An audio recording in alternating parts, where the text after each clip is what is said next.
Yes, good morning, everyone. Please check is the audio and video clear?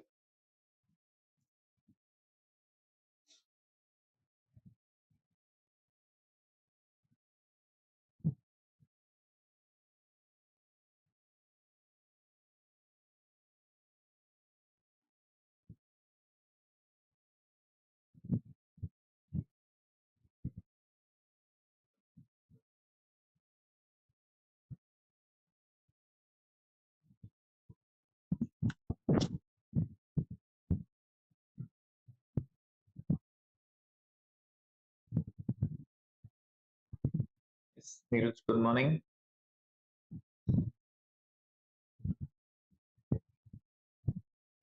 I'm just checking for the audio and the video. Just give me 1 minute.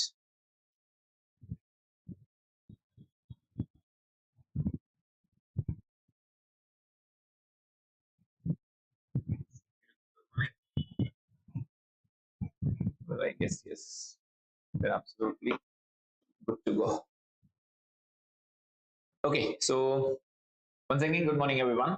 And before starting, yes, today's session, I would just like to announce that we are getting a lot of calls and messages for the notes. I have already shared the file, the PDF, which actually takes a lot of time for editing because I cannot, give it straight away like that because you will not be able to find the answer. So I just need to format it properly. I have shared the PDF to the office. They will share. So please be patient. You will get the notes for sure. Okay. And it is the solution PDF only. So the PDF contains all the questions and the solution, the handwritten solutions, which will be very, very helpful for you. Okay.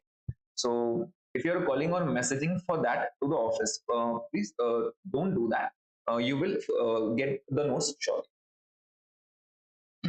Okay. Yes, I got a comment where the student is asking for previous year's marathon. Okay. Yes, in that case, you can just drop a text to the office. They'll share you the previous year notes also.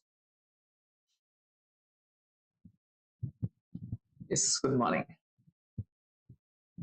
Okay. So before starting, I would just like to ask you, um, are you actually feeling the marathon is helpful for you actually?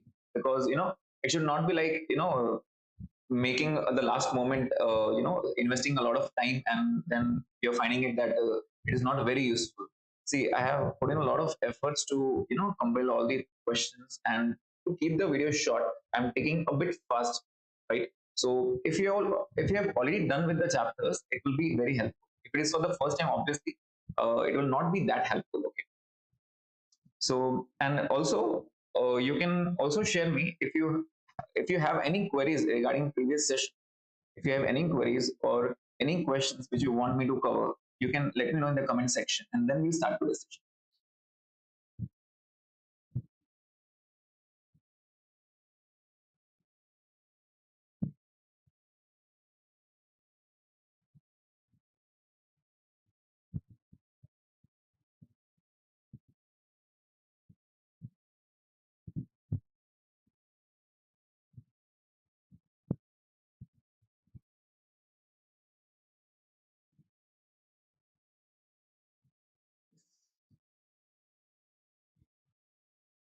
Thank you, Pepper.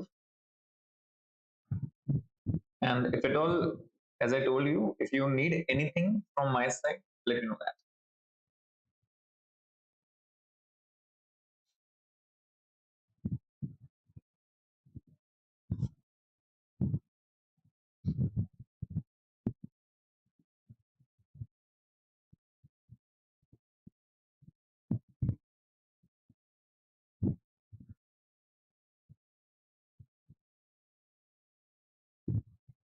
Yes, Munazir, good morning. Okay, so I'll just wait for your comments, and what I'll be covering today, I'll just give you a brief idea of that, right? So there will be two sessions today. First is the pre-lunch, and the second will be post-lunch. In the pre-lunch, I'll be covering, as I told you yesterday, the two questions for quality control. Then I'll be covering ABC also, with JIT. Then I'll be covering throughput also, target, right? I'll be covering these practical aspects also, and also asset life cycle. I'll be covering these topics also. Okay. And after that, post lunch, the very important topic that stands. I have kept this at the last because I'll be taking a lot of questions on stand first. Obviously, first will be the basics one and then the advanced.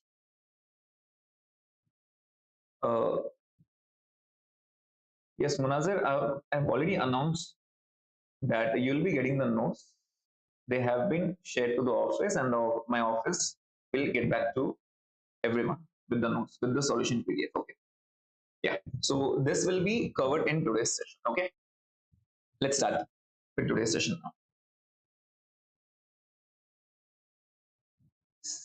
Thank you. Yeah. And also, one more thing, not committing right now. I'm just planning for MCQ marathon also. But in the coming week, I'm fully packed because of the CMA inter marathons. So the entire week I'll be busy in that. But I'll try my best for that also. Okay. A few students were asking me yesterday, so I'll try my best to cover that also. Okay. So let's start with today's session. Yeah.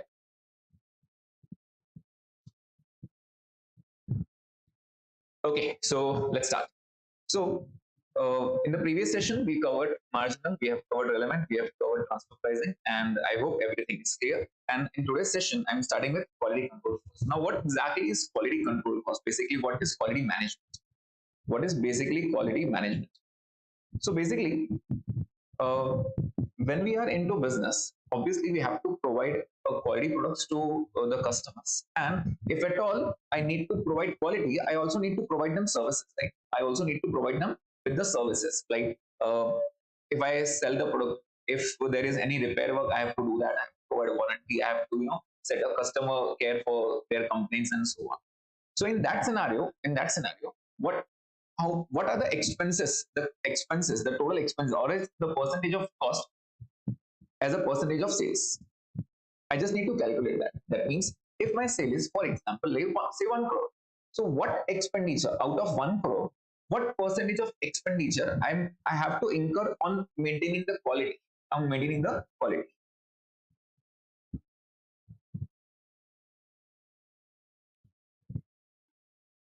Okay, Geeta, you'll get the link in the description box itself, or else I'll ask my team to drop the previous link in the comment section itself. Okay. So moving ahead. So what we have to focus is what are the expenses which we are incurring on the services, right? We just have to incur. So in that scenario, we have to make it in 4 parts, right? First is the prevention. How to prevent that? That is on the testing department, right? The second is appraisal. Appraisal. Prevention is, you should go for the training programs and you should prevent how to save it, right? The second is appraisal, to test it, to investigate it, whether the products are okay or not. And then is internal failures, and next is the external failures. We just have to categorize into 4 parts: the prevention, the appraisal cost, the internal failures, and the external. See, internals are like the scraps, the reworking or the scraps, because you are making the products, but they are not of that quality. Okay, so that are the internal failures. Obviously, you are incurring cost on that also. And externals are if the orders get cancelled because of the poor quality, because of the you have to employ some workers for the complaint department and so on. So these are external costs. So we just have to categorize into 4 parts. We just have to categorize into 4 parts. Okay.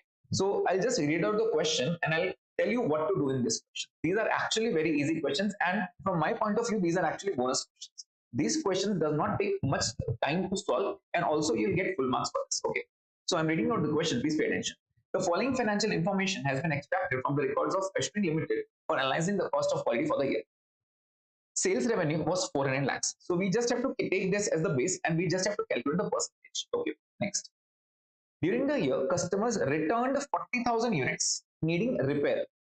The customers have returned it due to repairs. Can I say it is due to external because the customers are returning, right? Repair cost averages 8 per unit. So what is the average 8? How many units? 40,000. So it comes to 3,20,000. That means 3,20,000 is one expense. Okay, moving ahead. 6 inspectors are employed, each earning an annual salary of 2 lakh. That means I'm spending rupees 12 lakh, 2 lakh per inspector. That is for inspection, right? Inspection is nothing but the appraisal cost. These inspectors are involved only with the final inspection, that is the product acceptance, whether we should accept it or not. That means 12 lakh is the another expenditure. Total expenditure 3 lakh 20 and 12 lakh. I'm spending on the quality. Okay, next one. Total scraps are 30,000 units. All scraps are quality related. The cost of the scrap, that means for making that, I incurred an expenditure and then I realized they are of no use. So that is the scrap 20 rupees. That means 30,000 into 26 lakh will be the cost of scrap. Again, this is my failure. That is internal failure. Okay, next. During the year, approximate 1,20,000 units are rejected in final inspection. If you reject it, that means you need to rework on it, right? That is again an internal failure. Of these, 90% can be recovered through work. The cost of rework is 8. That means 1,20,000 into 90%. That is 1,08,000 into 8. So 1,08,000 into 8 will give me 864. Is the rework cost. Again, the internal failure. Next. The company employs 5 full-time employees in the complaint department. The complaint, right? I have to go to service center, and if the customers are calling, I need to, keep a person ready for answering their calls also. For the complaint department, each earns rupees 1 lakh for this year. 5 employees, 1 lakh, 1 lakh each. That means 5 lakh each. This is again external failure. Next, the company requires all employees to make 3 hours quality training program. The estimated cost of the program is 1,50,000. That means I also have to, train them. If I am training them, that means I will prevent from making the bad goods or the poor quality goods, right? That is prevention, the first one. Next, inspection of the final goods requires testing equipment. Testing is again appraisal. The annual cost of operating this equipment is 1,80,000. This is appraisal again. That means you just have to bifurcate now, right? All these expenses have to be added, and these are checked as a percentage of sales. That's it. This is what you have to do. So I've given the solution at the bottom. Please check. See, there was, I'll go line by line. First was the returns. First was the returns. If you can check over here, the repair work was 3,20,000, which was 40,000 into 8. Okay, this was repair work, external pay. The second expenditure. 6 inspectors. Inspectors are actually the appraisal cost because they are inspecting the goods. So this is appraisal. Product inspection, 2 lakh into 6. 2 lakh rupees for 6 inspectors, 12 lakh. Next. The third one, scraps. Scraps are actually internal failures, 30,000 into 20. Internal failures, see, scrap is 30,000 into 20. We are just bifurcating the expenditures now. Next. The fourth point. During the year, approximately 120 were rejected. So if we are reworking it, again, that is an internal failure. So do 120 into 90% into 8. So I've given over here internal failure rework. 120 into 90% into 8, 864. Next one. The company employs 5 employees for the complaint. The complaints are actually external, right? So we have to check external, the complaints department, 1 lakh into 5, that is 5 lakh. Next. The company requires all employees to take 3 hours quality. If they're using for the training program, that means I want to prevent them. That is quality training, it's prevention cost, right? Next. Inspection. Again, inspection is appraisal cost, 1,80,000 will be the inspection. So test equipment is money. So what we did is the 4 main headings. First is the prevention, the second is appraisal, the third is internal failure, and the last is external failure. So we just have to bifurcate into 4. Now what is the next part? We just have to calculate the percentage of sales. So 1,50,000 divided by 400 lakhs was the revenue, right? So 1.5 divided by 400 will give you 0.375%. Again, I have to make the total of these expenditure. Appraisal is 3.45%. It's nothing but 1380, 13.8 divided by 400 lakhs into 1. You'll get answer. Next. For internal failures, you are getting 1464. You just divide by 400, you get the percentage. And again, 820, and you get the percentage. Then again, last point is make the totals of everything. 38 lakh 14,000 is the total quality cost which I'm spending, and it comes to 9.535%. That means I am actually paying 38 lakh 14,000 for the quality, and this accounts for 9.535% of the total sales. This is what we have to do. This is again very simple. You just have to, bifurcate the expenses into four parts: the prevention, the appraisal, the internal, and the external failures, right? You just have to make it. Now this external can also have two more items. External can also have two more items, like cancellation of the order due to poor quality, cancellation, right? This is one item, and I have given the second item over here, due to substandard. If I'm giving them sales allowance given to them, that means I'm giving them discount because of the poor quality, right? The substandard quality. Obviously, that is also one of the costs, so that should also be added to the external failures. Okay, so these are some of the expenditure. Now, what is the second point they have asked? If the selling price per unit is 50, okay, the variable cost is 60%, that means 30 rupees, and the fixed cost is 70 lakh rupees. Now, determine what would be the profit net of quality cost. That means you just have to make a marginal statement. Sales was 400 lakhs, less the variable cost is 60%. That means 240. So we are left with 160. Then 70 lakh is the fixed cost. 70 is the fixed. What is the profit? Profit is 90 lakhs. Profit is 90 lakhs. But you just have to take this 38 lakh 14,000, subtract, because you earn this much, but you also have spent 3814 on the quality. You just subtract this and you get the final answer. So I've given the solution over here. Sales less variable cost is contribution, minus fixed cost is profit. This is basic costing, basic marginal costing. You just have to subtract the quality cost, that is the 38 lakh 14,000, and we get the profit, which is net of quality cost. This is the second point. Again, this was a very easy question asked for 7 marks in the June 23 paper, right? You just have to take 4 points. What are the 4 points? First is prevention. Second is appraisal cost. Third is internal failures.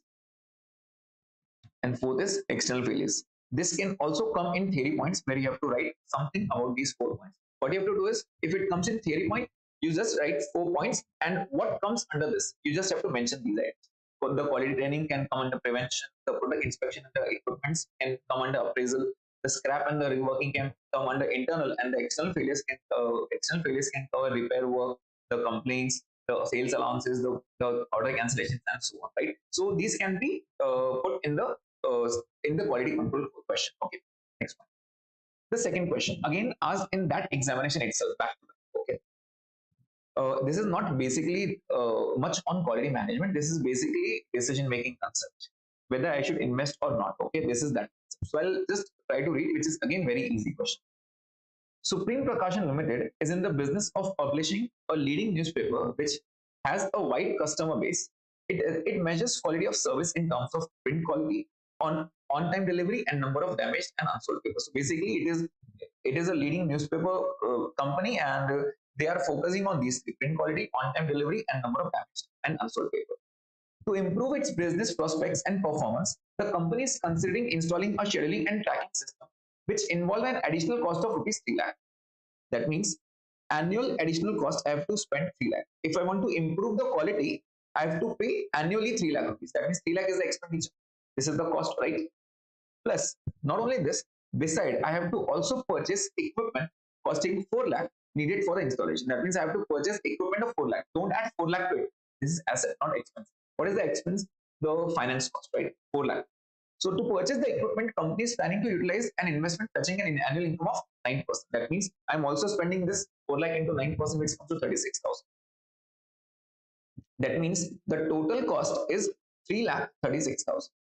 Now, when will this be beneficial? Obviously, if the saving is more than that, obviously I should invest. If not, then I should not invest. Simple as that, right? Moving ahead. So these two lines gave me what is the cost on this equipment, on the new equipment, right? And the second part gives us details regarding the present and the future performance as. So if at all I was working at present, it was 85% on time delivery. And if I take the new equipment, on time delivery will be 97%. That means 12% will be increased. 12% on time delivery will be increased. Obviously, it will fetch me revenue, right? If I'm delivering on time, I can raise the customer base also. Next, variable cost per lot of newspaper damaged and unsold. So this is the cost, and this is damaged. That means if it gets damaged, I have to pay 40 rupees per lot. Obviously, it is 40, right? It is 40. Next, Fixed cost is 50, again irrelevant cost, not for decision making. Next is number of lots of newspaper damaged and unsold. See, previously previously it was 6,000 lots, and per lot you were spending 40 rupees per lot, that means 2 lakh 40. Now it is only 1,000. It is only 1,000, and 1,000 to 40. That means you are saving 5,000 lots from being damaged, and you are saving 40 rupees on each lot. That means, can I say 2 lakh you are saving over here? The saving is 2 lakh, because in the previous machine, previous equipment, 6,000 lots were getting damaged. Each lot was charged actually at a cost of 40 rupees. Now by changing the new machine, that is installing the new machine, your new equipment, the damaged lots will be reduced, and it will come down to 1,000. That means, can I say 5,000 lots will be saved from getting damaged? So 5,000 to 40, 2 lakh is the saving. Obviously, this is better saving. Okay, next one. It is expected that each percentage increase in on-time delivery, that means they are talking about this point, in on-time delivery, each person, that means every 1% will result in revenue increase of 36,000 per annum. Required contribution is 40%. Now please pay attention. What is the increase? Increase is 12%. They are telling every 1% will give you 36,000. So 12% will give you how much? So it is 36,000 into 12. This will give you 4,32,000. That means it will increase the revenue by 432. Please don't add 432. This is the common mistake made by students. The students add 432 directly. Sir, we saved 432. You haven't saved 432. You have saved 40%. That contribution into 40%. That means I saved 172,800. Now tell, what are the total savings? Can I say I saved 172,800 and I saved 2 lakh over here? That means total I'm saving 3,72,800. And what was the cost? You are paying 3,36,000. So can I say it is better? How much? So plus 2 lakh minus 3,36,000. Can I say you can save 36,800 from this? The answer is yes. If you are saving 36,800, can I say the answer should be you should install the machine? Okay, you should install the equipment. That is it. So this was again the very basic question. 2 costs were involved and 2 savings were involved. You just take the difference. If it is positive, obviously you should invest it. If it is negative, you should not invest. That's okay. So I've given the solution. Please pay attention on that. Contribution from additional annual revenue. What will be the contribution? So if 1% is 36,000, 12% will be how much? Into 40%. Please don't forget this 40%. It is 172,800. Plus there was saving. What was the saving? The damaged lot was 6,000 and now it dropped down to 1,000. So the difference was 5,000 loss. Every lot was incurring 40 rupees. So I saved 2 lakh on that also. So the total saving come to 3,72,800. Next, additional cost. What is the additional cost? Annual cost was 3 lakh and equipment opportunity cost, that is the interest cost. I'll say interest cost. Interest cost is 4 lakh into 9%, which is 36,000. So the total cost comes to 336. The difference comes to 36,800. Since it is saving net benefits, obviously I should invest. So these were the 2 questions asked in the previous examination on quality control management. Okay. So I hope you got these points, and now it's time for the next one. Now, the next chapter which I'm going to start is throughput. Throughput is again based on marginal only, more or less based on marginal. The only difference in this question is, in marginal we say selling price minus the variable cost will give me contribution, right? And if it is limiting factor, we divide by the limiting factor. Whatever the limiting factor is, limiting factor can be labor hours, machine hours, it can be anything, right? Now, in this scenario, what is throughput basically? Throughput is of the view that variable cost is only one, and that is material. Rest all the expenses are considered to be fixed. Only the material is considered as the variable cost. It considers that every employee will be paid. If they do not make the units also, they will still be paid, right? If they are paying, obviously it will become to fixed cost. This is the basics of throughput costing or throughput accounting. Okay. Now, what is the limiting factor known as? Since the limiting factor is basically a constraint, it is known as the bottleneck, because the neck of the bottle is narrow, right? So basically that is a narrow factor, and they are said to be bottleneck, right? The constraint is known as bottleneck. So there are 2 differences. The material cost will be treated as the variable, other rest every point will be considered as fixed. First point. Second, the constraint over here is known as the bottleneck, right? There are only these 2 points. Now, I have actually written a question, and that is a concept question on throughput accounting. If you follow this question, rest every question you'll be able to answer on this. This can come under for 5 marks also, for 7 marks also, or it can come under MCQs also. Okay, so I've given a concept question. Please pay attention on this. Now, this is the question for you. Okay, this is the question for you.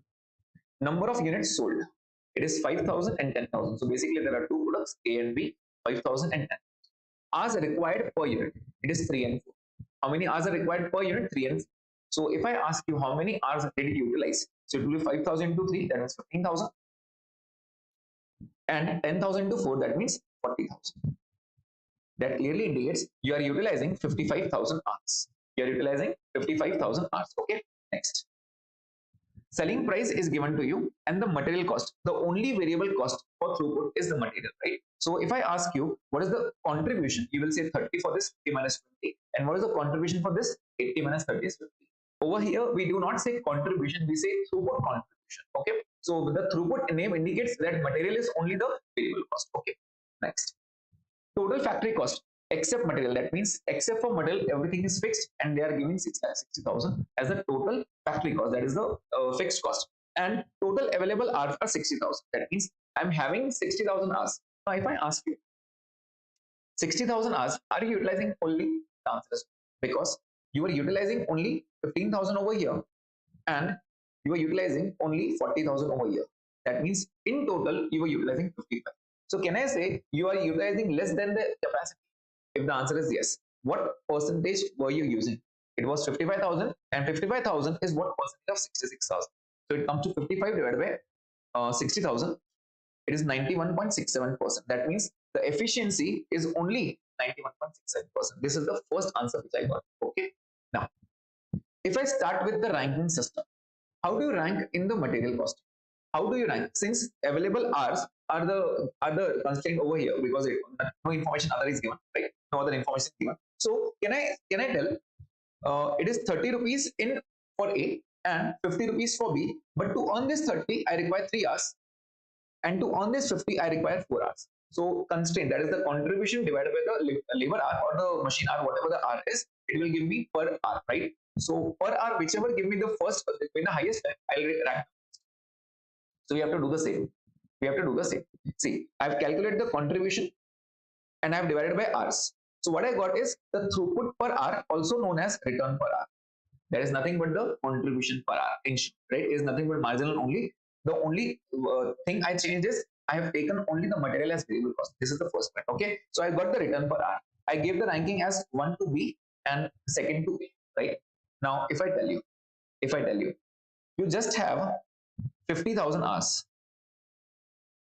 You just have 50,000 instead of 60. You are having 50,000 hours. What should be answered? Which product will you make first? Obviously, you will say, I'll try to make product B first, right? If the maximum demand is 10,000, 10,000 to 44, that means 40,000 hours will be utilized for that only. 40,000 hours, and the remaining hours should be used for A, right? This should be answer used for A. This should be a basic answer, right? Obviously, this is the basic answer. Now, I hope this is clear. First of all, what you calculated is the ranking system. Ranking is exactly the same as done in March. Okay. Next two things you have to calculate. This can again be asked in the MCQ pattern. Throughput cost per hour. What is cost?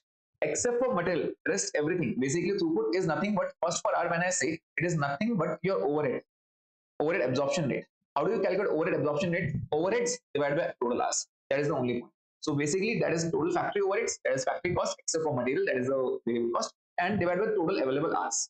So it will give you 11. That is cost. That is cost per hour. So this I have termed as C, right? And next ratio we have to calculate is the throughput accounting ratio, which is known as the TA ratio. How to calculate TA ratio? It is R by C. What is R? Which we calculate in step 1. There is the return per hour. There is contribution per hour over this 10 and 12. 10 and 12.5. It is known as the TA ratio. How to calculate TA ratio? It is simple, R by C. What is R? R is the return per hour and C is the cost. Cost is nothing but the overheads. Total overhead, that is the total factory cost divided by the total hours. So this is the TA ratio. So how to calculate TA ratio? It is R by C. What was R? 10. What was C? That is cost 11. So it is 0.90 and it is 1.136. Now the decision making over here is, if it is more than 1, obviously it is more beneficial. If it is less than 1, you should reduce the quantity because it is less beneficial. Obviously, through marginal also, I gave the same rank. First rank to B, second rank to, right? First rank to B and second rank to A. This is what we have to do. So I've calculated TA ratio. Now, what are the present hours? 55,000. The present hours are 55,000, right? The efficiency can also be calculated as 55,000 divided by 60, which I've already calculated 91.67%. But instead we have presented one another method for efficiency. I'll just try to explain that. If at all you are not using this, it's completely okay, because 55,000 divided by 60,000 will also give you the same answer. You are not utilizing the complete capacity. That is, efficiency is less than 100. What is the cost? 55,000 you are using, and the cost is 11. That's the absorption 11, 6 lakh 5,000. But what was the total factory cost? 6 lakh 60. So you get the answer as 91.66. Basically, what they have done is 55,000 divided by 60,000. They have just multiplied by the cost, which is 11, and 11 gets cancelled, and you are left with again the same, which will give you the answer as 91.67%. Now, to sum up throughput, basically what you have to going through, you have to take the selling price first. Selling price less the variable cost. Variable cost is only and only material. The point which we get is contribution, and we say this is throughput contribution. This is throughput contribution divided by the bottleneck. What is bottleneck? Divided by the constraint. Any constraint, labor hour, machine hours, anything, right? Divided by the bottleneck constraint. This will give you the return per hour or per bottleneck hour, right? Per hour. This is the return. So basically, we say this is R. How to calculate? C, that is the throughput cost. It is nothing but total factory cost. Total factory cost divided by total hours. Basically, it is nothing but absorption. How do we calculate absorption rate? It is overheads divided by total hours. This is C. And R by C will give me TA ratio. Very simple. R by C will give me TA ratio. This is that. Okay. And if I say how many units will you make, that point which I actually raised right now is 50,000. If instead of 60,000 you are left with only 50,000, which product will you make first? Obviously, the answer is B, because that will give me the first one, right? This is the point. So this was all about throughput costing, and this is the concept question. If you again go through once again with this concept question, throughput accounting will be very clear, right? Okay. Now there was one question asked for throughput accounting. Basically, it was not majorly on throughput accounting; it was majorly on marginal. I'll just go through the question. Bivon Limited, a manufacturing company, manufactures three products: VN, DN, and XN. Due to scarcity of machine hours, basically this is the bottleneck, that is the constraint, machine hours. Management of Bivon Limited is planning to adopt throughput accounting in the company. The information pertaining to the three products are as under. Selling price is given, material is given, machine hours are given, and maximum annual demand is also given. Fine. We'll just ignore the maximum demand right now, as of now. Okay, fine. We'll consider this maximum also.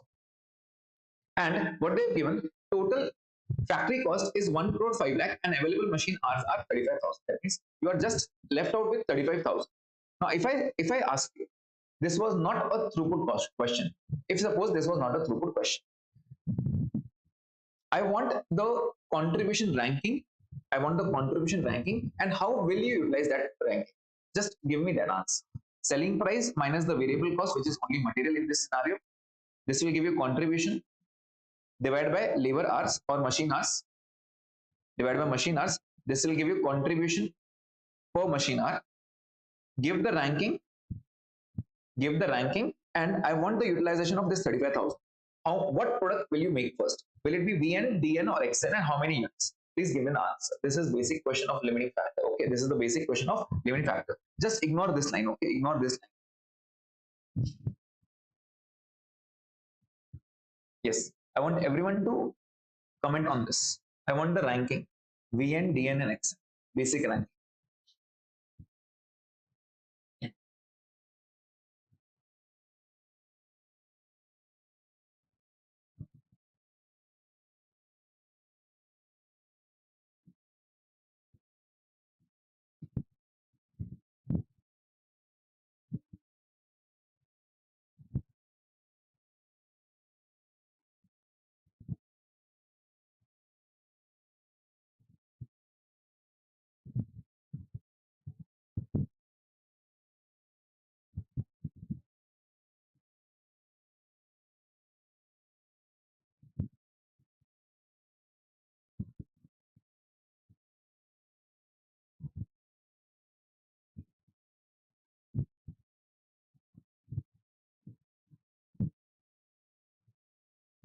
132. Okay. Okay. 132. Okay. Fine. 132. So it is clear that you have calculated the contribution first. I'll write the contribution over here. The contribution is 2,500, 2,000, and 1,500. Sorry, 1,500. Right? Divided by the hours, which is 5, 6, and 4. This will give you 500. This will give you 250, and this will give you 375. So 1, 2, and 3 over here. Right? VN, XN, and DN. Perfect. So how will you utilize this 35,000? Can I say first I'll go with the first product VN? So how much is the maximum demand? 3,000. How many hours will be required? 5 hours. So if I ask you, how will you utilize this 35,000? You will say, first we'll produce XN. Sorry, VN. 3,000, right? So how many hours will be utilized? 3,000 into 5, 15,000 hours will be utilized. 15,000. That means you'll be making 3,000, right? How many hours are left? 20,000. What's the second product? XN. XN, how many units? 2,000. 2,000 into 4. So 2,000 into 4. 2,000 into 4. This will give you 8,000. Next is 12,000. Can I say from the left out, we'll go with DN. How many units can be made? Divided by 6 will give me 2,000. That means I can make 2,000 units of DN also. That means what is the answer? VN, I'll make 3,000. DN, I'll make 2,000. And XN, I'll make 2,000. Right? This is the perfect answer. I'll just multiply with the contribution, I'll get the total contribution minus the fixed cost, I'll get the profit. This is very simple, right? Okay, this part is done. Now, what is the new point in this question? The new point. I'll just remove this. What's the new point in this question is nothing but B1 Limited. Just 1 minute.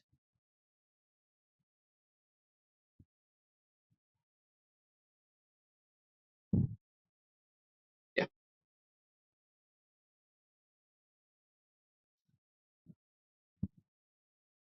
Okay. So B1 Limited has to supply 2,500 units of product DN to Beta Limited as per the court judgment, which cannot be denied. That means the least profitable making product DN, I have to supply anyhow 2,500 of B1 to Beta Limited. This is compulsory. I don't have any option. So can I say, first of all, I have to make this only. First of all, I have to make this only, right? So out of this 35,000, first I have to make DN 2,500. How many hours will be required? 2,500 into 6. That means, can I say 15,000 hours will be required for DN only? Irrespective of what the ranking is, I have to supply because the court has ordered me to supply. Right? This is compulsory. It is more or less like a minimum requirement. I have to supply. Right? So it will be 20,000. Now, how will you utilize this 20,000? Obviously, I'll go with product 1 first, that is the VN, and the balance left out will be X. So if I go with VN now, how many units? 3,000 into 5, 15,000. Can I say the balance will be 5,000 and the 5,000 will be given to the last product, which is X, the second. Can I say I'll lose out on something? The answer is yes. Only this point is asked. See what they have given. Rank the products using throughput accounting. You have already ranked 1, 2, 3, 1, 3, 2, sorry. And prepare a statement showing optimal mix. How will you utilize? Obviously, as per the court order, you have to give 15,000 hours to DN. Second point, whether court judgment has affected the optimal plan of profit? Answer is yes, they have affected, right? Because I was actually making only 2,000 units in our scenario, but since the court has ordered, I have to make 2,500. Obviously, I can lose it on something. If yes, by what amount? So in both the scenarios, you have to calculate the profit. In both the scenarios, you have to calculate profit. If there was no restriction, if there was a restriction, if there was no restriction, we have already solved together, right? And if there was a restriction, I gave you the answer. You have to first make DN, then VN, and then X, right? And what will be the difference? So I've given the calculation over here. Please pay attention. So this is the ranking. First part is the ranking. I hope ranking is very clear. Okay. Coming to the second part. As per the requirement of the question, it is mandatory to supply 2,500 units of product DN to Beta Limited, which will require 15,000 hours. So I am left out only with 20,000 hours. How will you utilize that 20,000? Obviously, you will give the first ranking product to first one. That is 3,000. I'll make 15,000 hours to it. 5,000 will be left. 1,250 units can be made. If I make 1,250, that means 3,000, 2,500 and 1,250. What is the contribution? I have already calculated the contribution above. just multiply, I get the answer as 131.23. The fixed cost is 1 crore 5 lakh. I'm earning 26 lakh 25,000. Now this is as per the code. This is as per the code because I have made 2,500 units to supply. But if there was no restriction of the code, my units must have been different. We have already calculated, right? We have already calculated. Our units will be, first I'll make VN full 3,000, then I'll go with XN 2,000, and whatever the balance left is 2,000. That means the units have changed for VN and XN. So in that scenario, the profit comes to, the contribution comes to 1 crore 35 lakh, and 30 lakh will be the profit.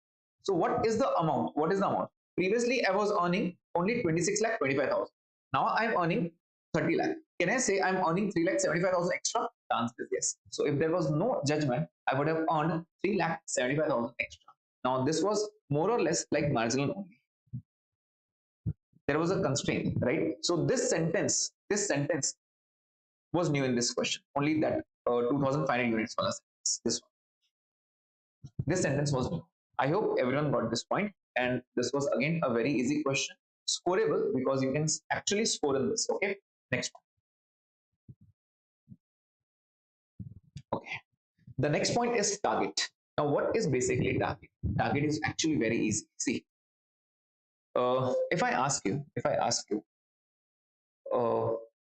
what is your target? What is your target in the upcoming examination in December 24 examination? You must say, sir, I want out of NSC. Obviously, it is a tough task. Yes, but it is achievable, right? It is achievable. So can I say you'll have a strategy for it? That means I'll make a target to study like for 12 to 14 hours on daily basis. You will set a target, right? So targets in each and every field are necessary. And once we set the target, we mold ourselves to achieve that target. So that target setting is very necessary. So we just set a target and we try to achieve that target. So how to achieve, that is theory.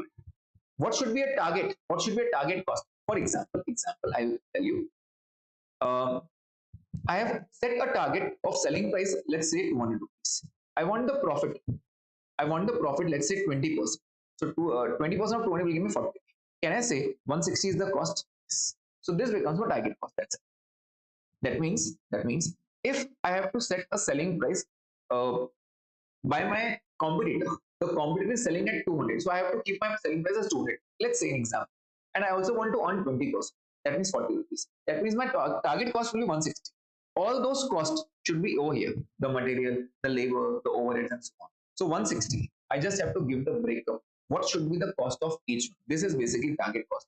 A basic mathematical calculation will give you all the answers, right? I'll just start with the question, which is again very easy and again asked in the examination. Okay. So B manufacturing company sells its products at rupees 1,000 per unit. Initially, what they are telling, they are selling at 1,000 per unit. Due to competition, its competitors are likely to reduce price by 15%. So there is a heavy competition, and the selling price will be, the competitors will reduce by 15%. Okay, the competitors will reduce by 15%. B wants to respond aggressively by cutting down the price by 20%.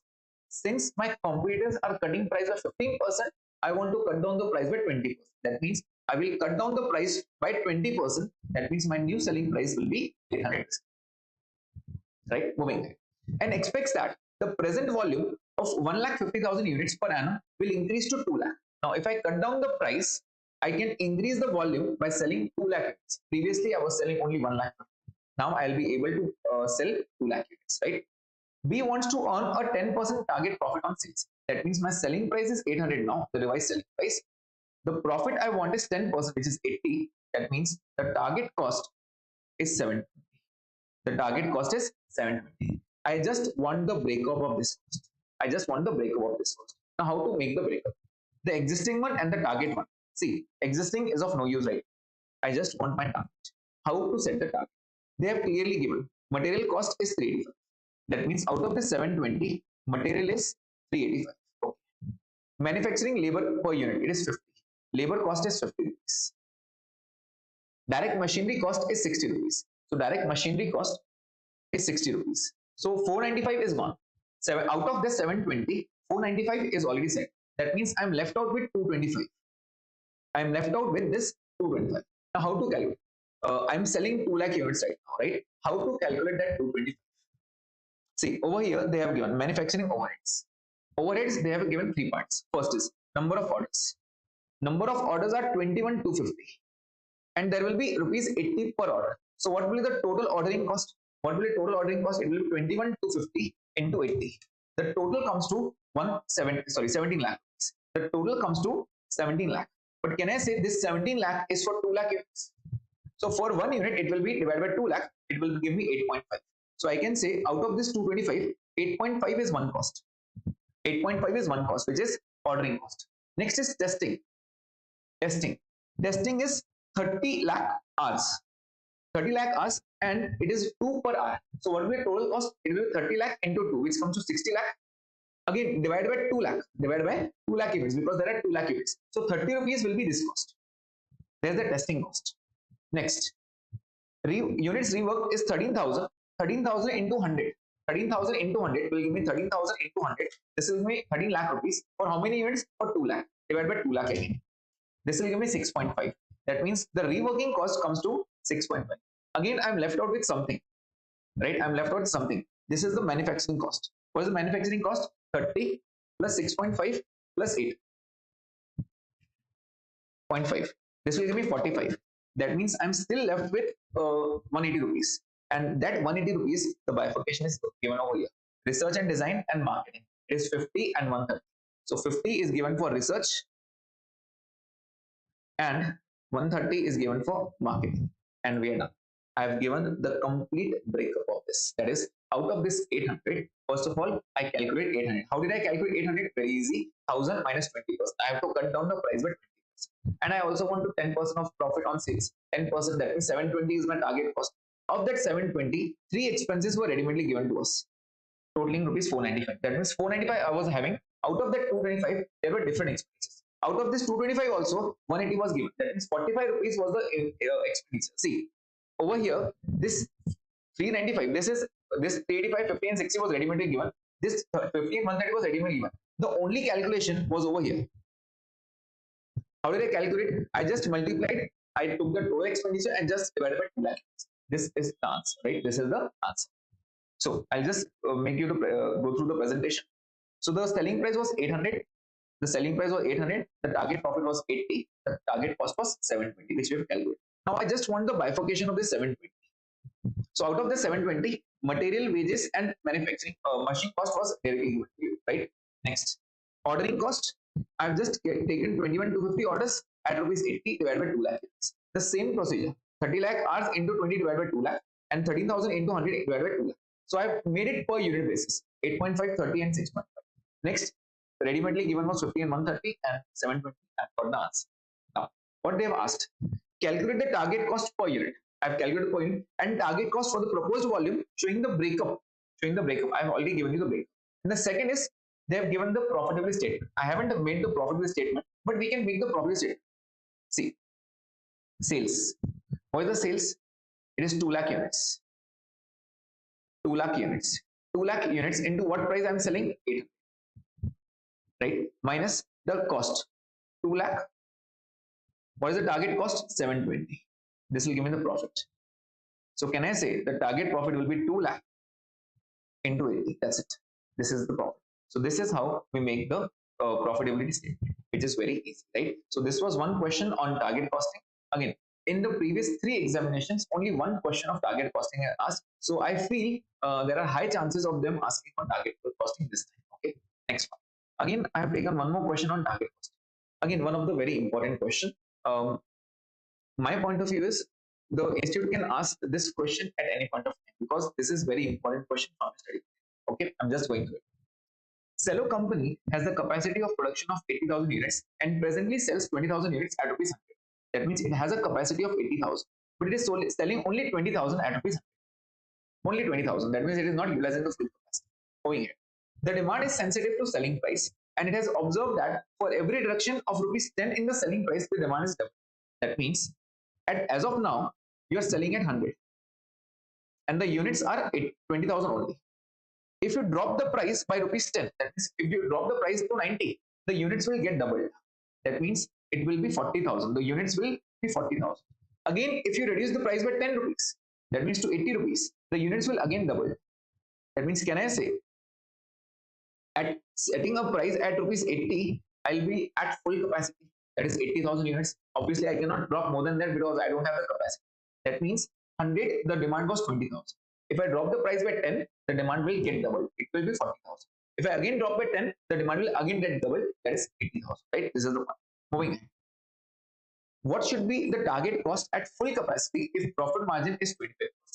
Now they are asking what should be your target cost at full capacity if the profit is 25%. Now please tell me, if you are using full capacity, what is the sales? The sales is 80. The sales is 80. And what is the profit? 25% on sales only. That comes to 20 rupees, right? 80 into 25%. 20 rupees. So can I say 60 rupees the target cost? Yes. 80 should be your selling price. The target selling price should be 80. If you have to sell all the units, you have to keep the selling price at 80, right? So the profit is 25%. Subtract 25%, you will get the cost as 60. So first point is done. First point is done. Second point. What should be the cost reduction scheme at full capacity if at present level of 40% of the cost is variable and the total fixed cost is 36? Now what they want is the cost reduction scheme. How much cost you should reduce? See, as of now, the present level, at present level, you are utilizing 40% of the cost is variable and the other is 36 lakh. That means you need to calculate the total cost right now, the total variable and the present cost. If I ask you what is the present scenario, present cost. See, over here, the selling price was 100 and the selling price was 100 and you were selling only 20,000, right? Now, if I ask you what was your total cost, what was your, just yeah,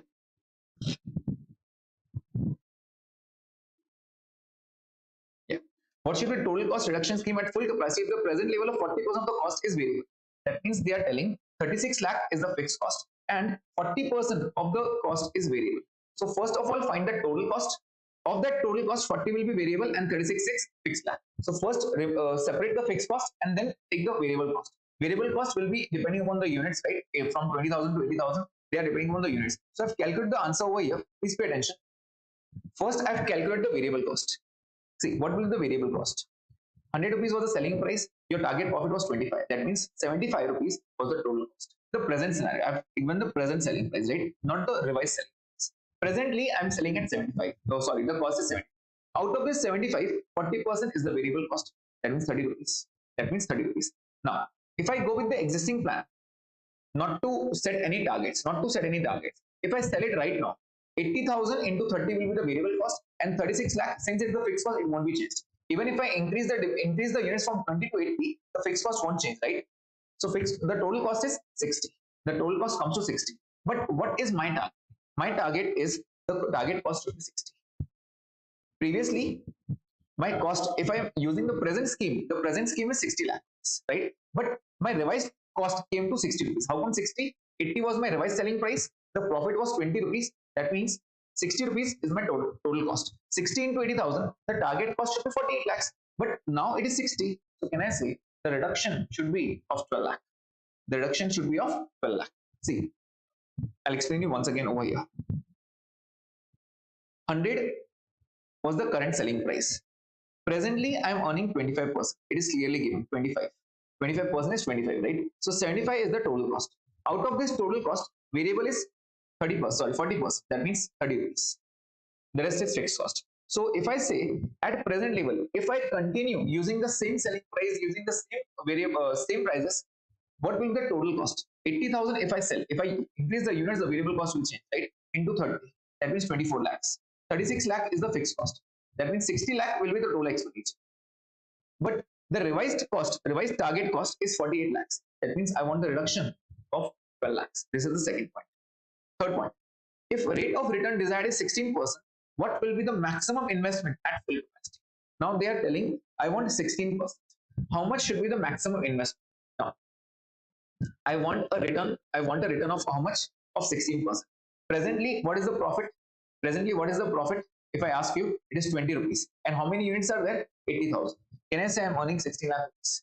There is nothing but 80,000 into 20. Because if I revise the selling price 80, minus 60, I'll be earning 20 rupees. If I earn 20 rupees, 16 lakh is the total profit, right? And 16 lakh, if the return is 16%, if the return is 16%, so 16 lakh divided by 16% will give me 1 CR, 100 lakhs, right? 100 lakhs should be the investment. See, if it is an investment of 1 crore, if there is an investment of 1 crore, I want a return of 16%, which is 16 lakhs. So my investment should be 1 crore. That's it. If I invest 1 crore, I get the return of 16%. This is the solution. So this is what is known as the target based cost. I hope everyone is getting what is target. I have to set my targets and then I have to check how much to reduce, and I need to consider the factors which at what point I should focus and should reduce, right? Reduce the cost by setting the alternatives or something, right? This is what is target. Next. Next point is asset life cycle costing. Now, what is basically asset life cycle costing? Again, it is one of the easy point, and it is purely FM part, financial management part, the present value concept. The present value concept. I'll ask you a question. Let's see how many of you give me that. I'm getting a machinery at rupees 3 lakh, which will last for 3 years. And I'm getting a machinery for 5 lakh, which will last for 5 years.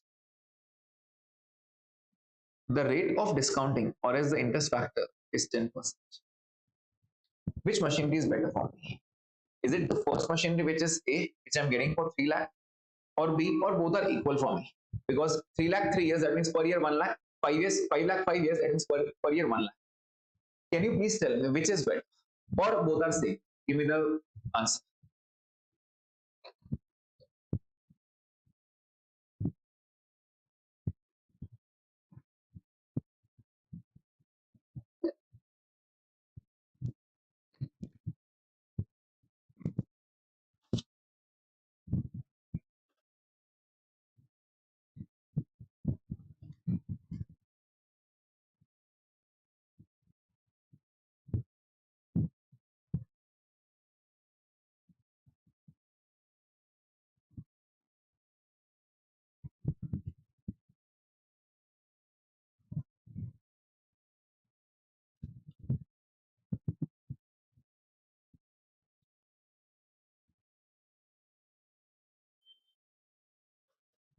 Yes, I'm waiting for the answers, everyone.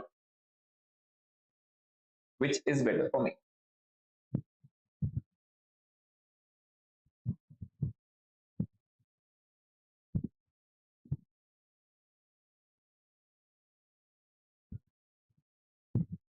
Okay, A is better. Others?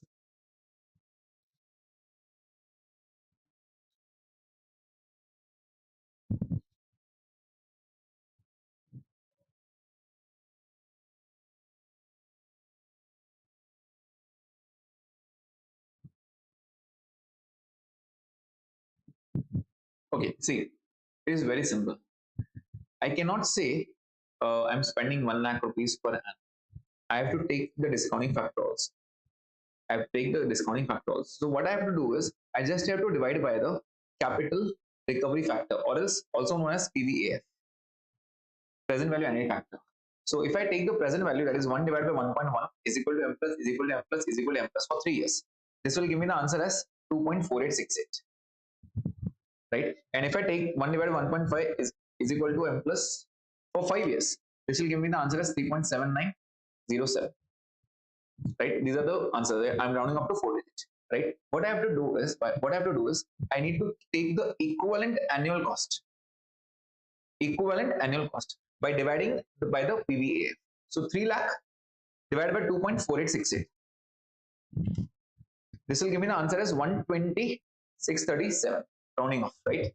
5 lakh divided by 3.7907. This will give me the answer as 131,902, rounding off. So this is giving me the lower cost. This is giving me the lower cost. So this is better.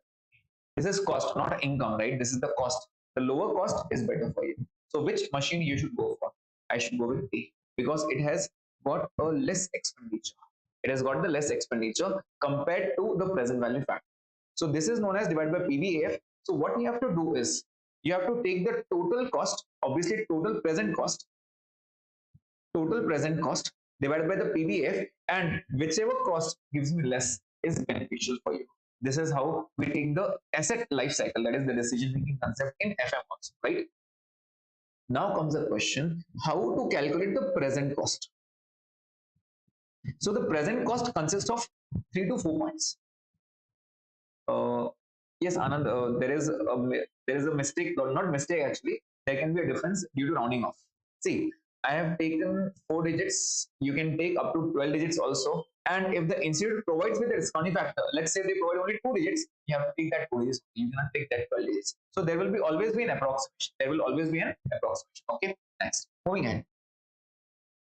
Now, how to calculate that present cost? It is the purchase value plus all the annual repairs and maintenance, repairs and maintenance, but at present value. See, if I'm making annual basis, again I have to multiply with the PVAF, and if at all there are certain expenses, right, some replacement after, let's say after 2 years or after 3 years or after 5 years, whatever the replacement cost is. Obviously, if I'm incurring an expense after 2 years, I would take at today's value. I hope you already know how to calculate the present value at today's date, right? So replacement cost, whatever the replacement cost of part is, again at present value, minus the scrap. Obviously, at the end of the life, I'll be getting something. So just subtract that at present value itself, and this will give you the total present cost. Total present cost. Just divide by the PVAF, and you get the equivalent annual cost. And whichever gives you the lowest cost will be the answer. This is this number. The only calculation over here is you need to calculate it properly, the present values, only the present values. Okay. See, if you are repeating the expenditures, it is annual basis pay, so you have to consider the PVAF. And if it is only one time, you just have to consider the P. Okay. So if I say the purchase price of machinery A is 5 lakh, and for B it is 9 lakh. The annual repairs is say 10,000 over here and 11,000 over here. The life is 6 years and 10 years. The scrap it's 50,000 and 90,000, or else I'll say 80,000. Okay. And there is also replacement replacement. Part replacement will take 60,000 at third year end, and part replacement will be 90,000 at fourth year end. So basically, I just have to calculate now, and the discounting factor is 10%. Okay, the discounting factor is 10%. What I have to calculate right now? I have to calculate 3 costs. First is the purchase cost, the second is the annual repairs cost at present value, and the replacement at present value. So what I have to do is I have to take A and B. Purchase price, obviously it is today's price, so I can take directly 5 lakh and 9 lakh. Add annual expenses. Annual. How do I take annual? Just take the annuity factor, PVAF, because I'm paying on annual basis, right? See, if it is I'm paying 10,000 over here, I'm paying 10,000 every year. For how many years will I pay? For the entire life. Entire life is 6 years, right? Entire life is 6 years, assuming that we are paying at the year end. So what I want is the present value. So obviously, if I'm paying each year, it becomes annuity, right? So I want the PVAF. So 1.1 divided by 1.1 is equal to M plus. For 6 years, I'm getting the value as 4.35526. I'm taking up to 5 digits. Okay. So just multiply 4.35526 into 10,000. This will give me the answer as 43552.6 is 3. Okay. Next I want is the replacement cost. Next I want the replacement. Replacement is not every year, it is only one time. See, at the end of third year, at the end of third year, that means if I'm at year zero, if I'm at year zero, yes, if I'm at year zero, 1, 2, 3, I'll replace over here. I'll replace over here. Replacement part is 60,000. So what I want is only the present value of this. So it will be 60,000 divided by 1.1 is equal to is equal to is equal to 3 times. It will give me 45,079. It will give me 45,079. And I just need to reduce the scrap. Scrap again I'll get only once, not each year. I'll get only once, right? So 650,000 I'll be getting after the end of the life, which is 6 years. After the end of the life, which is 6 years. So what I'll do is 50,000 divided by 1.1 is equal to 1, 2, 3, 4, 5, 6. I'll get 28,224, right? Just take the present cost now. 5 lakh I'm paying right now, 43,553, 45,079 minus 28,224. This will give me the answer as 560,408 as the total present cost, right? Now what I want is you to calculate for B. I've given the calculation for A. Just try to calculate for B right now and divide by the PVAF. This is also known as the capital recovery factor. I've already calculated PVAF as 4.35526. So it is 560,408 divided by 4.35526. This is giving me the 128,674. This is giving the answer as 128,674, and this is known as the equivalent annual cost. Yes, give me the answer for B. This one factor is 10%. Everyone be quick.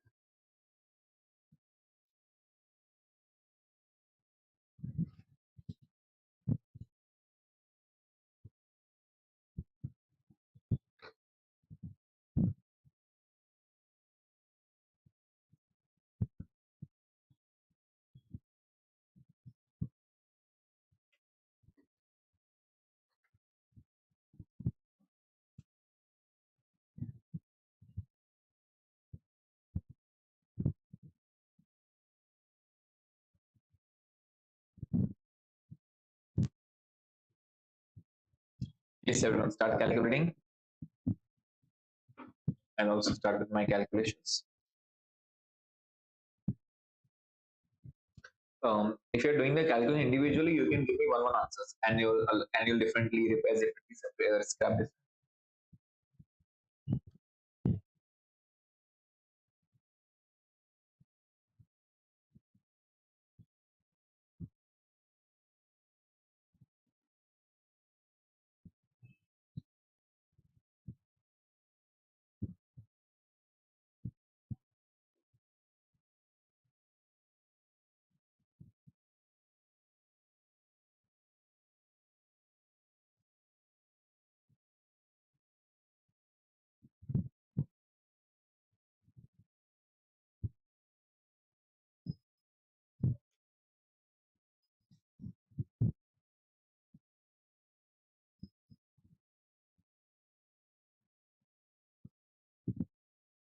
Yes, everyone, individual answers will also work.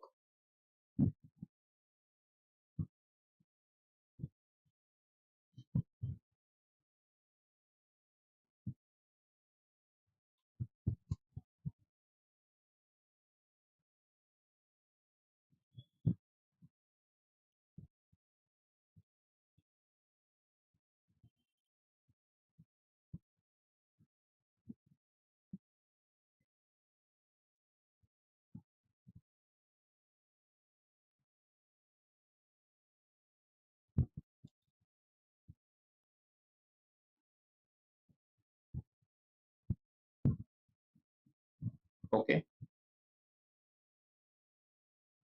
30843 subtract. So it comes to 9 lakh plus 67,590 plus 61,471 minus 3843. This is giving me 998,218 divided by 6.14456.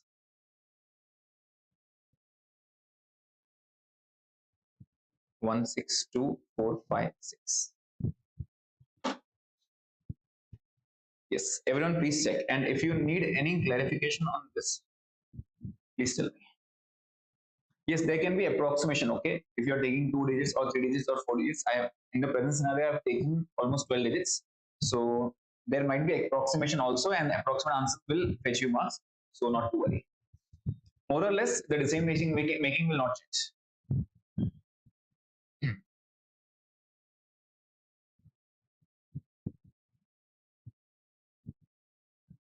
Okay, so I hope everyone is getting this point, and this is this simple part. Okay, this is very simple. You just have to take the present value, and the only new thing in this question is you just have to divide by the present value any factor. Last में present value any factor से divide करना है, and what you get is the EAC. What is EAC? Equivalent annual cost. Okay, so there's a question over here. There's a question over here. I'll just give you 5 minutes time. Try to calculate. Yes, I want everyone to be active. I don't want only 2 or 3 students answering. Okay, if you're attending it live, please utilize that time by calculating.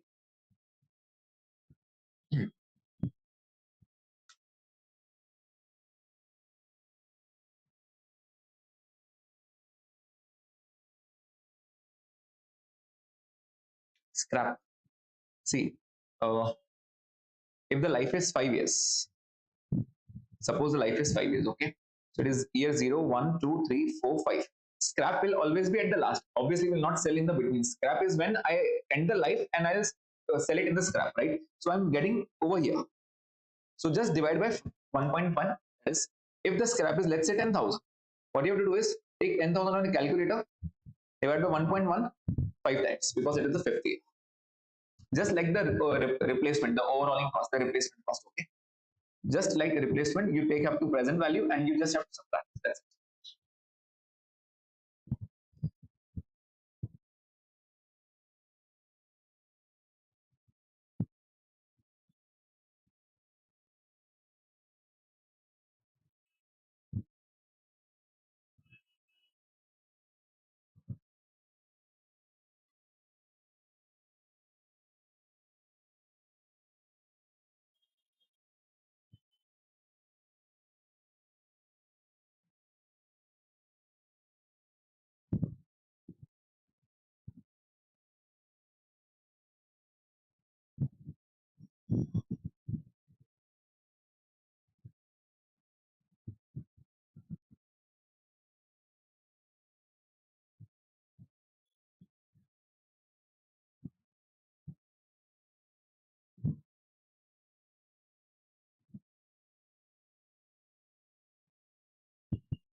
Yes, you can start posting individual answers also. Like the purchase price is given already for X. The purchase price is given, right? Then annual repairs. That means you have to take the PVAF, and then overhauling is at the end of year 8. The life is 12 years, and the life is 6 years over here.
Yes, everyone.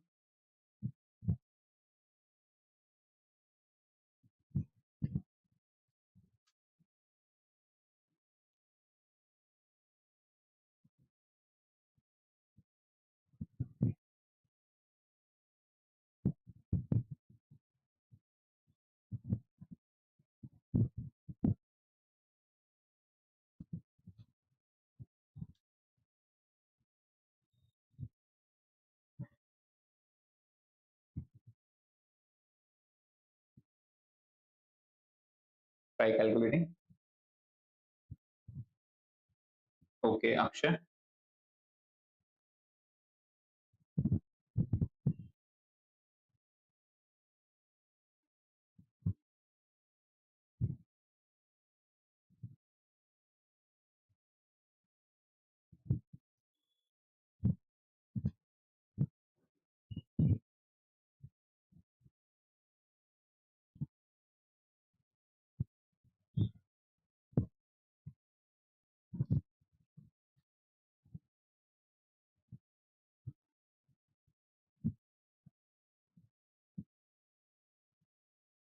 Hmm.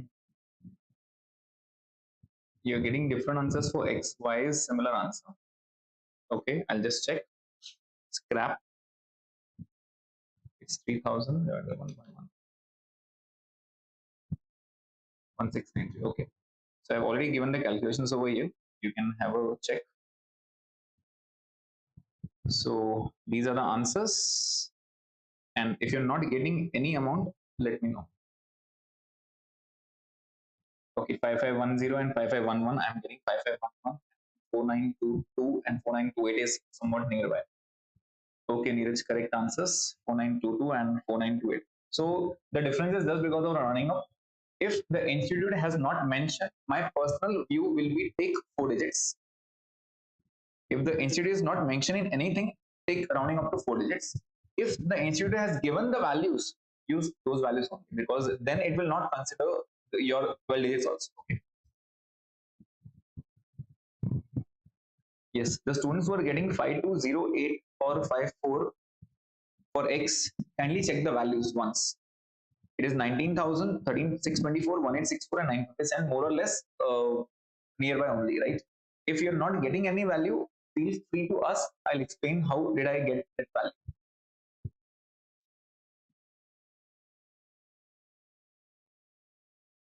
And this is how you have to present the answer. Okay. This is the proper presentation. And in the solution PDF also, I have worked on the proper presentation. In examination, how should we present the questions? Okay.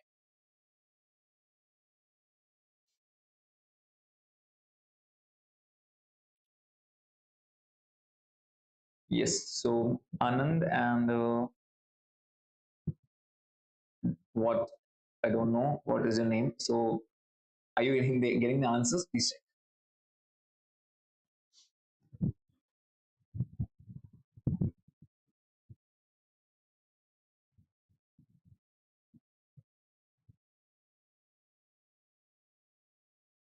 Okay. So I hope everyone is getting the answers now, and it is very easy. So again, from my point of view, if the question comes on asset life cycle, it is one of the bonus questions. Basically, why bonus? You just have to take the present values, and many of the times in the examination, they always give you the present value also. You don't have to calculate these values. Okay, these values they will be given to you, and you just have to multiply and take answer. Okay. Yes. Moving ahead.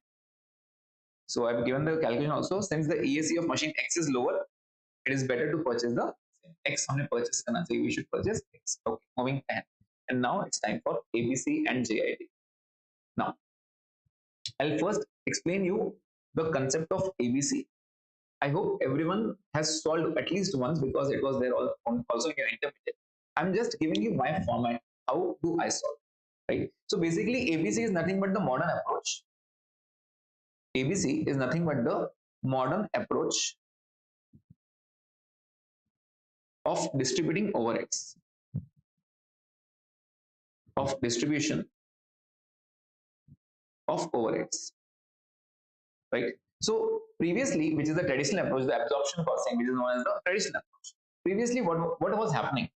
See, If I say how do you calculate overhead rate, so you would say total budgeted overheads, divided by budgeted. Let's say I'm taking the budgeted base as budgeted labor hours. So previously your budgeted overheads was, let's say, 1 lakh, and your hours were, let's say, 8,000. So 1 lakh divided by 8,000.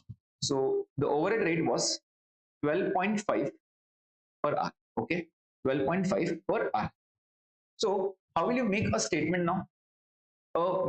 Basically a cost sheet. Okay, A and B. Let's say I'll give you, for A, material was 30 rupees and 20 rupees. Labor, 4 hours, I'll say 3 hours at the rate rupees 20. So this will be 60 rupees, and this will be, okay, I'll just take 3 hours and 4 hours. So it will be 60 and 80. 3 hours into 20 and 4 hours into 20. It was labor. And how will you calculate overheads? Again, overheads is 12.5 per hour. So what you have to do is you just have to multiply 3 hours into 12.5 and 4 hours into 12.5. This is what you initially used to do in overheads costing, that is in CMA Group 1 Intermediate. Okay, 37.5 and 50 rupees. So what is your total cost per unit? What is your total cost per unit? It gives me 90, 127.5 and 100, 150. It is the total cost per unit. See, in this chapter, we are not talking about material, and we are not talking about, it will still be the same. We are only focusing on this one. Previously, you were charging 12.5 per hour. Now, activity-based costing suggests that what you do is, of this 1 lakh, you check for the activities. On what grounds the expenditure was made. So, in that case, 2 activities came in front of me. For example, first was the ordering cost. And the second was the inspection cost.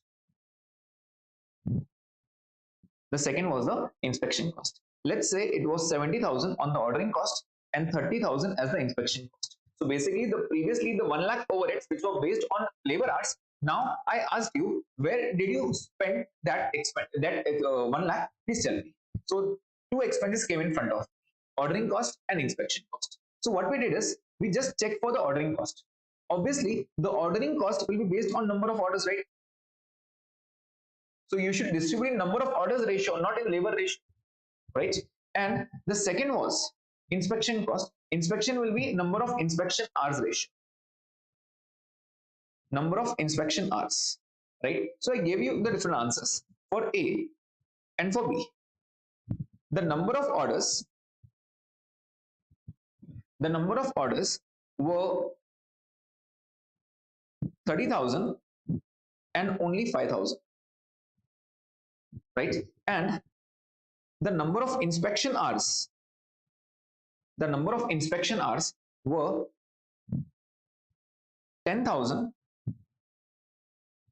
and 5,000, right? So can I say this ordering cost should be divided in this ratio, in the number of orders ratio, and also the inspection cost should be divided in this ratio, that is the number of inspection hours ratio. So instead of applying the labor hours, what I did is I started searching for the expenses. Where were the actual expenses made? So the actual expenses were made on 2 parts, the ordering cost and inspection cost. So I told you, distribute the ordering cost in the number of orders ratio. The stock which is ordered more times, it should be, obviously the expenditure should be charged on that product, not on the other product, right? So in that scenario, 70,000 will be distributed amongst A and B in 30:5, which is 30:5, that is 30,000 and 5,000. And the 30,000 expenditure, that is the inspection cost, it should be apportioned in 10:5 between A and B. So if I use this ratio, 70,000 divided by 35 into 30 equal to, this will give me the answer as 60,000 and 10,000, right? And 30,000 divided by 15 into 10 will give me 20,000 and again 10,000. That means on product A and on product B, on product A you should charge 60 and 20, that means total of 80,000, and on product B 10,000 and 10,000, total of 20,000. Total of 20,000. These are the total expenditure. Let's say the number of units were 10,000 and 8,000. So what you do is divide by 10,000, that is number of units, divided by 8,000, that is number of units. This will give you the overhead per unit, which is 8 rupees, and 20,000 divided by 8 will give you 12,000. This is how you calculate, right? Obviously, this I have given just a random information because I haven't considered the labor hours in this question, but I'm just giving you a rough idea how to solve such kind of questions. I basically have my own format in which format you should answer, right? So first of all, I should check what are the basic expenses, and then that expenses should be apportioned in different ratios. So I have to use the different ratio, right? Okay. Now, how to check the ratios? It will be either given to you or else you have to find the ratio. Now, ABC questions are actually used. They will be of one full page questions or 2 page. So you just have to gather the information together. Now, in this scenario, the ordering cost and inspection cost are known as the activities. Also known as cost pool.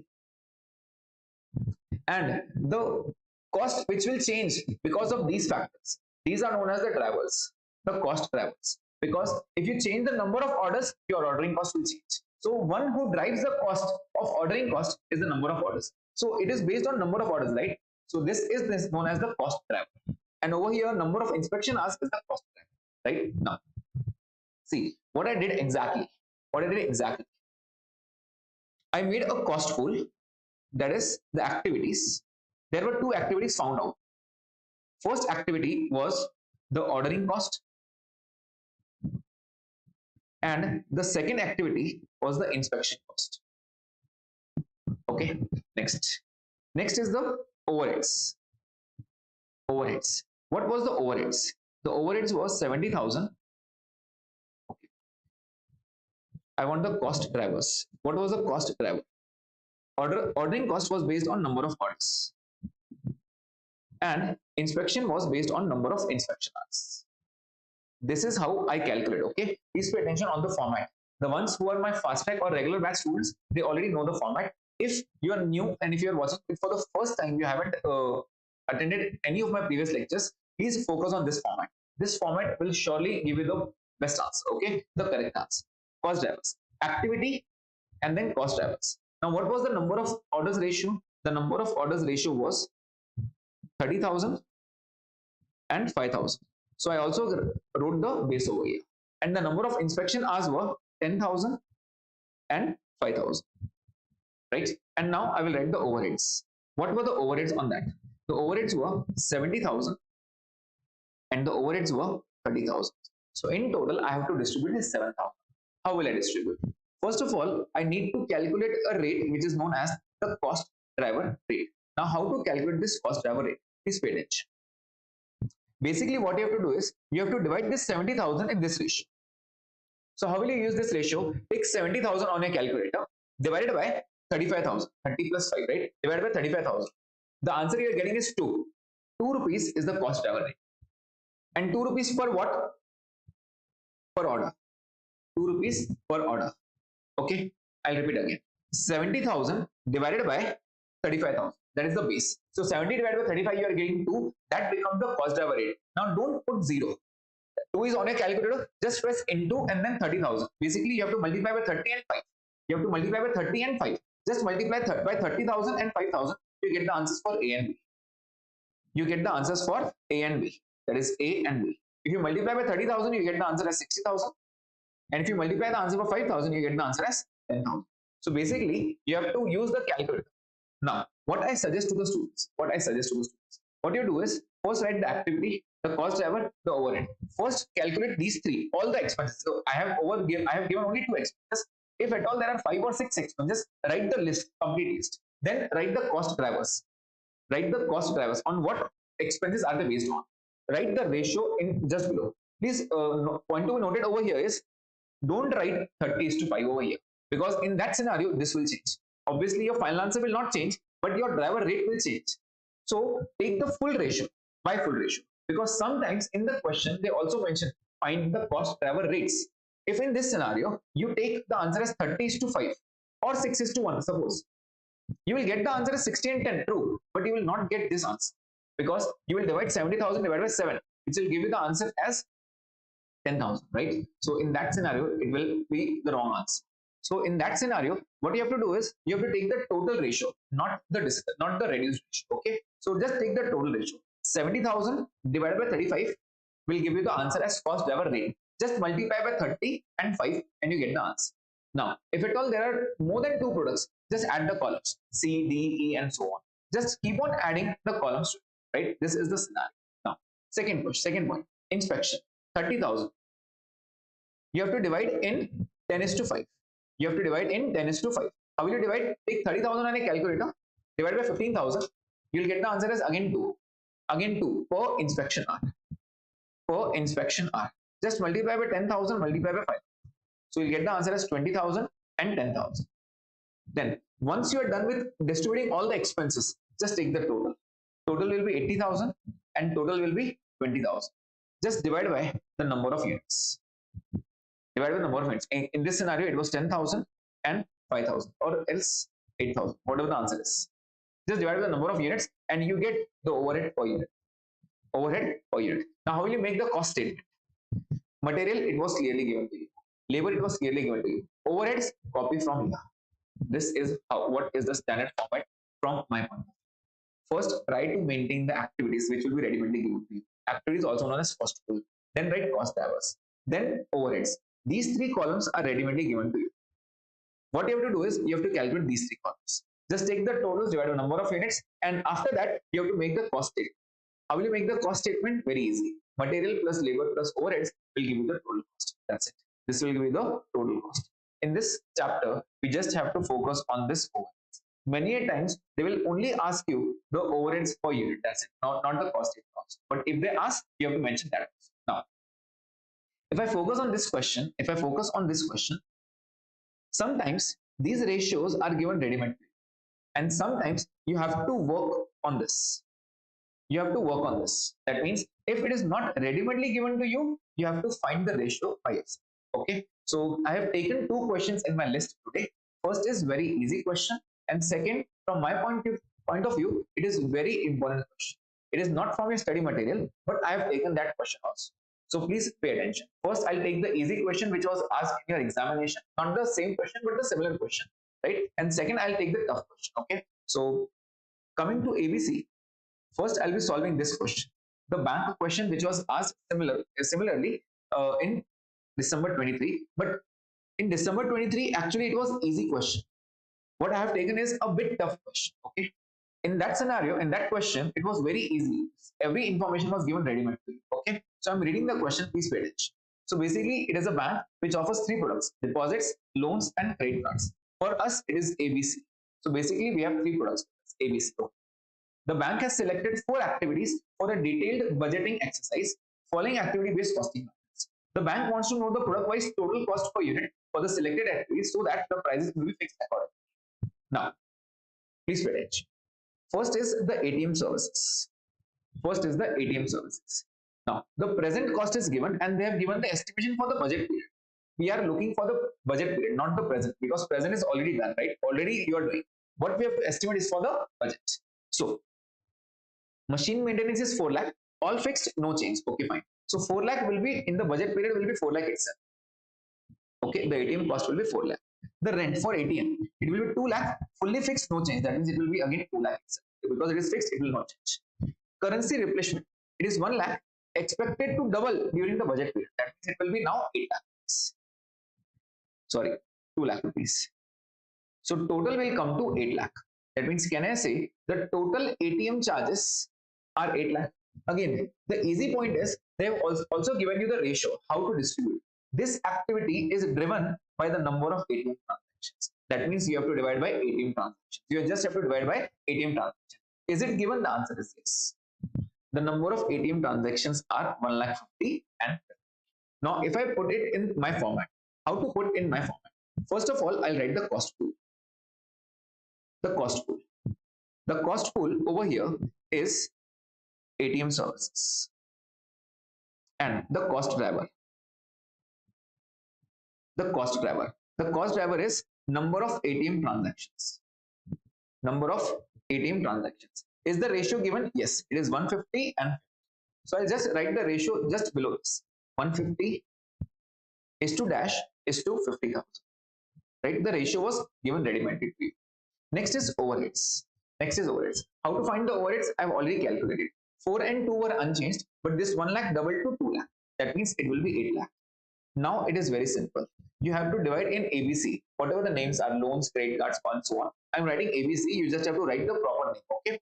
8 lakh. Now, how will you calculate? You just calculate by 8 lakh divided by 2 lakh. 8 lakh divided by 2 lakh. So it will give you 4. It will give you 4. So first of all, I'll write the cost driver rate. Cost driver rate. It will be rupees 4 per transaction, per ATM transaction, right? And now, please don't press 0. Just try hitting into and press into only once. Into 1,50,000. This will give you the answer as 6 lakh. Dash and 2 lakh. 50,000 equal to will give you the answer as 2 lakh. This is how you do the first one. I hope the point is clear. First one. Second one. Second. Computer processing. Computer processing is 5 lakhs. Now what they have given? Half of this amount is fixed. Means 2,50,000. Now this is fixed. Okay, this is fixed. And no change is expected. The variable portion is expected to increase to 3 times. That means the other variable will increase to 3 times, into 3. It will come to 750. So what will be the total cost? 750 plus 2, 10. Now the computer processing is the second cost pool. So what I'll do is computer processing. 10 lakh rupees is the total expense, and it is based on what? The answer is clearly given. This activity is driven by the number of computer transactions. It is based on number of computer transactions. Just search for the ratio. Number of computer transactions. It is 15 lakh, 2 lakh, and 3 lakh. So I have to divide this cost in 15 lakh, 15 lakhs, 2 lakhs, and 3 lakhs. So what you have to do? You have to just divide by 20 lakhs. Again, don't use the shortcut ratio. It is 10 lakh divided by 20 lakhs. It will give you 0.5. And now press into 15 lakhs. This will give you 7,50,000. Now don't press into, just press 2 lakh equal to, this will give you 1 lakh. And then 3 lakh equal to, this will give you 1 lakh. This is how you make that. I hope you are getting this point and how I use my format. Cost pool, cost driver, overheads, cost driver rate, ABC. Right? Okay. Moving ahead. The third point. Issuing statements. Issuing statements are 18 lakh rupees. 18 lakh is the present cost. Presently, 3 lakh statements are made. So as of now, you are making only 3 lakh statements and the cost is 18 lakhs. In the budget period, 5 lakh statements are expected. That means you are increasing the statements. For every one increase in 1 lakh statement, 1 lakh rupees is the budget increase. That means if you increase by 1 lakh, 1 lakh will increase. You are increasing by how many lakhs? 2 lakhs. So 2 lakh will increase. So what will be the total expenditure? 20 lakhs. 20 lakhs. 18 lakh is the basic expenditure. 1 lakh statements are increased, 1 lakh cost will increase. 1 lakh statements are increased, 1 lakh again cost will increase. That means it will increase by 2 lakh, right? So the total cost will come to 20 lakhs. Now, is the base given? Yes. This activity is driven by number of statements. Is the number of statements given? Yes. Number of statements given 3 lakh, 50, 50, and 1 lakh. Just use the ratio, take the answer. Next, computer inquiries 2 lakh. Estimated to increase by 80%. Just increase by 80%. 2 lakh plus 80% will give me 3 lakh 60,000. Yes. 2 lakh plus 80%. Yeah, 3 lakh 60,000. This activity is driven by telephone minutes. Telephone minutes is also given to you. That means every answer was ready-madely given. Now, in the question which was asked in your examination, it was easier than this also. In that scenario, this was not given. You have to take the figures directly. In this question, we are actually calculating the amounts also. But in the exam question, this was not given. The budget period was not given. You have to take the cost directly, 7 lakh, 5 lakh, and just distribute the ratio. This was asked for 7 lakhs. It was very easy, right? And the last one, what you have to do, you just have to make the totals and then divide by the number of units. Over here, the number of units is volume. 58,600 A, 13,000 is B, and 14,000 is C. Just divide by this and you get the overhead rate per unit. That is right. So this is how you solve. I've given the answer over here. See, how did I calculate 8 lakh rupees, then 10 lakh rupees, 20 lakh, and 3 lakh 60. I given this. Next, in my format is cost pool, first ATM services. Cost driver, the ratio I've given. Cost I've calculated already above. Rupees 4 per ATM transaction distributed in 2 parts. the ratio was not given for third part, right? So I've calculated everything, all the four, just make the totals, divided by the volume, it was clearly given, and this is the overhead rate, and this will fetch you 7 marks, which I feel was a bonus question, right? So this was very easy. I have also taken one more question on ABC and then GIT. ABC, I've taken very important question in which you have to calculate the ratios. So I'm going with that question. Please pay attention. Yeah, ABC. This is very important question. If you have to understand ABC, this is the best question to understand ABC. You have to calculate each and every ratio. Okay, I'm reading the question. Please pay attention. W Limited manufactures three types of products, namely PQR. The data relating to a product are as machine hours. The answer is per unit. Okay. Labor hours, again the answer is given in per unit. Just keep your calculator handy. You have to calculate a lot of information. Material, again per unit is given. And production units is given. How many units? Units are there. Production units. I want the machine hours for A, B, C, and I also want the labor hours for ABC. As of now, I don't know whether it will be required or not, but if the question is giving like this, I want all the answers. So start calculating the machine hours and the labor hours individually. Please be quick.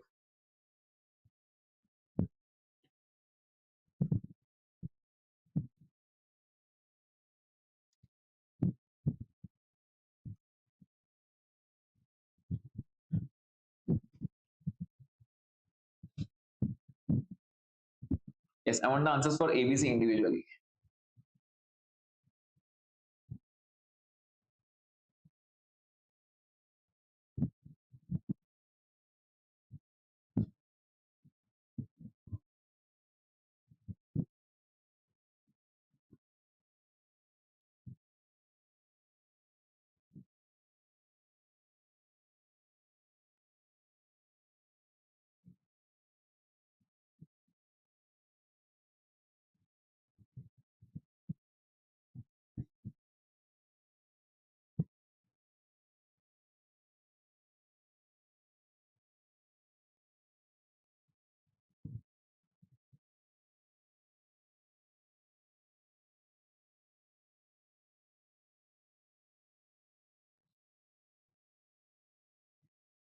Please check.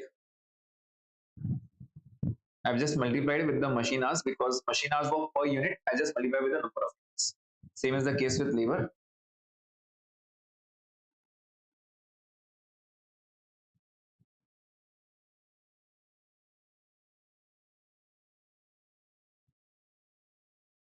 Okay.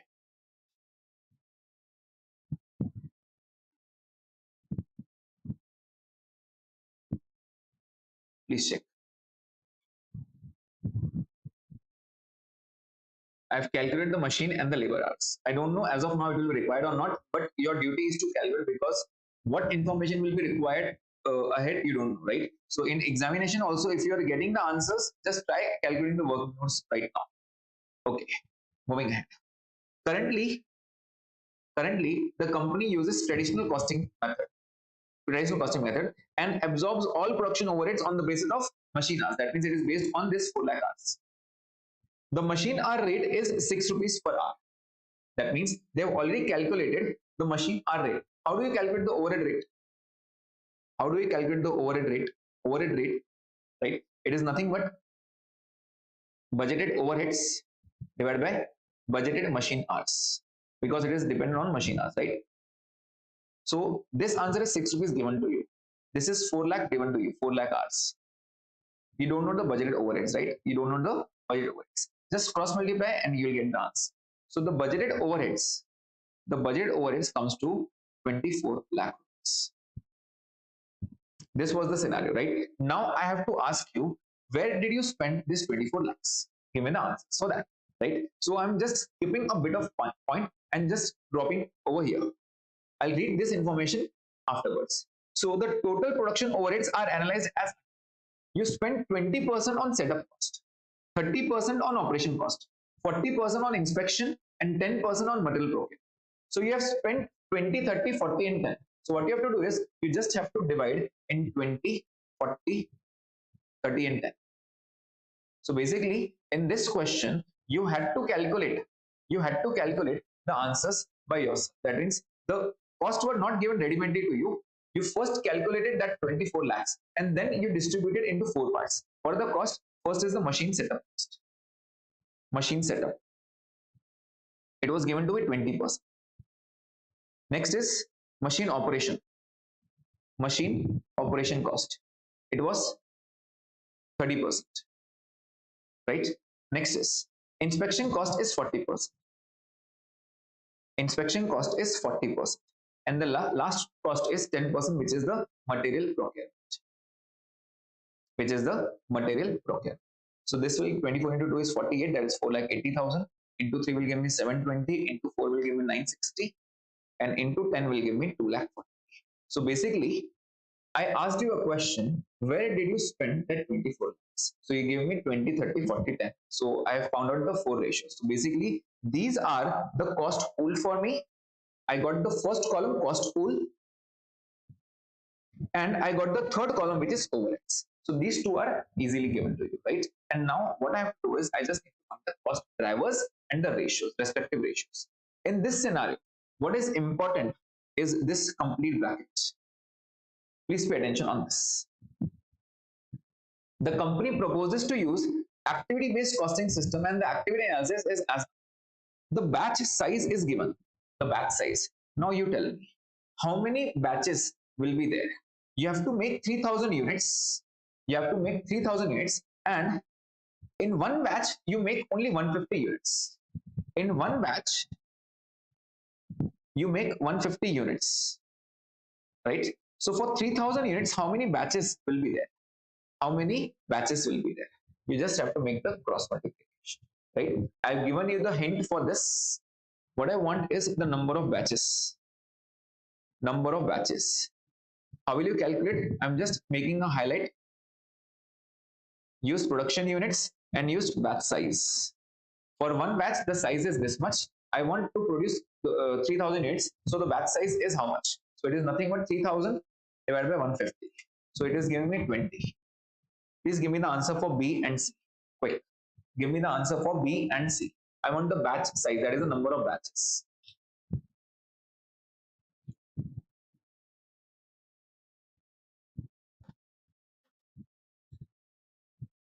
Yes, give me the answer quick. Number of batches.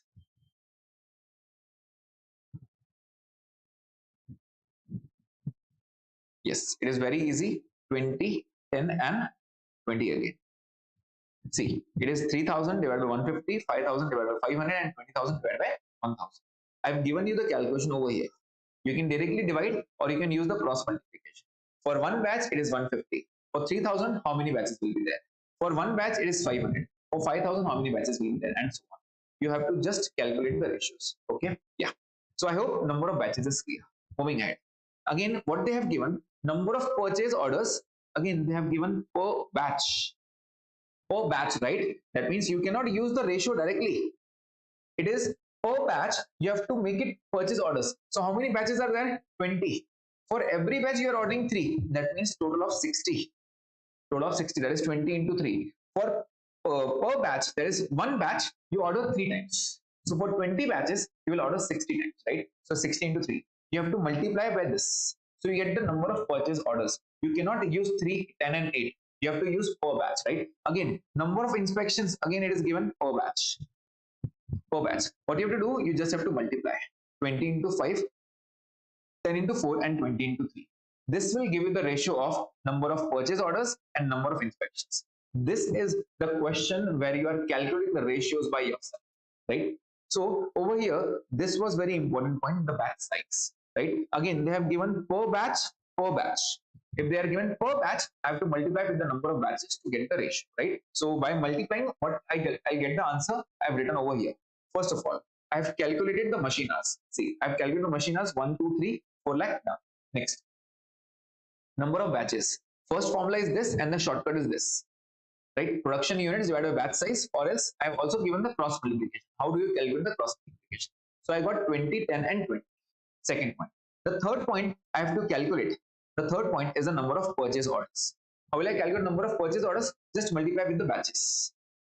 3, 10, 8 was given, 20, 10, 20 I found it with the number of batches, and 320 were the purchase orders. Next point you have to give to the number of inspections. To the number of inspections. Inspections just multiply by 5, 4 and 3. 543 I multiplied by 543. So I got the 200 inspections. So these are the 4 workings which I have done. Fifth working I've already shown you. I've spent the expenses over here. Right? Now the last point is, what ratio will you use on this? What ratio? So over here you can find out the machine setup cost. The setup will be dependent upon the number of batches, right? How will you set the machine setup? Can I say each and every time you set up, you will complete a batch, you will set up again. You will complete a batch, you will set up again. So number of batches was the best scenario for this, right? Second, machine operations. Operations are always based on machine hours, right? So I've taken the machine hours which you have calculated step per hour. Inspection are always based on number of inspections. So I've taken the number of inspections ratio. And material procurement. Material procurement is how much time you will order. So I've taken the number of purchase orders. So over here, what was important was calculating these ratios. All the 4 ratios are calculated by me. They haven't given the ratios ready-made. In some questions, they will give you the ratio ready-made. In some questions, you will have to find. This was the best question to analyze all the ratios, right? Also the ratios, I also calculated the cost by myself, right? I also calculated the cost by myself. And now the rest question is very easy. How will you calculate? Again, take 480 on a calculator, divide by 50 into 20 equal to 10 equal to 20 equal to. You'll find the answer. So this is the perfect format from my point of view to get the ABC question. I know it will not be fitted in your paper, so you can try horizontal also, but you will get the answer, right? This is how I go with this. And last May, I divide by number of units and I get the answer as overhead per unit. After that, if they have asked the cost statement, I'll add material, labor, and the overhead. Overhead I have already calculated. Material, labor will be given in the question. Just add up and it will give the total cost. This is how I go through these questions. I hope this ABC point is clear. Now, if you have any queries till here, till ABC, please feel free to ask. I'll explain those and then I'll move to the last question before lunch, that is of the JIT. Again, one of the very important question of JIT. Yes, please tell me if you have any queries still here. Please feel free to ask.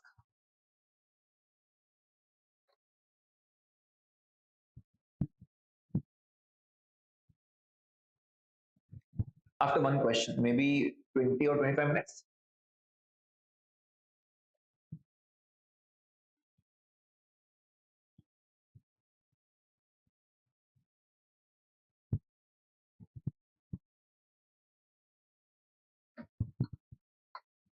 Okay, Neeraj, no query.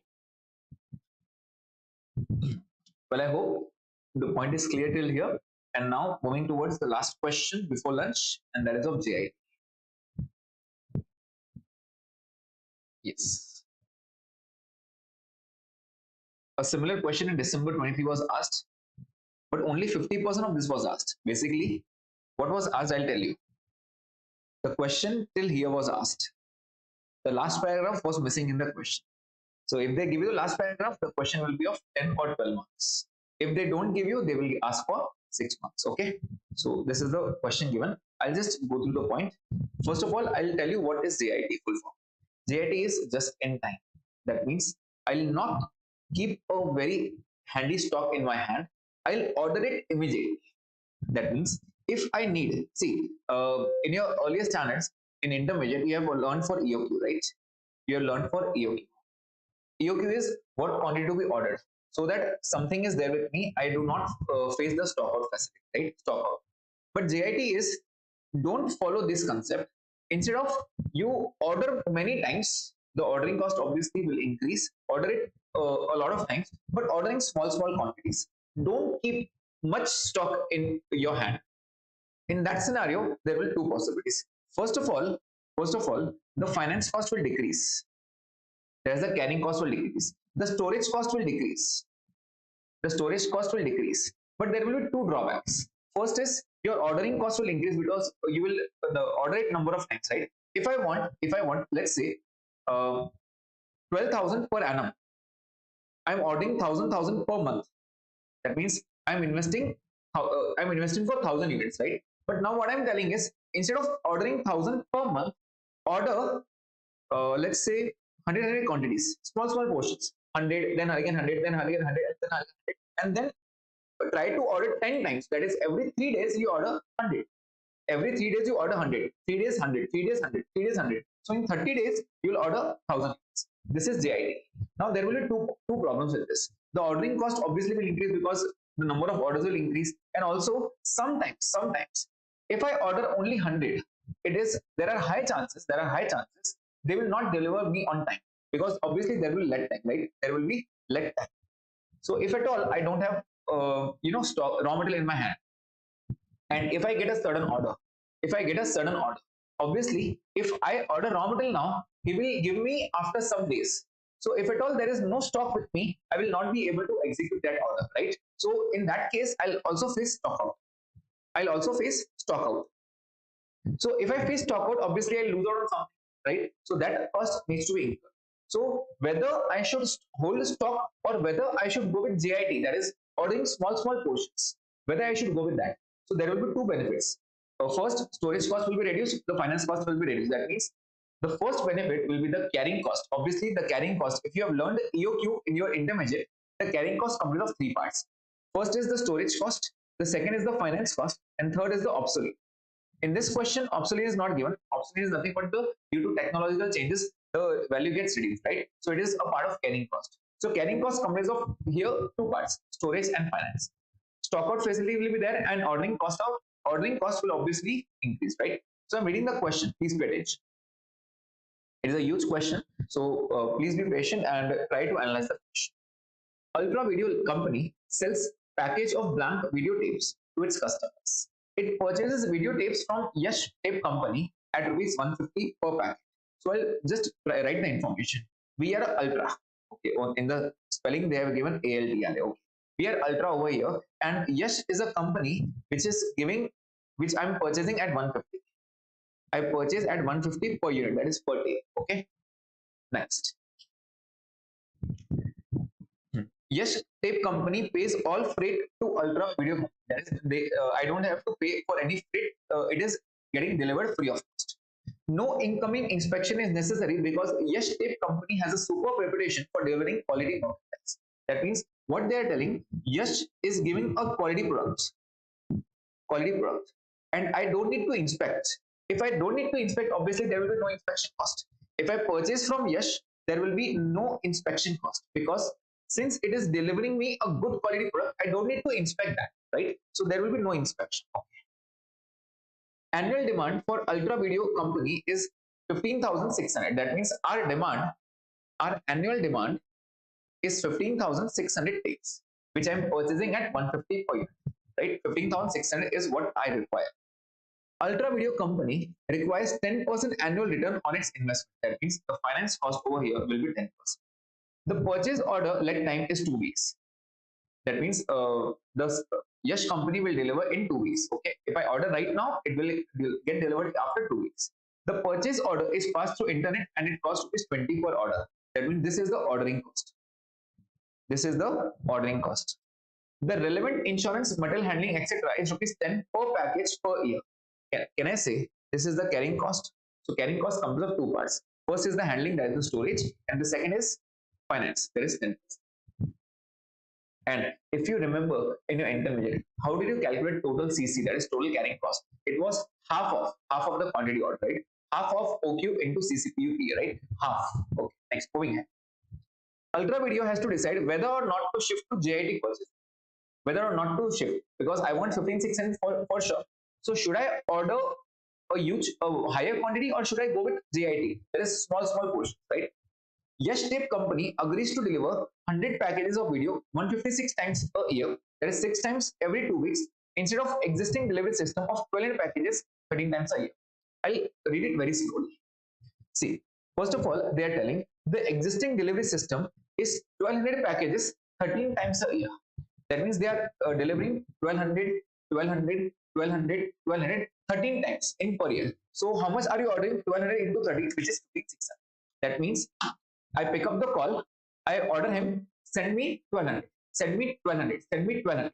13 times in the year, 13 times I ordered 1200, right? That means I have to pay ordering cost 13 times. I am ordering 13 times and I'm paying 20 rupees on each order, right? This is the first one. Second, the new plan is, instead of ordering 1200 in one time, order small quantity of 100 only. 100 packages 156 times. That means I have to order 156 times now. If I order 156 times, obviously the ordering cost will increase by 156 into 20, right? And I'll order small portion, only 100. So will my quantity get the complete the annual demand? The answer is yes. If I'm ordering 100, I'm ordering 156 times in the complete year. That means I'll pick up the call, send me 100, send me 100, send me 100, send me 100. In the complete year, I will do it 156 times. That means number of orders will be 156, and I'll order only small portion 100, right? Okay. For this, with additional amount of 0.05, that means he is telling, I won't give you this. If you're ordering very small quantity, obviously you will increase the cost, right? So he is telling, I will give you at 150.05. Initially he was giving me at 150, and now he is giving me at 150.05. That is 0.05 is charging extra. I said okay, no problem, because I'll save on the carrying cost, that is interest cost and storage, right? Next, Ultra Video company incurs no stock out under its current purchasing. That is, if I'm purchasing right now, that is 1200, I will not face out any stock out, right?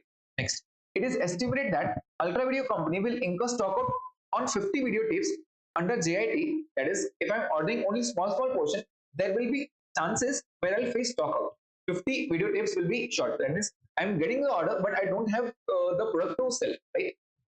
In the event of stock out, Ultra Video company has to rush order tapes which cost rupees 8 per package. That means if I'm not getting it on time, I'll rush to another vendor and I'll take it, and I'll have to bear extra cost at rupees 8. That means 15 to 8, I'll add up to the cost. Comment whether Ultra Video company should implement JIT or not. See, if the total cost is lower, obviously I'll go with the JIT. If the total cost is higher, obviously I'll not go with JIT. In the examination, only this much was asked. So I'll first solve only this much, and then I'll go with the second part. Okay. Now, over here, I've given you the solution. Please pay attention. I'll just follow the current policy. In the current policy, what are you exactly doing? Can I say you're purchasing 15,600 tapes, and at what price you are charging 150? Obviously, Yash company is charging 150. So it is 15,600 into 150. That means I'm paying 23,40,000 first purchase price. Okay. Second, annual carrying cost. Now, what will be your annual carrying cost? I'll come to this later. First of all, annual ordering cost. How to calculate the ordering cost? 20 rupees was per order, and 13 orders were placed. 13 into 20 will give me only 260. And there was no other cost. There was no stock out. There is no inspection. There was no customer return. Nothing. It will give me the total.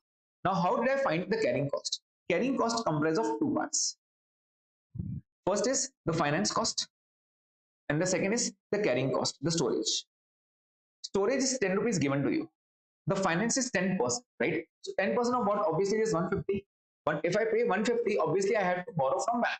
150 into 10% will give me 50. The borrowing cost is nothing but the storage cost, right? So I'll take it as a finance cost. So 10 rupees is the finance cost, and 10 rupees is also the carrying cost. On how many units should I bear that? Obviously it is half of OQ. How do you calculate CC? It is half of OQ into CCPUPA. What is CCPUPA? It is 20. 10 on handling and 10 on finance. Sorry, 15 on finance. So it comes to 25. 15 on finance. 150 into 10%. 15. So it will give me 25. Ordering quantity was 1200. Half of 1200 into 25 will give me the answer. I've given the working note over here. Please pay attention. The finance cost.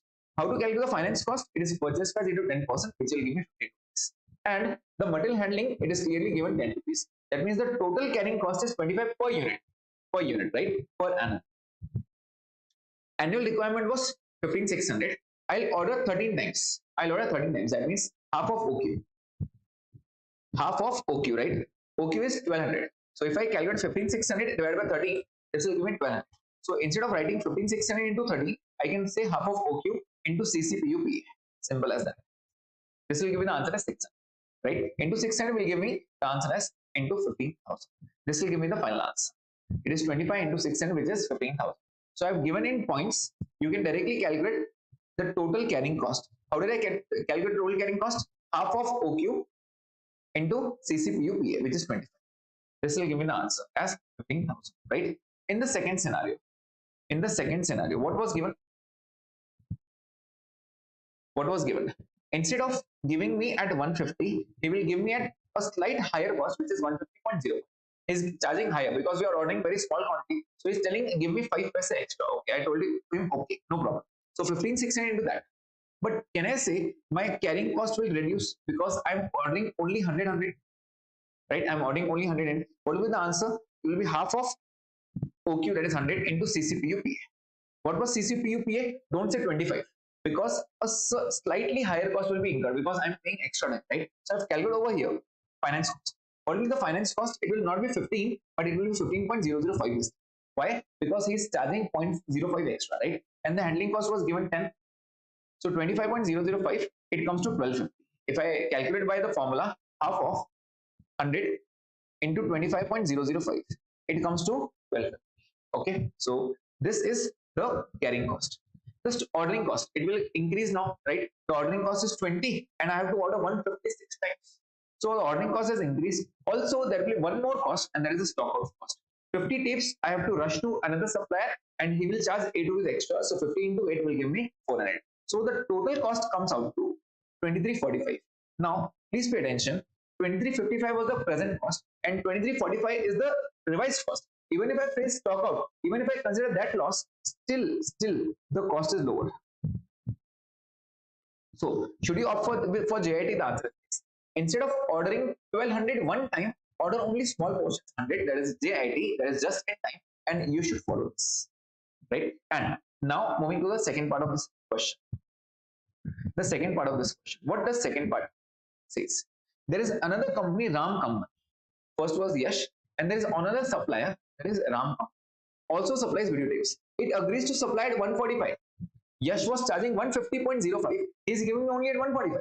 That is a lower cost. Why is he giving me under lower cost? Because if videotape is purchased from Ram company, relevant carrying cost will be 9. Instead of 10, it will be 9. Against 10 rupees in case of purchasing from Yash. However, Ram company does not enjoy a sterling reputation of quality. That means there comes a point of quality. Obviously, if there is a quality problem, what I have to do is I have to spend 2 more expenses. What are 2 more expenses? First is I need to inspect. So obviously, there will be inspection cost. If he is giving at a cheaper rate, obviously I need to bear something. I have to bear something extra. What are the extra costs? That is the inspection cost, and sometimes the customer also rejects. Customer will reject, right? Or will return. So I have to accept that returns also. That will be that cost.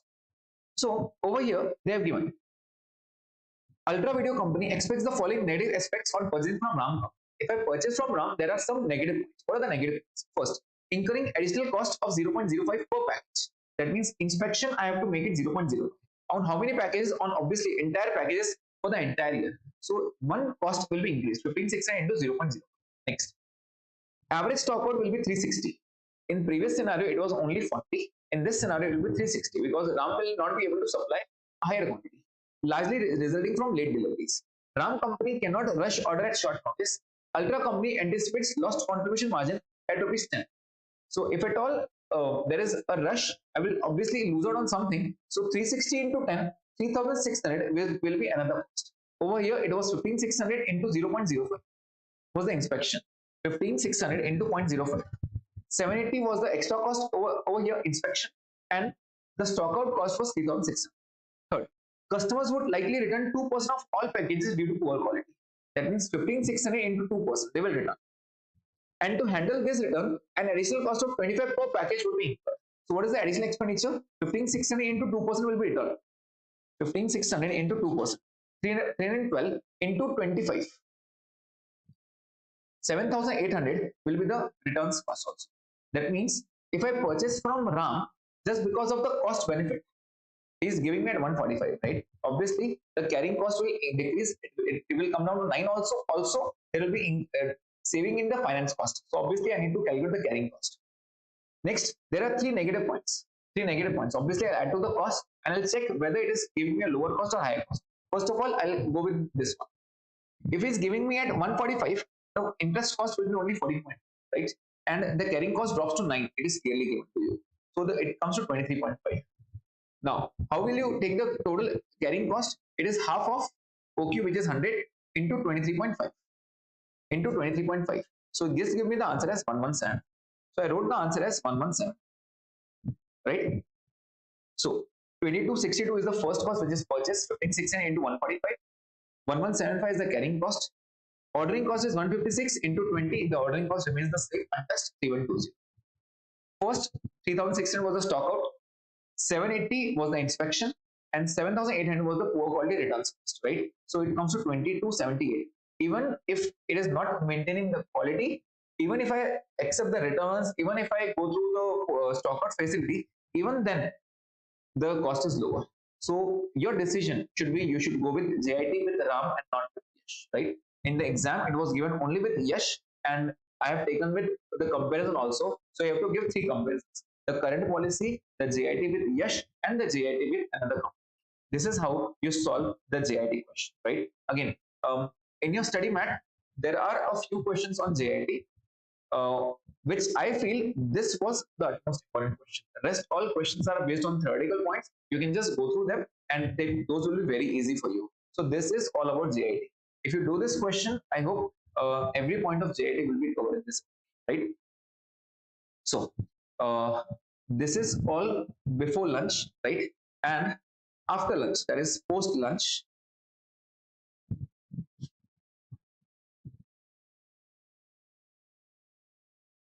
I'll start with, or else I'll say, standard costing coming up. Standard costing coming up. Okay, so it's 1:30 right now. What I'll do is we'll start at 2:15. Okay, 2:15 we'll resume. So you can have a lunchtime. And on standard costing, the students who are my fast tech or regular batch students, or have done my previous workings also, previous sessions also, standard costing, my way of teaching is something unique. Okay, I follow a different method rather than your following your modules, your study. Okay, so I'll be taking the basics first, then a few advanced questions, and then the exam questions, right? I'll be covering everything after lunch. So we'll start at 2:15. Okay.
Okay, so joining quickly, let's start with standard costing now.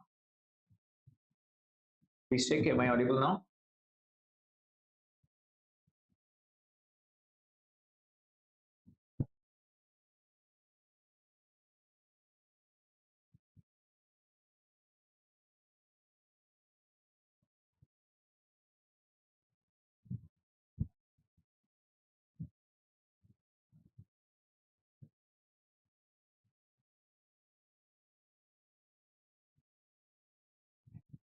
Okay, thank you, Neeraj, for the confirmation.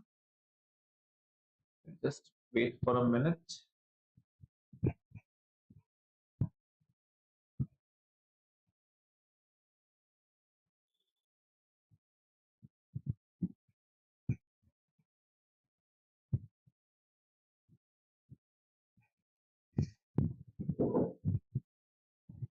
Okay, let's start.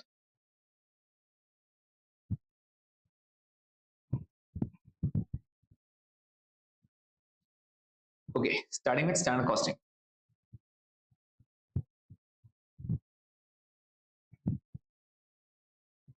So when I say standard costing, everyone knows the basics of this, right?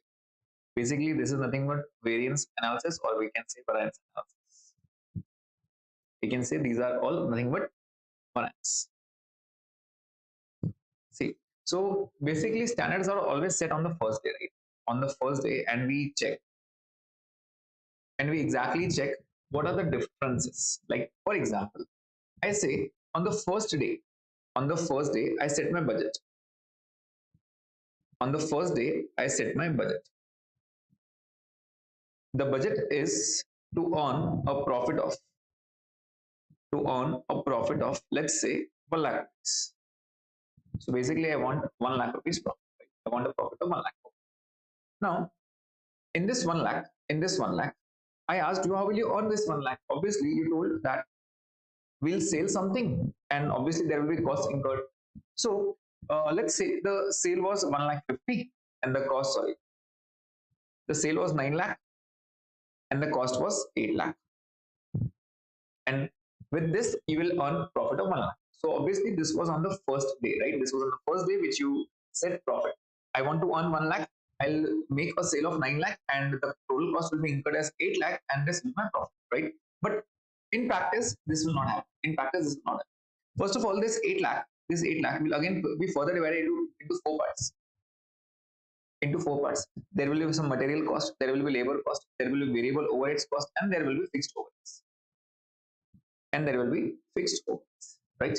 So let's say the material cost was 3 lakh rupees, the labor cost was 2 lakh, the variable overhead was 2 lakh, and the fixed overhead was 1 lakh, right? This was all the estimated, the budget data, right?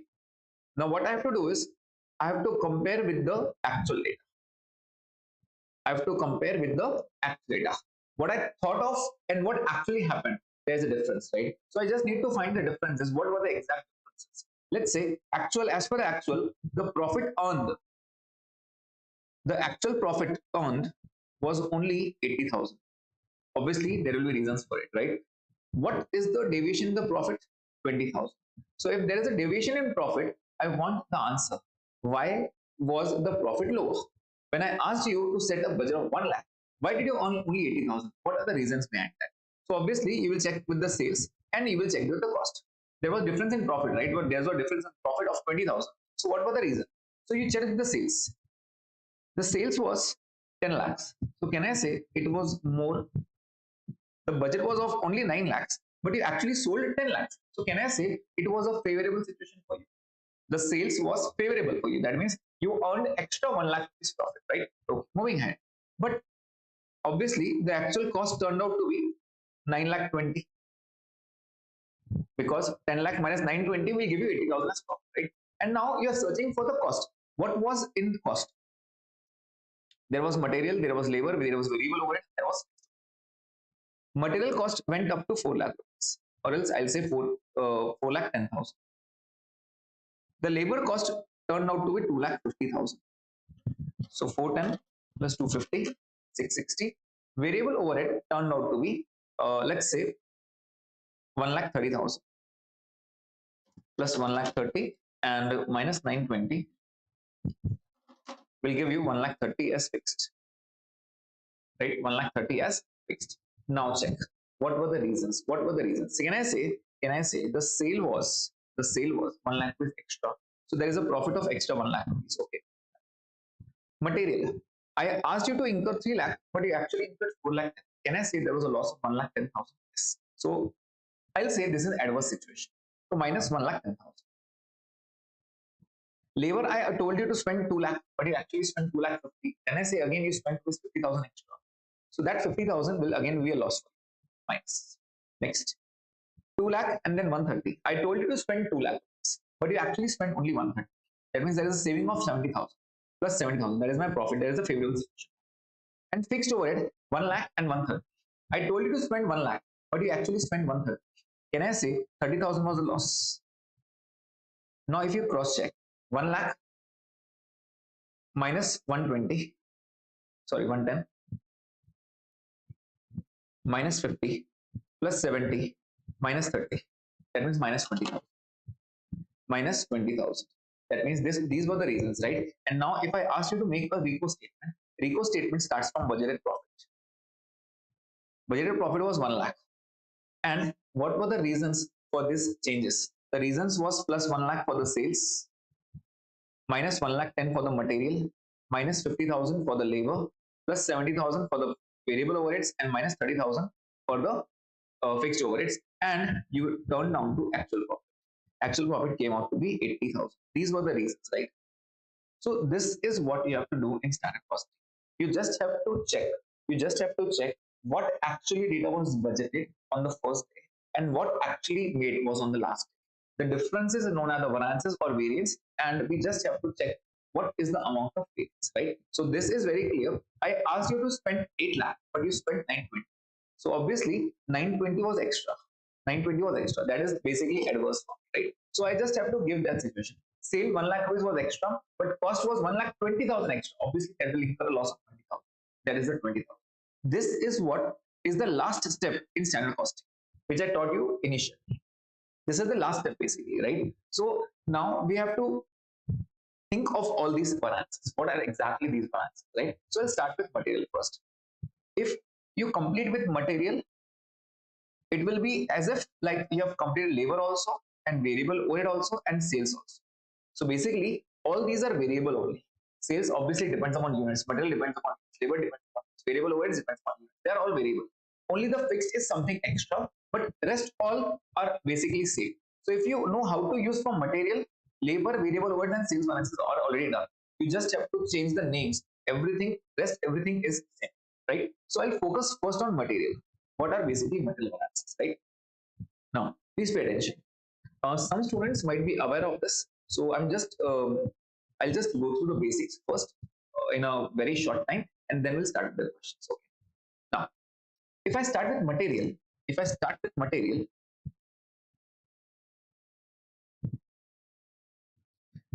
on the first day, I asked you to make 1 unit. On the first day, I asked you to make 1 unit. For 1 unit, take 5 kgs at the rate rupees 10 and complete that in rupees 50. That means if you have to make 1 unit, let's say I'm making a product. You have to use 5 kg of raw material, and the raw material is available at rupees 10. So you have to take 50 rupees as material, right? But actually, what happened?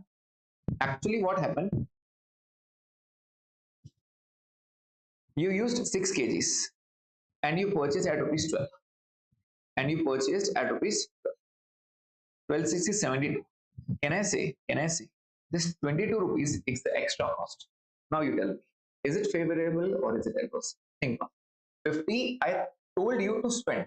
This was the budget, or else budget is also known as the given standard is the budget, right? I asked you to take material of 50 rupees, use 5 kg at rupees 10, but actually you use 6 kg at rupees 12. So you spent 72 as extra.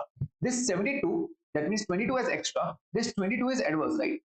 And this 22 is known as the cost one. See, my cost was extra by 22 rupees. That is known as the cost variance. That is known as the cost variance. Okay. Now, in this scenario, whose mistake was this? This 22 rupees, whose mistake was this? So basically, there are two managers involved in this. First is the purchase manager, and the second is the production manager. The purchase manager obviously purchases from the outside market, and therefore he should be held responsible for the price, right? And the production manager, since he's producing the units, he should be checked with the quantity. How much quantity is he using? So he should be based on quantity. The variance should be based on quantity. Over here, quantity is known as usage, right? Over here, quantity is known as usage. So basically, we are searching for whose mistake was this 22. Whose mistake was this 22? So can I say the mistake made by production manager, or else first I'll say the mistake made by the purchase manager. He was purchasing. I asked you to purchase it at rupees 10, but you actually purchased at 12. That means 2 rupees extra you paid, right? That means 2 rupees extra. And how many kgs did you purchase? Actually 6 kg. That means 12 rupees is your fault. How did I calculate that 12 rupees? 2 rupees was the extra cost you paid. I asked you to spend rupees 10 per kg, but you actually purchased at 12. That means 2 rupees, there was a loss of 2 rupees. And how many kgs did you purchase? 6 kgs. That into 6 will give me 12 rupees. That means 12 is the loss made by purchase. And then quantity. For quantity, that is the usage, production manager should be held responsible. At how much quantity did I ask him to use? 5 kg. But how much did he use? 6 kg. Can I say there was a loss of 1 kg? 1 kg. And at what price? At rupees 10. Why 10? Because if I tell him you are held responsible for 12, he will say no sir, I am not responsible for 12. Quantity I have used, I know, but you have set the standard as 10. Purchasing at 12 was not my mistake. I used the quantity, it is my mistake. But purchasing at 12 was the mistake of purchase manager. It is not my mistake. So don't put it on me, right? So 1 kg into rupees 10, 10 rupees is the production manager's responsibility, right? So over here, 22 was adverse, that is the adverse situation, not a favorable situation. That was not a profit, that was loss. We don't say loss, we say adverse. 12 was the loss and 10 was the loss. Now, this is what is material. I say, how much did you spend extra? In that extra, there were two things responsible. First is the purchase manager, he was held responsible for price, and the second is production manager, which he was responsible for usage. Now, putting this data into my table, what is the standard table which I see? If I say to produce one unit, you use 5 kg and you use at rupees 10.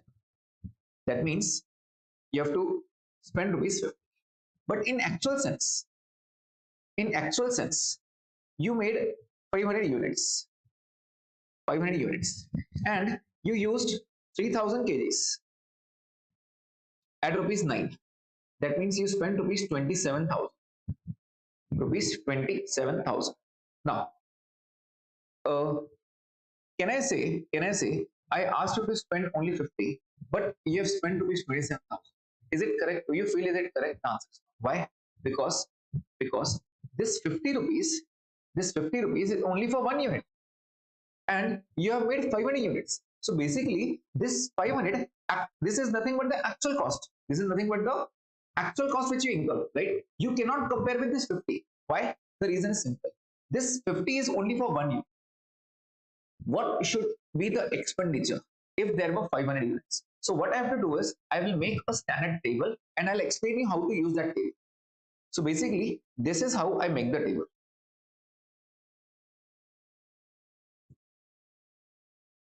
Three lines on the top.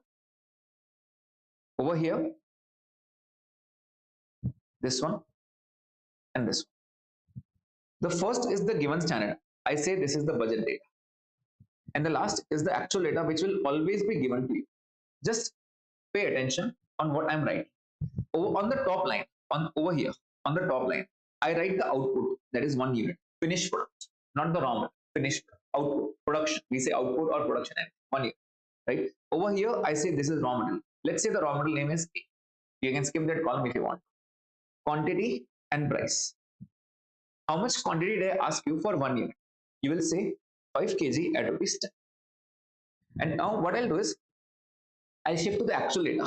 What I have to write in the top line is the output, or we can say the actual production. How many units did you make? 500. So I'll write 500 over here. 500 units. And for 500 units, what quantity did you use? You used 3000 kg. You used 3000 kg. And at what price? At 9 rupees. So the rupees column is 27. So can I say this is the actual quantity? This is the actual price. And this is the actual cost. I repeat again. Actual quantity, actual price, actual cost, right? Okay. You don't have to remember any of this. You just make the table, okay? So this is the 500 units. What you have to do is, you have to take 500 over here also. So basically, actual is what you spent, and what should have been spent is standard comparable. Is standard comparable. Basically, if I say in Hindi, 500 के लिए कितना लगना चाहिए था? What should have been spent on 500? What you spent is clearly given. How much should have been spent? We have to calculate that.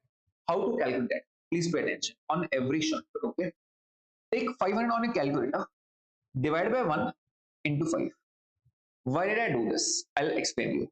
See, it is something very easy cross multiplication. For 1 unit, how much kgs were used? 5 kg. So for 500 units, how many kgs must be used? It is this cross multiplication. This quantity is basically this cross multiplication. For 1 kg, 5 kg. For 1 unit, 5 kg must be used. For 5 unit, how many kgs must be used? So it comes to 2500. It comes to 2500. Now you will be surprised. Why did I ask you to do this calculation? See, there is only one roundel right now, but there will be more than one round. So how to calculate that? Please pay attention. Take 500 on a calculator, divide by 1 into 5. Why did I use this? You will come to understand in the next question, where I'll be using two materials. Okay. Now, some might think, so we can do like this also. 5 into 5, directly answer. Yes. But always there won't be only 1 unit. There might be 2 units, there might be 3 units, there might be 5 units, or there might be 10 units. Anything can be there. And therefore you have to take the given standard. So how to calculate this? Please pay attention. Take 500 on a calculator, divide by 1 into 5. This is the easiest calculation. This is the easiest calculation. Okay. So it comes to 500. Next, 2500. Price was 10. Price was 10 given to you, right? Price was 10 given to you. This is standard, right? This is standard. Quantity, price. That means total rupees of 25,000. Now you are all set with the table. How to use this table? How to use this table? It is very easy. See, this was the total expenditure that should have been made, but you actually spent 27,000. So first of all, you need to compare this. This is the cost, and therefore it is known as the cost variance. First, I'll say material cost variance. Now, my shortcut over here is focus on the center word. The center word is cost, and we are studying standard cost. The name is standard. Standard always comes first is the rule, and this rule I will follow for each and every variance. Okay. So the cost comes first, and you have to take the cost first. Okay. So it is material cost variance. Material cost variance. When I say cost, you have to take the cost factor first. Okay. Now, how to take the cost? It is very easy. Standard always comes first. Actual is always the second part. And focus on the center word. So the formula becomes standard cost minus actual cost. I'll repeat again. Standard always comes first. So it is always standard minus actual. Easy. And what is the center word? Cost. I have to focus on the cost. So basically, standard cost minus actual cost. What was the standard cost? 25,000. What was the actual cost? 27,000. So only the difference will give me the answer.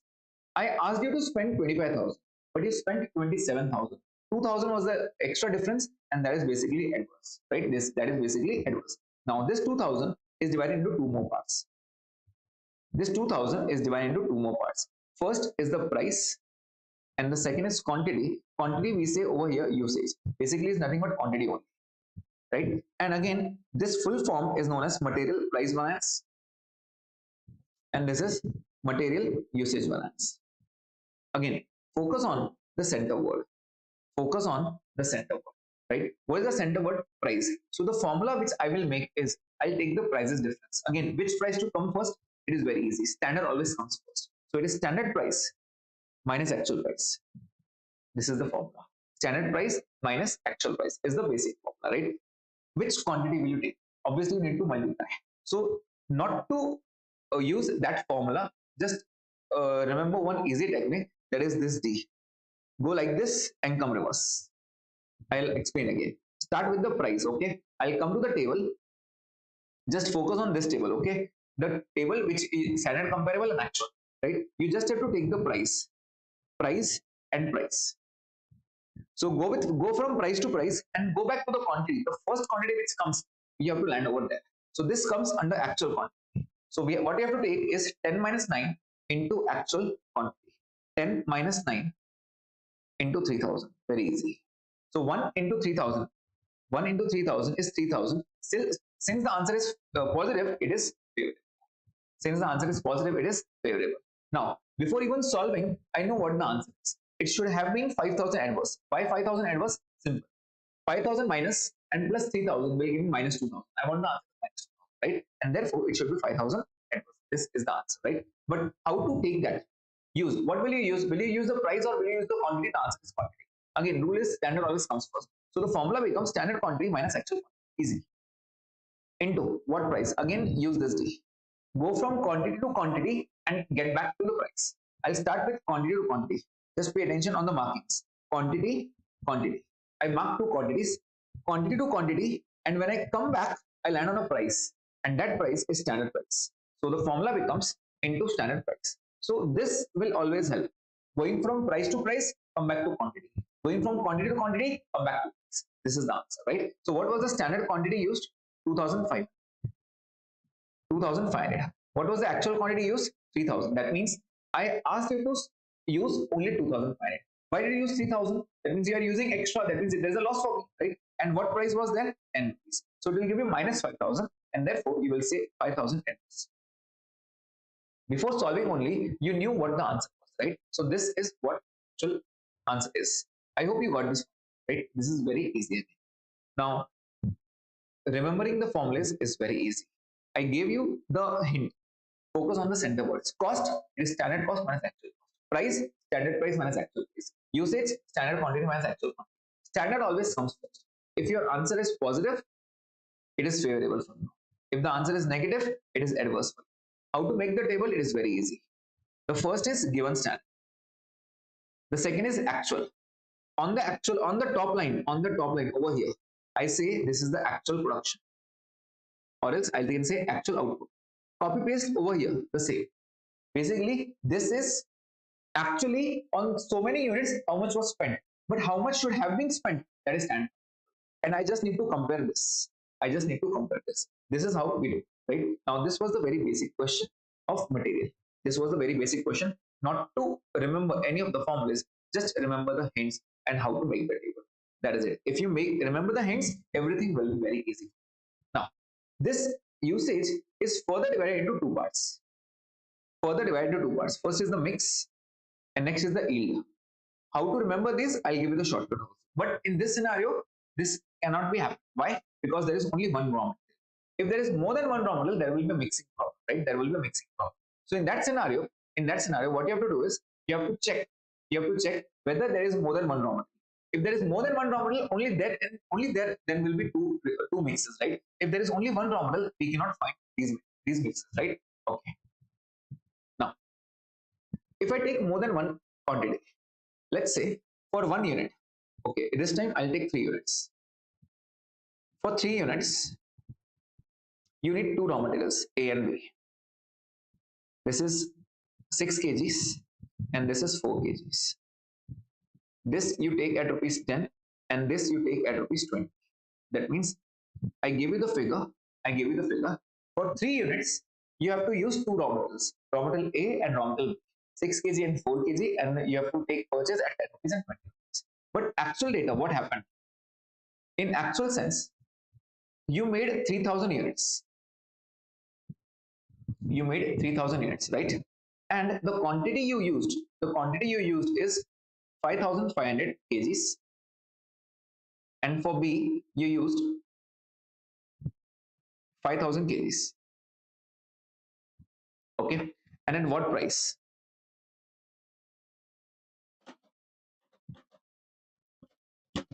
66,000 is given. Okay, and 60 after this 66, 5000 into,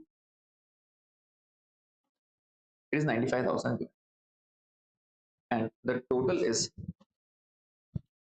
160. Now this data was given to you. This data was given to you. That means what they have given for 3 units, you should have done this. That means this is the given standard to you, right? And for 3000 units, actually you spent this. I cannot say I told you to use 6 kg, but you have used 5,500. That was only for 3 units, right? But actually you made 3000. So I have to need to compare with 3000, and therefore I need standard comparative. How to make this table? It is very easy again.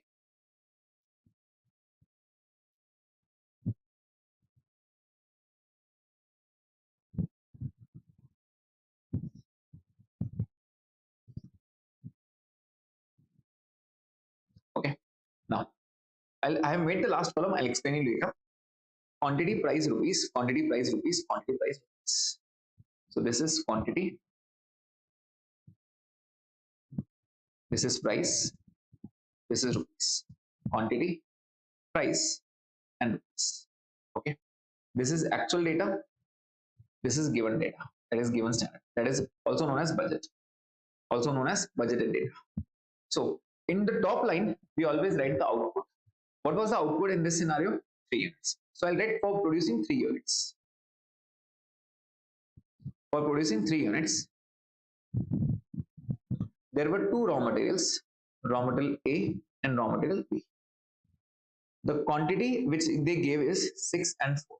The price which they gave is 10 and 20. Okay. First of all, when you make the table, just follow my steps. What I am saying. First of all, make it given standard. Okay. First given standard. Then shift to actual data. First part is this. Then shift to actual data. On the top line over here, write the actual output. Do you have the actual output? How many units did you make? You made 3000 units. So you made 3000 units. I'll write 3000 over there. I'll write 3000 over there. And is the quantity given? Yes. 5500 and 5000. Just write in the quantity which you used. 5500 and 5000. That means total quantity you used is 10,000. Total quantity is 10,500. And rupees is given 66,000 and 95,000. Total 161 you have spent actually. What must have been spent, we need to calculate. What you have actually spent is already there, right? So what you have to do is you have to calculate the rates by yourself. It is very easy, just divide and get the answer. This comes to 12 rupees and this comes to 19 rupees. Please check. 66,000 divided by 5,500 and 95,000 divided by 5,000. Right. So you are getting these answers, right? Now what we have to do is we have to go to standard comparable. Standard comparable. How to write the standard comparable? Just copy paste the actual production out there. 3000. So for 3000, how many units or how many kgs must have been required? So how to calculate that? Please pay attention. 3000 divided by 3 into 6 equal to 4 equal to. You don't have to calculate it multiple times. You have to just calculate one time. I'm writing the sentence, I'm writing the calculate rates also. 3000 divided by 3.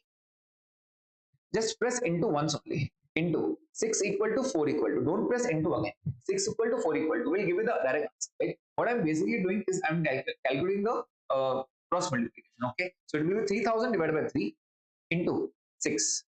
This will give you 6000. This will give you 6000 and 4000.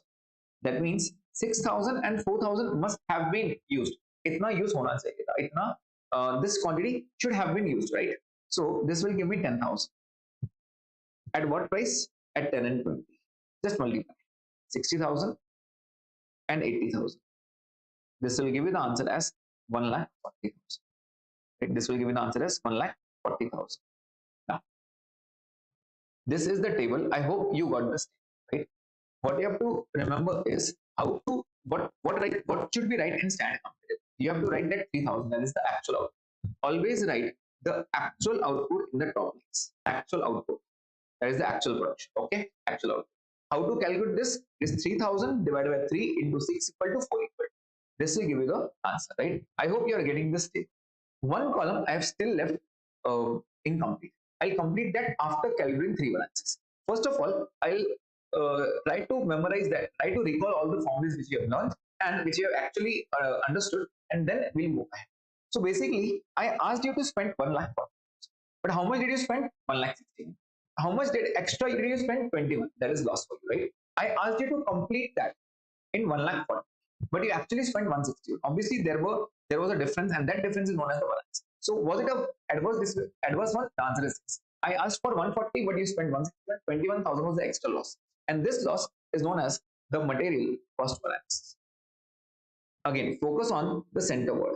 The center word is cost. That means standard cost minus the actual cost. Standard always comes first. So standard cost minus actual cost. You can take directly 21,000, but what I want is individual answers for A and B. So A and B. For A, I told you to spend 60,000, but you spent 66,000.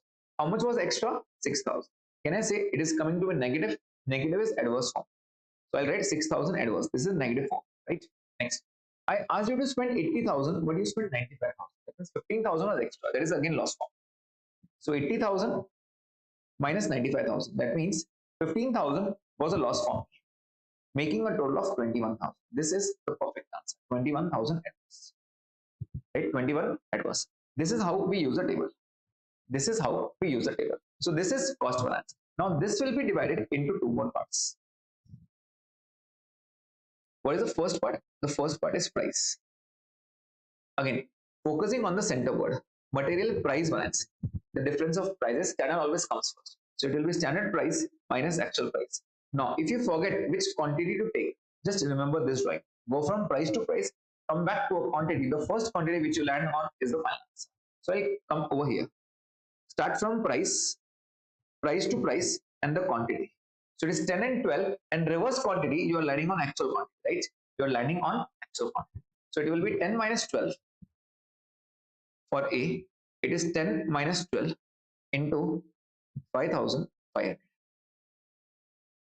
I asked you to purchase at 10 rupees, but you actually purchased at 12 rupees. How much quantity did you purchase? The actual quantity, which is 5,500. This is for A. For B, it is 20 and 19 and 5,000. 20 minus 19, the standard price minus the actual price into 5,000. So I'll write over there for B, it is 20 minus 19 into 5,000. So this will give me the answer as 11,000 adverse, 11,000 negative answer, that means adverse, and over here I'm getting 5,000 favorable, positive answer. A total of 6,000 adverse. A total of 6,000 adverse. Now if you cross check, the above answer was 21,000. Over here you are getting 6,000. That means clearly it is clear answer that 15,000 is the usage balance, right? So if you go with usage, what do you use? Quantity. That means it is a difference of quantity. Standard always comes first. Standard quantity minus actual quantity. Now again, if you forget the formula, just remember this one. You have to start from quantity to quantity, come back to a price. Whatever price you land on is the final answer. So I'll start with quantity. Please pay attention. I'll start with quantity. This is the quantity, this is the quantity. Start from quantity to quantity and come back. 6,000 and 5,500. You have to come back at 10 rupees. So you're landing on standard price. This was 6,000 minus 5,500 into standard price was 10. This was for A. For B, it is, I asked you to, just 1 minute.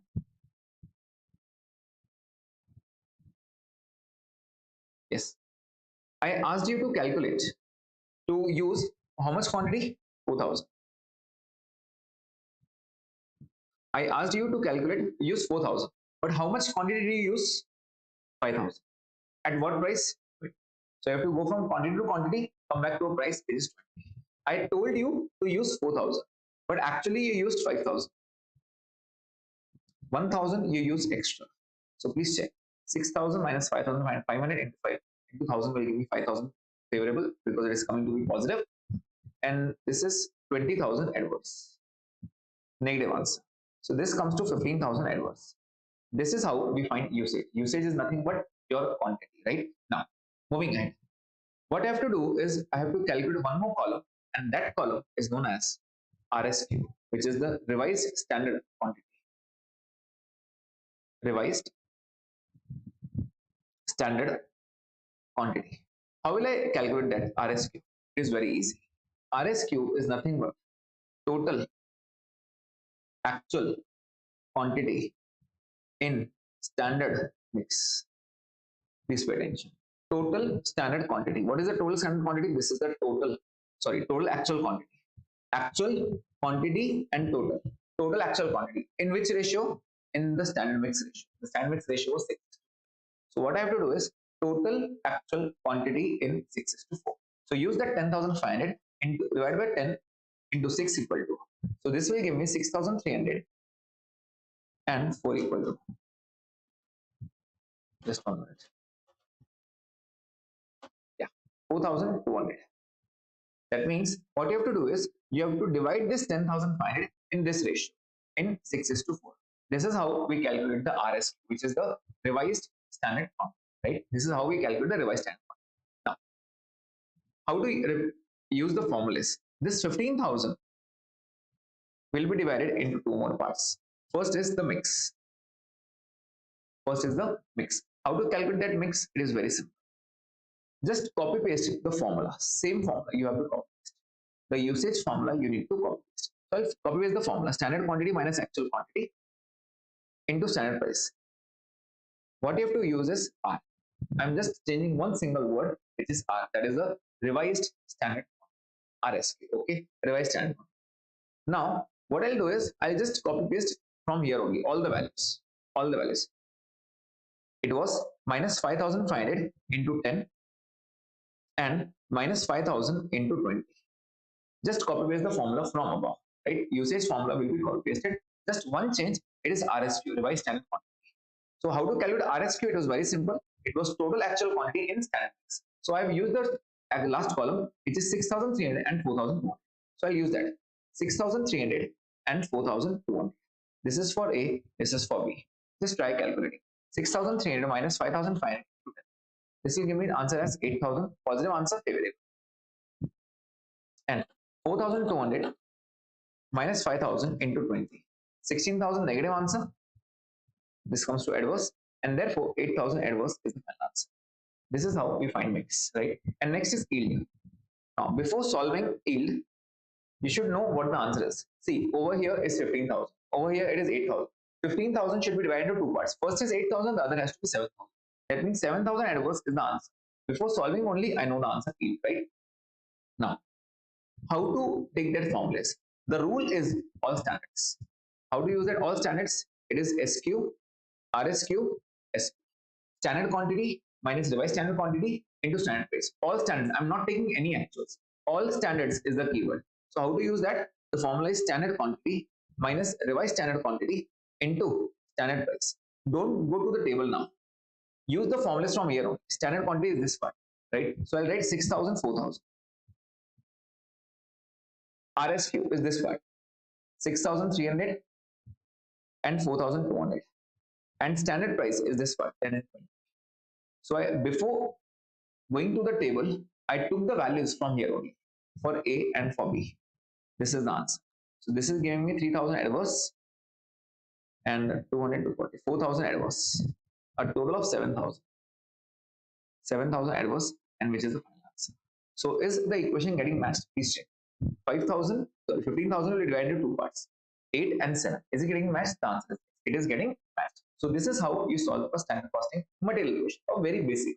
Again, this was very basic, but I wanted you, if you are new, if you are new student and learning standard costing from me for the first time, you should know what are the shortcuts and how to follow. Right? In the next questions, I won't be this much slow. Obviously, I'll be going a bit fast. Okay. So this is how we create. So I gave you the formula, but there is also one more hint of yield. Or if I want it, if we want the answer in totality, if we want in totality, right? Then in that scenario, yield is the bifurcation of what of the price or the quantity. Answer is quantity, right?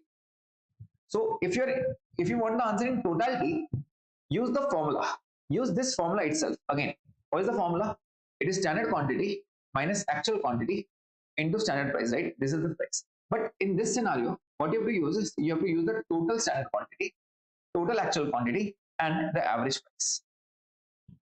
I copy pasted the formula again, but I don't want for A and B individually. I want the direct answer. I want the direct answer. How will I find? I'll use the total words. Please pay attention, come on the table. I'll mark 2 to 3 things on this table, right? So I'll just change the color. Yeah. I have to mark the total quantities, okay? Total standard quantity and the total actual quantity. I marked these 2 figures. So basically, in this scenario, I'm going to the total base. Okay, I'm going to the total base. Total standard quantity and total actual quantity. I can go from here to here. 10,000 and 10,000 by going reverse again the same drawing, going from quantity to quantity, go back to a price, but price I want this price. How to calculate this price? It is average price. How to calculate the average price is very simple. 140 divided by 10,000. So if you divide 140 divided by 10,000, you'll get the answer as 14. You'll get the answer as 14. So it is very simple. If you want the answer of yield in totality, you can calculate from here only. Total quantity and total quantity. It is 10,000 minus 10,500 into 14. So if we check, you get the answer directly as 7,000 hours. It is not of A and B, it is total. You will have to use these formulas when there is a question of missing figures. You can use this formula also, right? So we always have the yield figure. I hope this point is clear. And every formula, how to remember the formula I have given you the tricks also, right? For price, take the price difference. For quantity, take the quantity difference. For mix, copy paste the formula. Yield is all standard. All standard means standard quantity divided standard quantity, standard price, right? All standard. Or else you can copy paste the formula, but in totality. In totality. In totality also you'll get the answer. I hope everyone got this point. And now I will write a single question. I want everyone to answer. I want everyone to answer. That is, you have to make the table, okay? Now, for 5 units, for 5 units, there are 3 raw materials A, B, C. 5 kg, 3 kg, and 2 kg. At the rate rupees 10, at the rate rupees 20, at the rate rupees 30. Okay, you have to use it at 10, 20, 30. This is what I have given you the. But the actual came out to be, in actual, you made 1,000 units. You made 1,000 units, and the quantity consumed was A, B, C. It's 240 kgs. It's 700 kgs.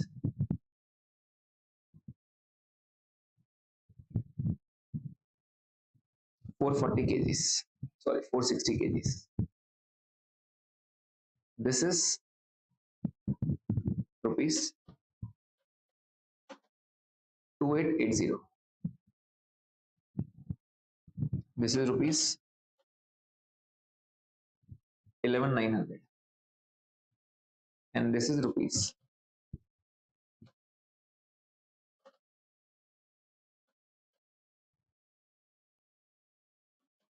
11,500. 1100. Only this much data is given, nothing else. So basically, I gave you the given data, that is the standard data or the budget data. For 5 units, you should use this 10 kg. But actually, you made 1,000, right? Just try to make the table. I'll give you 5 minutes. Table and all the answers, okay?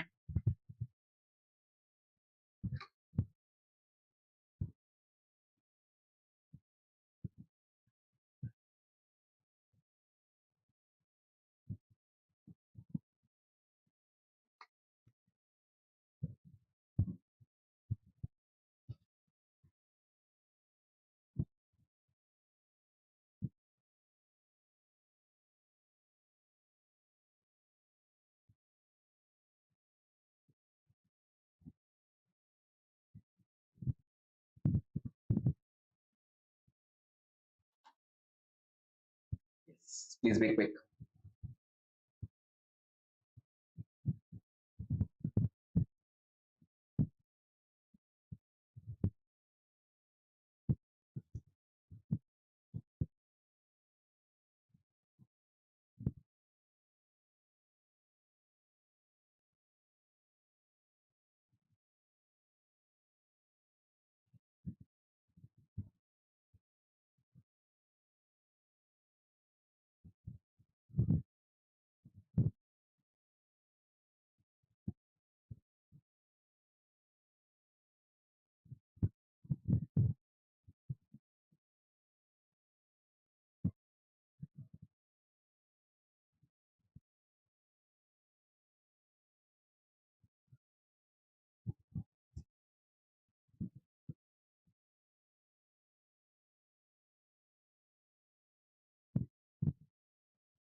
Hmm, I hope everyone started. Actually, there's a small correction.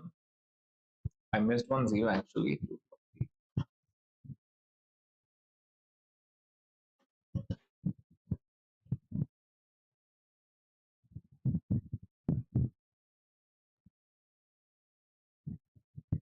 Okay, just make a small correction because there will be huge variance then. If I obviously your answer will get matched, but the problem is it will give you a huge variance. Okay, so I'm just changing one zero. Divided by 5 into 5 will give me just one right now. 1005 divided by 5. 1000 divided by 5 into 3.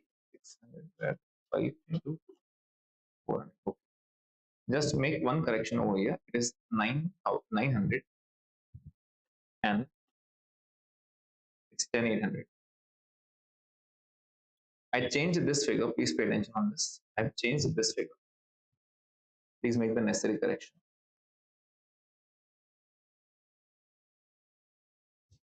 because it will give you a huge variance. Okay, so it will be 900, 700, and 460. 10 800, 11 900, and 11 500.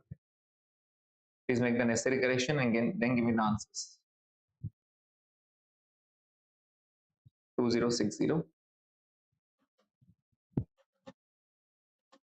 34 200. See, I have written only the data which was there above. I've just presented in a tabular format. Okay, I've just presented in a tabular form. Now, what I have to do is I just have to copy this 1000. This was for 5 units. Standard comparable. It will be 1000 divided by 5 into 5 into 3 into. So divided by 5 into 5 equal to it will give you 1000, 600, and 400. Total of 2000. When multiplied, will give me 10,000, will give me 12,000, will give me 8,000. Total of 30,000. So this is the table. I hope everyone is getting the table. And if you are getting the table, the variances will be very easy, right? Okay. First, I'll calculate the rates. 10 800 divided by 900 will give me 12 rupees. I'm just calculating these rates. 11 900 divided by 700 will give you the answer as 17. And 11 500 divided by 460 will give you the answer as 25. Right? I hope everyone is getting the table. And how to find the RSQ, please pay attention. It is total actual quantity in standard mix. Just look at the arrows which I'm drawing. Total actual quantity. This 2060, this will be mixed in this ratio in 5. So 2060 divided by 10 into 5 equal to. This will give you the answer as 1030. 3 equal to will give you the answer as 618. And 2 equal to will give you the answer as 412. Right? This is how we make the tables. If you know how to make the table, the variances will be very easy to calculate. See, if I calculate this figure, this will give me the costs. That is, cost will be 4,200 adverse. Now what I'll do is, this will give me price and then usage. Usage will again be divided into two parts, mix and yield. I'll show you my way how do I calculate quick analysis. First, I calculate the cost directly. The 30,000 was there and 34,200 you actually spent, right?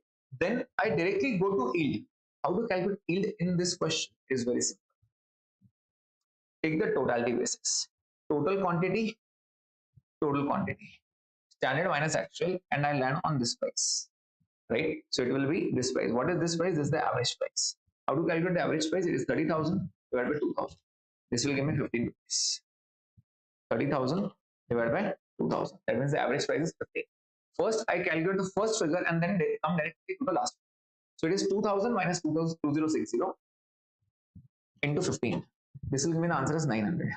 That means the yield answer is 900. Still, the answer is negative, and therefore I'm taking adverse. Right? And now I'll calculate only the price. I'll calculate only the price. How to calculate the price? It is very simple. Taking the difference of prices, right? Taking the difference of prices. So price 10 minus 12 into 900. 10 minus 12 into 900 amps. Then 20 minus 17 into 7. 20 minus 17 into 7 again amps. And 30 into 25, sorry, minus 25 into 460. 30 minus 25 into 460 m plus again. MRC will give me 2600 plus answer, and therefore it is positive. 2600 is positive answer. Now try calculating this figure as the balancing. You want the answer as 4200 negative, and you already have 2600 positive. So 2600 plus 4200, this has to be 6800 to match the equation. 6800 negative and 26 positive. This will give you the answer as 4200. It is not 8000. Where?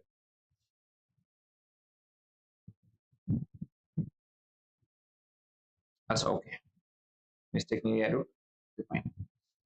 So this will be okay. It's my mistake. 12,000.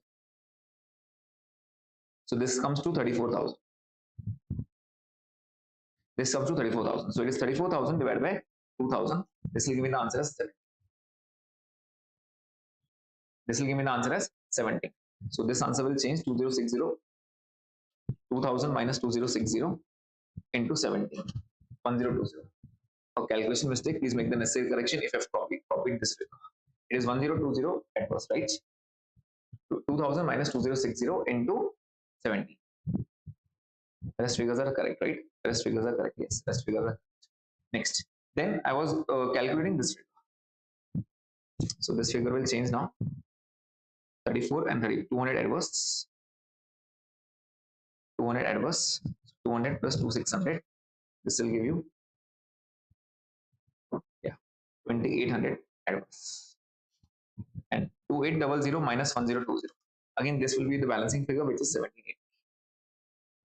This is the shortcut. Obviously, you should go with the formulas, the steps I've already taught you. But how I go with the formula, I'll tell you again. This is the first point I calculate. This is the second point I calculate. Then third point, and these two are the balancing figures form. This is how quickly I follow the rules, right? Without using usage and mix, I can find. Obviously, I gave you the formulas first, and then we came to this. Please check, are you getting the same answers? If you are getting the same table, then you are getting what is standard costing. If not, then let me know, I'll explain it.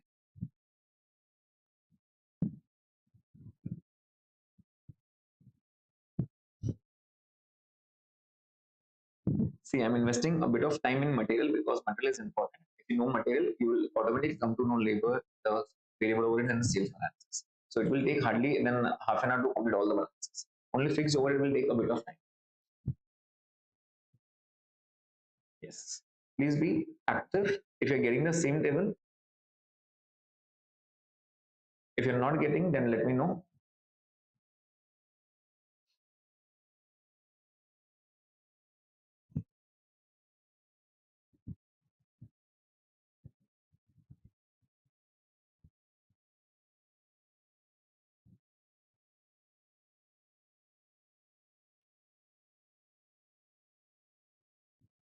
Okay.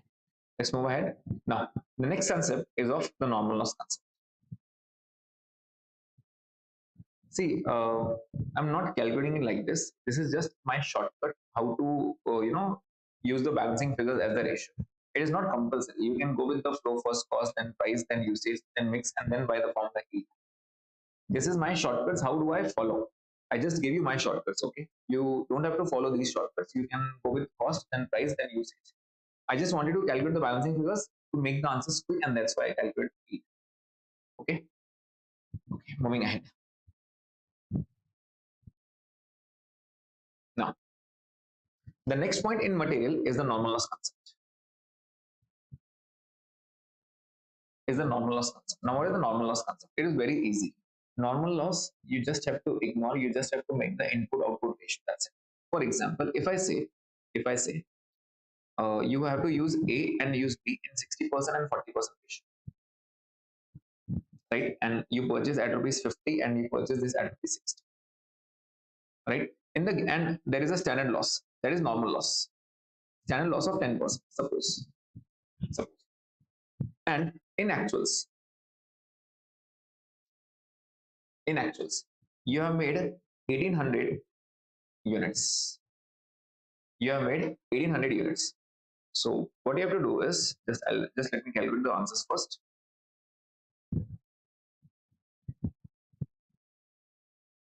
For A and B, you have used 1050 quantity kgs, and for B, you have used 950. Not 950. You have used 1000 kgs again.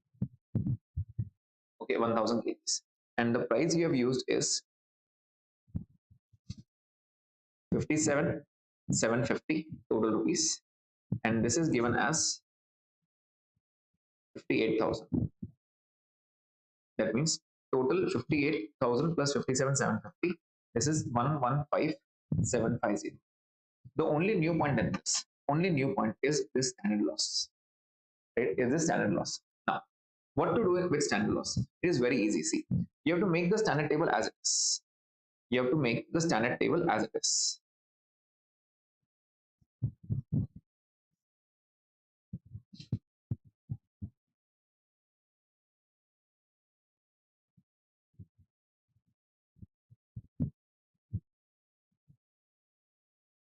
What is the given data?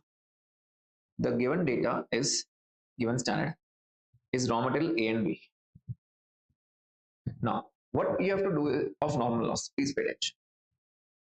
You have to use 60/40, right? You have to use 60/40. So I'll write in the quantity 60/40. So you get the input as 100, right? Input as 100, and next output will be normal loss of 10% minus the normal loss of 10%. So the output you get is 90. This is the point only of normal loss. Now this is of no use to me. Normal loss is done. Actual losses are to be ignored. You don't have to follow actual loss. You just have to follow the normal loss. So if you input 100, you are getting output as 90. That is it. Now you have to shift to actuals. Now you have to shift to actuals. Actuals, what was given? 1800 units was given. So write on the top line 1800 units. Write on the top line 1800 units. Quantity, price, rupees. Quantity, price, rupees. What they have given? They have given 1050 and 1000. Right? Total of 2050. And then given rupees 57,750 and 58,000. The total they have given as 1157. This is the actual cost, right? Just try calculating the units. 55, this is the price, average price, and 58 is 58. Okay, so I got the price also. Now what I have to do, I have to make the standard comparable. Just copy paste over here 1800 units. Then again quantity, price, and the rupees. Very easy. How to calculate? It is very simple. 1800 divided by 90 into 60 equal to 40. So 1800 divided by 90 into 60 equal to 1200 and 40 equal to 800. This will give the answer as 2000. Simple. 2000, right? Prices given are 50, 60. Prices given are 50 and 60. Use those prices 50 and 60 and multiply. 1200 into 50 m plus will give me 60,000. 800 into 60, 48,000, giving me a total of 1,08,000. This is how I complete my table, right? So the only change in the previous sum and this question was the standard loss. If at all there is standard loss, just make the input output ratio and just make the normal loss. That's it. Then how to calculate the RSQ? It is very simple. RSQ, total actual quantity. What is the total actual quantity? Is 2050. This will be mixed in this ratio, in the ratio of 60 to 40. So 2050 in 60 to 40 divided by 100 into 60 equal to, it's 1230, and 40 equal to will give me the answer as 8. This is RSQ, and now you can find all the variances. I'm not calculating the variances. I just want you to understand that table, right? Is everyone getting the normal loss concept? Is everyone getting the normal loss concept? Please tell me yes or no. If not, then please let me know. I'll explain it once. There are basically two questions on normal loss. First point I've explained.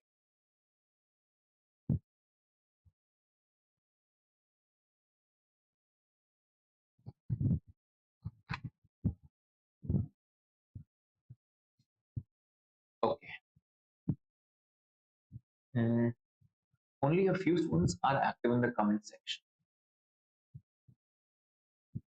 If you won't comment now, I won't be able to analyze are you getting or not, so that I can decrease or increase the speed accordingly. Okay. The second concept, the second part of normal loss. Instead of giving the answer in percentage, they will give you the actual quantity. For example, if I say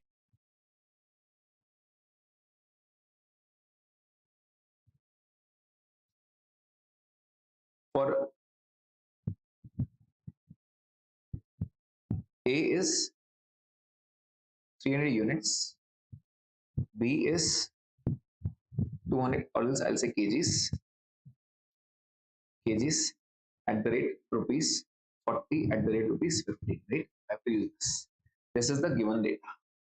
This is given standard. Actual, or else I'll say standard loss of 10%. Standard loss of 10%. The actual data was given as A and B.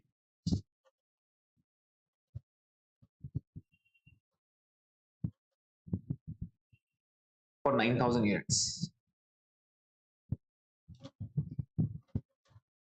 For 9,000 units, you use 6,200 kgs and 4,500 kgs. 6,200 and 4,500. The rupees answer was given to you as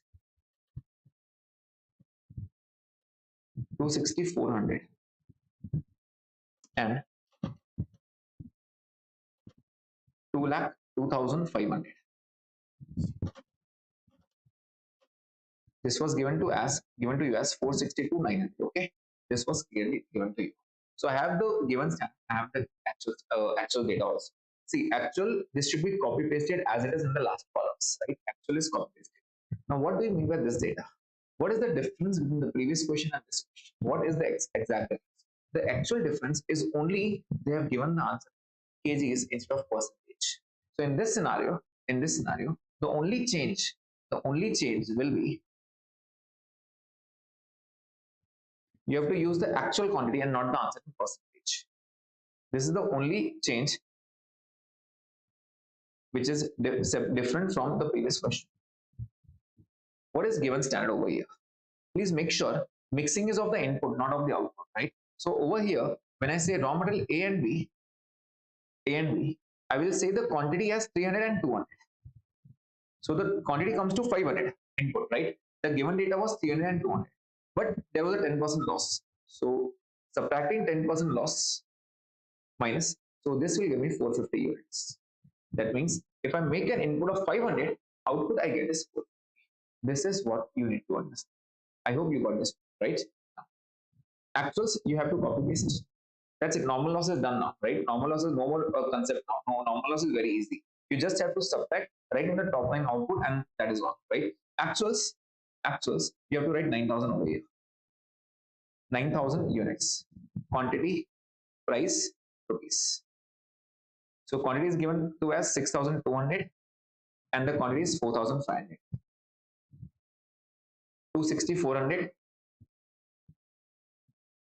and 202,500, giving me a total of 462,900, and the total quantity is 10,700.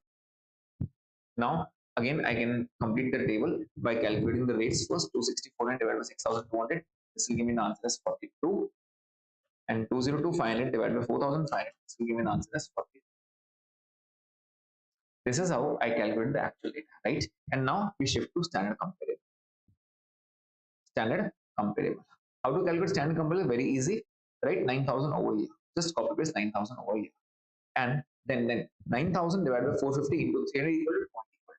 So 9,000 divided by 450 into 300 equal to will give you 6,000, and 200 equal to will give you 4,000.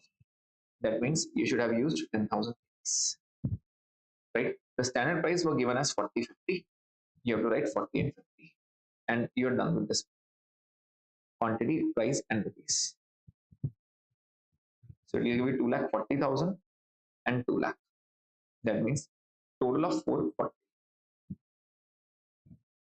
I asked you to spend 440, but you spent 460 to 900. Obviously, this is adverse. You start with cost adverse. And if I ask you, what is this variance? What is this? You will say, we are starting with prices, right? So there is a price variance. So what if I start with quantity? So it will give me usage variance. It is that simple, right? Okay. What is the answer of yield?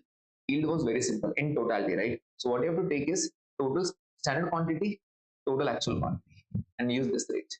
Use this rate means the average rate. Average rate will come to 44. Average rate will come to 44, which is 440 divided by 10, 44. You get the yield directly,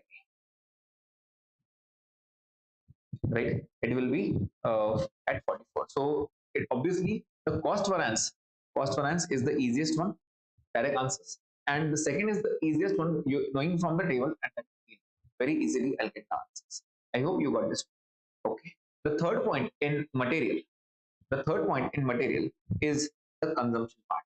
When there are stocks given, so you have to use FIFO or weighted average. Majorly, you have to use FIFO. How to use it? Please pay attention. Say you are having opening stock. Opening stock. You are also having closing stock, and you purchase some materials. You purchase some materials. For example, this is A, this is B. Opening, you are having 100 kgs.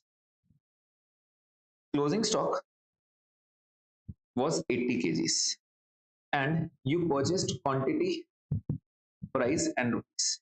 Quantity you purchased was 1,000. The price which you paid is 5 rupees. That means you paid 5,000. Okay. There is opening stock, there is closing stock, and there is purchase. B is 200 kgs. This is 150, or else I'll say 250 kgs. You purchased 2,000. You purchased 2,000, and at a price of 10, which is 20,000. Now this data was given to you: opening stock, closing stock, and purchase. Right now, see, it is very easy for you to find the given data. What I'm trying to say is, over here in this table, when you make the table,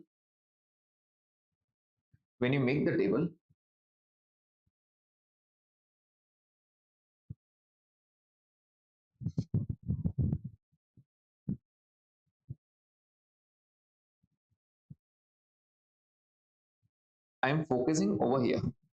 Whenever this table is given,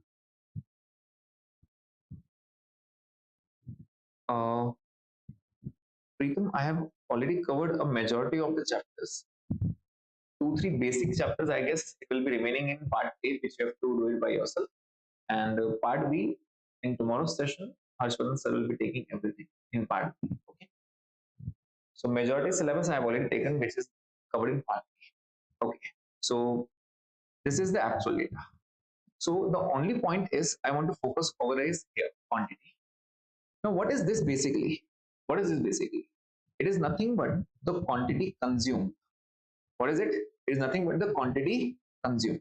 It is not the quantity which you purchased. It is the quantity which you consume, right? If you're using that quantity, you have to write that. Basically, if I say you have made 500 units and you are using 1200 kgs, so I can say to make that 500, I have used 1200 kgs. This is the point, right? So in this scenario, what I'm trying to tell you is, first of all, we have to take the consumption part. How will I use consumption? The formula for consumption, everyone knows this formula, right? It is opening plus purchase minus closing. So for A, what is the opening? 100. How much quantity did you purchase? 1,000. And what is the closing stock? 80. That means you have used 1020 kgs, right? Can I say you have used 1020 kgs? That means over here you have to write 1020. but I cannot write directly 1020. Why? Because these are the two different rates. Example, say opening stock, the price was 4 per kg. Previously, I purchased at 4 rupees, but now I'm purchasing at 5, right? And I'm asking you to follow FIFO. What do you mean by FIFO? FIFO is first in, first out. So of this 1020, can I say the quantity which comes in first will go out first? The quantity which you will use, obviously 1020 is the total quantity consumed, right? Of which, if you are using FIFO, first in, first out, you will use the opening quantity, right? So from here, opening quantity was 100. That means, can I say the remaining quantity you have used from current purchase? Remaining quantity is how much? 920. So I know I have used 1020 kgs, but there are two different rates. So I will not write 1020 over here. I have to write two different separate parts. First is 100 and the second is 920. I have to write the quantity two times. First is 100 differently and 920 differently. Although I know I have used 1020, but can I say there are two different prices? Because the opening stock what I was at 4. The quantity with the price which I got now is 5, because from current purchase the price was 5 rupees. Right? The price was 5 rupees. And this is how I calculate the rupees too. So it comes to 400 and it comes to 920 into 5, that is 4600. Right? For B, again the same thing. For B, consumption, the formula is opening plus purchase minus closing. So what is the opening over here? 200. So I'll say 200 plus what is purchase? 2000. Closing is 250. So this comes to 1950. Of the 1950, if you are following FIFO, which quantity will you use first? Can I say the opening quantity, because first in, first out? I'll use from opening 200. And can I say the remaining will be from current purchases? From current purchases, the remaining will be 1750. I know I have used 1950, but they are of two different quantities. So what I have to do is I have to write two different quantities. First is 200 was of rupees. Let's say the price was over here 9 rupees, standard price, right? These are the standard price which was given to you, 4 and 9. It will be given in the question. The opening stock is at standard price, right? So what I'll do is 200 and 1750. That means I have used two separate quantities at different rates, right? This was at 9 and this was at 10. This is how I calculate, right? Moving ahead to this question. Now I'm not giving you the data. I'm just inputting the data in the table directly. Okay. I just need to make you understand the concept. The only concept when the stocks are given is you have to take two different quantities, because over here when we say quantity, it is quantity consumed. It is quantity consumed. Right? When we say quantity consumed, you have to take two different quantities at different prices, right? Okay. Now, I'm giving you the standard comparable by myself. Okay? Standard comparable. Standard comparable will be only one quantity, right? Only one quantity. It will not be two quantities. Let's say I'm giving you at a price of 4 and I'm giving you at a price of 9. This is the price which I have given to you. Quantity, price, and rupees.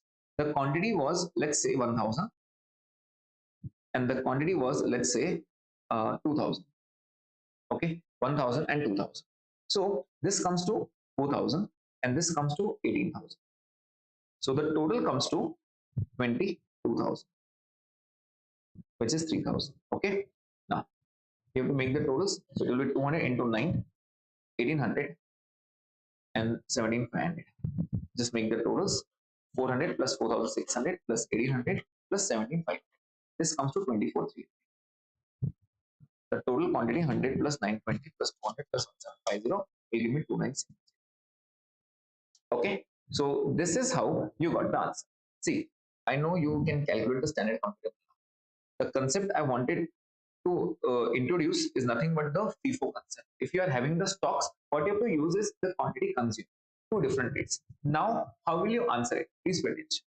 When you have two different rates, you have to focus only on the price variance. I'll teach you.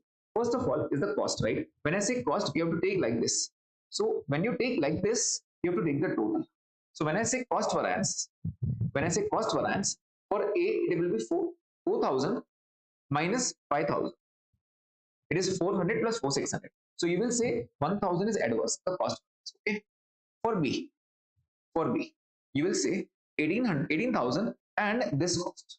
So this will be this minus this. 17,500 plus 1,800 will give me 19,300, right? So you will say 18,000 minus 19,300. I will say 1,300 is adverse. So the total comes to 2,300 adverse. Okay, I hope you got this point. This is the first one. This cost is divided into two parts. First is the price. Now please pay attention on price. Price is very important. Price is very important. How to calculate the price? See, when I go with the price, I have to take the difference of price, right? So price to price, but the quantity is 100. And again, price to price, but the quantity is 9. So I have to calculate two times for A. For A, I will calculate two times. 4 minus 4 into 100 and 4 minus 5 into 920. Obviously, this will be 0 and this will be 920 adverse. This is how you should calculate. So when it is price, you have to calculate two times because you are having two prices. So you have to calculate two times. Okay. Next. Again, the same thing for B. 9 minus 9 into 200 and 9 minus 10 into 7. So you have to write over there for B. It is 9 minus 9 into 200 and 9 minus 10 into 1750. Again, this will give you 0 and this will give you 1750. So it is 1750 plus 920, total of 2670 items. Right? This is how you get the answer. Next is usage. When you say usage, again you have to make the totality. See, when you use the quantity, you have to take the quantity this. So you will say quantity and this quantity, you will go like this. Now it is only one price, right? So it is 1000 minus 1020 total. So in usage and total, in cost, you take the totals, but in price, you have to take two different because you are having two different prices, right? So you have to take 1000 minus 1020 into 4. This is the first point. And the second one will be 2000 and 1950. It is 2000 minus 1950 into 9. So you have to take the totals 2000 minus 1950 into 9. This is the answer. So 1000 minus 1020 into 4. This will give you the answer as 80 adverse. Sorry, yeah. And 2000 minus 1950 into 9. This will give you 450 positive, favorable. So this will give you minus 80, 370 as favorable. So you only check 2670 adverse and 370 favorable. If you take the difference, 2003 is the correct answer. Right? This is how you get this consumption. I hope you got the consumption point. So if you are having opening, closing, and purchase, at that time you have to use the quantity consumed. And quantity consumed, if no method is mentioned, always assume FIFO and you have to give two different things. Right? I hope everyone is getting this point. Please tell me in the comment section, is the consumption part clear? Pritam, thank you.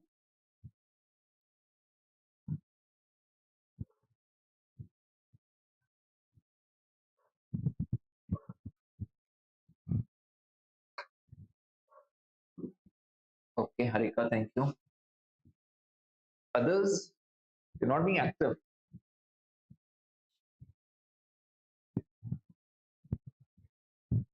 Okay, now they can ask you.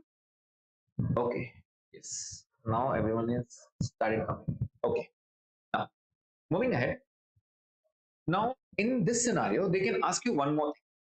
They can ask you apart from this, they can give you a B point. They can ask you, give me the price variance at the time of purchase. So when I say price variance, what was the form? See, it is apart from what we have learned. This is the second part. So don't mix it with others, right? We have to make the tree like this only and then proceed further. But if they ask you the B point, tell me the price variance at the time of purchase. You only tell me when I say price, at what was the formula for you? Can I go? It was like this, from standard price to actual price. And what quantity were you using? You were using the actual quantity, right? AQ. But this time, I will not use AQ. It was initially actual quantity consumed, but since they are asking for it at the time of purchase, I'll say actual quantity purchased. That is it. I'll not say actual quantity consumed. I will say actual quantity purchased. In place of consumption, I will use purchase. Don't mix it in the table. Calculate it separately. In the present scenario, for A, what is the standard price? The standard price is 4, the actual price is 5. So 4 minus 5. Now don't use the actual quantity consumed. Take the actual quantity purchased. The purchase is 1000. So I'll say 1000. For B, the standard price was 9, the actual price was 10. And the quantity purchased was 2000. I have to write 2000. So basically, there will be two rate differences, two price balances. First is at the time of consumption, at the time of purchase. If nothing is mentioned, we are done doing the consumption part only. If at all, in second point, they ask you at the time of purchase, you have to give this. Okay, so this is 1000 adverse, and this is 2000 adverse. This is how you give the answer. I hope this one is clear. And this is all in material. Material, we say, to sum up, we say it is cost balance, right? The formula is standard cost minus actual cost. Easy formula. Again, the rule is standard always comes first. Standard always comes first. It is always standard minus actual. The difference is cost. So I'm taking standard cost minus actual cost. This is the formula. Moving ahead. It is divided into two parts. First part is price. The second part is usage. The price, again, standard always comes first. Standard price minus actual price into actual quantity. Usage, the quantity. Quantity is standard quantity minus actual quantity. This time we take the standard price. Again, I have also given you the hints for both. You can go like this and come back reverse, right? This is again divided into two parts. The first is mix. Copy paste the formula. The formula is SQ, AQ, and SP. But I will just introduce one R, revised standard quantity, right? And what is yield? Yield is all standard. Yield is all standard. So I'll start with from here. Standard quantity, revised standard quantity, standard price. So standard quantity, revised standard quantity, and standard price. This is how I calculate the yield part. In totality also yield is given. What you have to do is you have to copy paste the same formula again. Standard quantity, actual quantity, standard price. Just take the totals first. If you take the total standard quantity, total actual quantity, and the average price, this will give you in totality. Instead of A and B, you can find out directly in the table itself, right? This is how I taught you material. Now, if I replace material with labor, is labor also variable cost? The answer is yes. This rule, which I taught you right now, is applicable to all the variable expenses or variable incomes. For example, if material, same rule will apply for labor, same rule will apply for variable overheads, and same rule will apply for the sales prices also. We will just change the names, rest everything will be the same. Now, for material, I use the word cost. This cost was divided into two parts. First was price, and the second one was usage. Usage was divided into two parts. First is mix, and the second is yield. Right? Over here, I was using price and quantity. Now, for the second part, I'm having labor. The only difference is price converts into rate and quantity gets converted into hours. Quantity gets converted into hours, right? So instead of quantity, now I will be asking the laborers to work for how many hours, and I will not paying them price, I will give them the hourly rate. So if we say price converts into rate and quantity is converted into hours, this is the only change. Rest everything is same. Now, cost will be again divided into two parts. We say price, over here we say rate. So it comes to labor rate balance, right? Labor rate balance. Next, usage. We don't say usage, we say efficiency. We don't say usage, we say efficiency. Basically, we are not using the labor. They are working efficiently, right? So that is efficiency. Again, efficiency is divided into two parts. First is the mix, and the second is the yield. This mix is also known as the gang variance. The labor gang variance. Mix is also known as the gang variance. Okay. Now, this has one more point in this, which is the idle time variance. Idle time variance. And this is always adverse. Always adverse. So basically, this is idle time, and this is known as the abnormal loss concept. Abnormal loss. See, I have to make the same table. There is no change in making the table. Following the same rules. You just have to check. Quantity is converted to hours, price is converted into rate. We just have to change these two. Okay, we just have to change these 2 points. Now, how to make that table? I will introduce two more columns in this. I will introduce two more columns. See, so I'll just directly give you the example.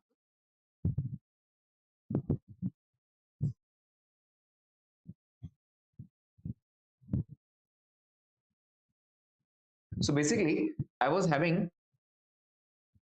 three different labels with me. Three different labels with me. Okay, and this was the given standard to you. This was the given standard. I told them to make 1 unit. To make 1 unit labor, there is skilled labor, there is unskilled labor, and there is semi-skilled labor,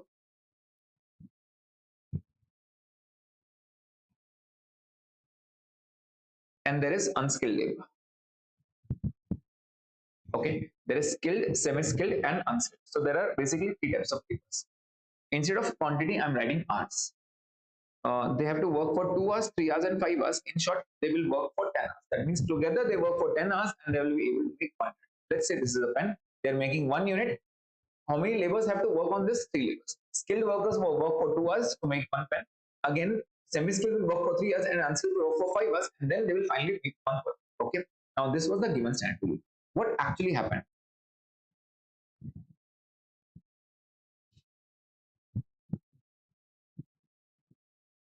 What actually happened?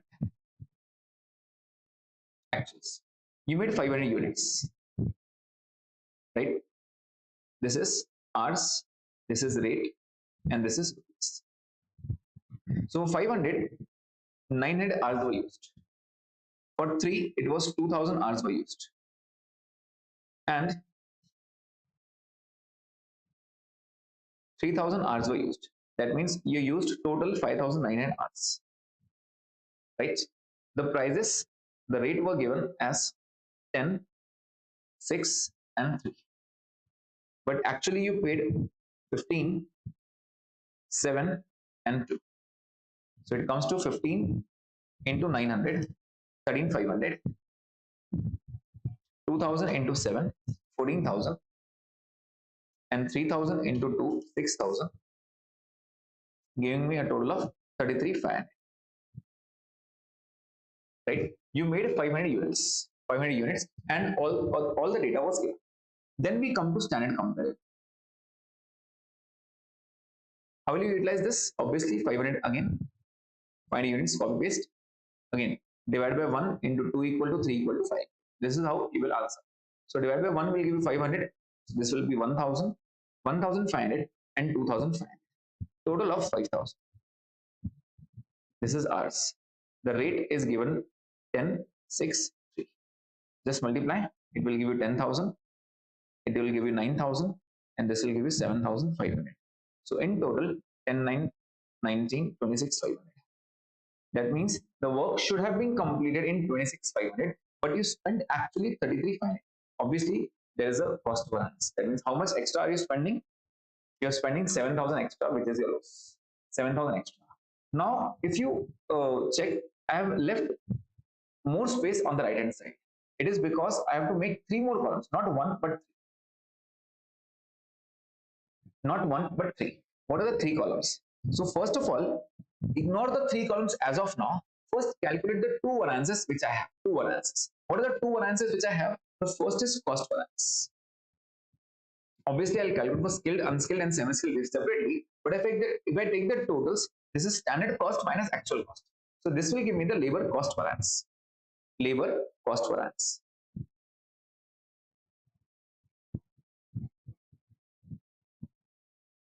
Again, focus on the given part, that is cost center part. Standard cost minus actual cost. If I take the answer direct in totality, obviously in examinations you have to take it individually for individual basis, like this: 10 minus 13, 5 and 9 minus 14, 7 minus 5 minus 6, right? Like this. But I'm now taking the totals directly, so this will give me 7,000 adverse. Now, this 7,000 should be apportioned in basically 2 parts. In basically 2 parts. What are the 2 parts? So the 2 parts in this scenario is, first is price. Instead of price, we write rate. So when I say rate, you have to take the rate difference, right? So it will be standard rate minus actual rate. Again, which hours? Use this formula. Use this one. Standard rate, actual rate, come back to the actual hours. So if you take the standard rate, actual rate, and come back to hours, so it is 900, right? So come back to hours, which will be actual hours. So it will be 10 minus 15 into 900. I'll write directly 10 minus 15 into 900. Next part is 6 minus 7 into 2000. 6 minus 7 into 2000. And the third part, it will be 3 minus 2 into 3000. I have to write 3 minus 2 into 2000. So it is that simple. Yes. So I can directly calculate now. 5 into 9 is 4500 adverse. It will give me 2000 adverse and 2000 favorable. So this will give me the answer as 4500 adverse. Right? So this is rate variance. Now, after calculating the two variances, I'll shift to the next part. See, I have first calculated the cost, then the price. And now what I'm telling you is there were idle hours. There were idle hours, which will be given in the question. Idle is abnormal loss, right? Basically, we can say they were not having the material, they were sitting idle. The material was on the way, the material was not yet received, so they were sitting idle. So every labor, the hour will be wasted, right? So what you have to do is you have to take write the hours, let's say 50, 100, and 250. These many hours were wasted. These many hours were wasted. So total of how many hours were wasted? 400, 50, 100, and 250. Right? 400 hours were wasted. That means effective hours for how much? See, they were telling that I worked for 900 hours, but actually, can I say he did not work for 900? He actually worked for 850 only. So 900 minus 50 will give me 850. Will give me 850. These are the effective hours. So although I am paying him for 900, but he did not work for 900. He actually worked for 850. 50 hours he was sitting idle. So 50 was complete loss for him, right? Next, 2000 hours he spent, but 100 he was idle. That means, can I say 1900 was only the effective hours? And 3000 minus 250 will give me 2750. This will give me 5000. This will give me 5500 as the final answer, right? So this is the effective hours. Now, what you have to do is the second part is idle time variance. Idle time variance, and idle time variance is always adverse. Always adverse. Obviously, there's a loss for me, right? It is always adverse. So what you have to do is you just have to take the idle hours and multiply by the standard rate. Idle hours and standard. Idle hours were 50, 100, and 250. 50, 100, 250. And what was the rate? Standard rate? 1060. Just multiply by 1060. Just multiply by 1060. It comes to 500, it comes to 600, it comes to 7. So it comes to 1850 as adverse. Right? This is how we calculate adverse. Now the important point is efficiency. Efficiency, that means, can I say efficiency is based on hours? It is based on hours, right? In that scenario, if you're taking the hours basis, what you have to do is you have to follow the hourly concept. How do you follow the hourly concept? So basically the formula is standard hours minus actual hours into standard rate, right? This is the formula. By using this one, calculate from hours to hours, standard minus actual, and come back to the standard rate. But in this scenario, you are checking the efficiency. You are checking the efficiency. Just look ahead and at this point. Skilled worker actually worked for 900. That is, he came for 900 hours. But do you think he actually worked for 900 hours? He actually worked only for 850. That means if I have to check his efficiency, I need to take the effective hours, not the actual hours, right? So what I'll do is I'll just make a bigger D. I'll start with quantity, that is hours. Initially, what I was doing is hours to hours minus this. Now you have to make a bigger D. You have to take this hours, and come back to this. You have to take the standard hours too. But instead of actual hours, you have to take the effective hours. So I made it a bigger round and then I came back to 10. So it will be 1000 minus 850 into 10. So I have to write 1000 minus 850 into 10. The second one. The second one. It is 1500 minus 1900 into 6. 1500 minus 1900 into 6. And the third part. 2500 minus 2700 into 3. 2500 minus 2750 into 3. Yeah. So this will be my answers. Check. 150 into 10 m plus 400 into 6 m minus this one 1500 into 6 2500 minus 2750 into 3 and 850 into 10. This will be 1650 adverse. 1650 adverse. Now check the answers. 1650, 1850 and 4000. This will be the answer. Just 1 minute. So response minus 33 and plus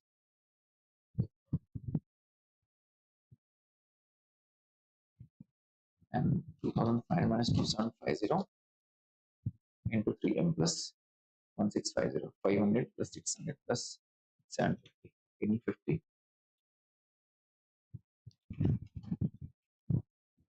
The answer is not getting matched. Just 1 minute now. Have I made a calculation mistake over here?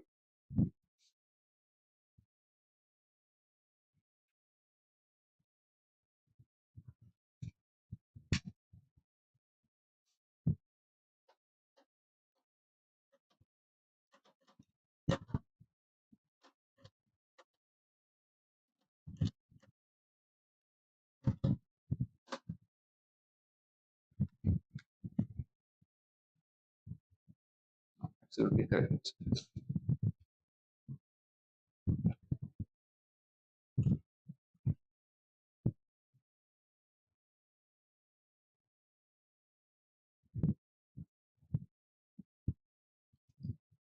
$7,000 is correct answer.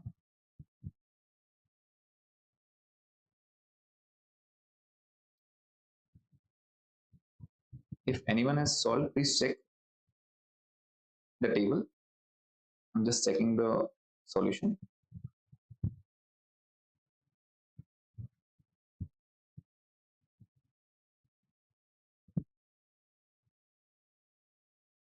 Yeah, over here. I got the mistake. It's 3000 over here. So it will come to 3000 and this will give me 3000.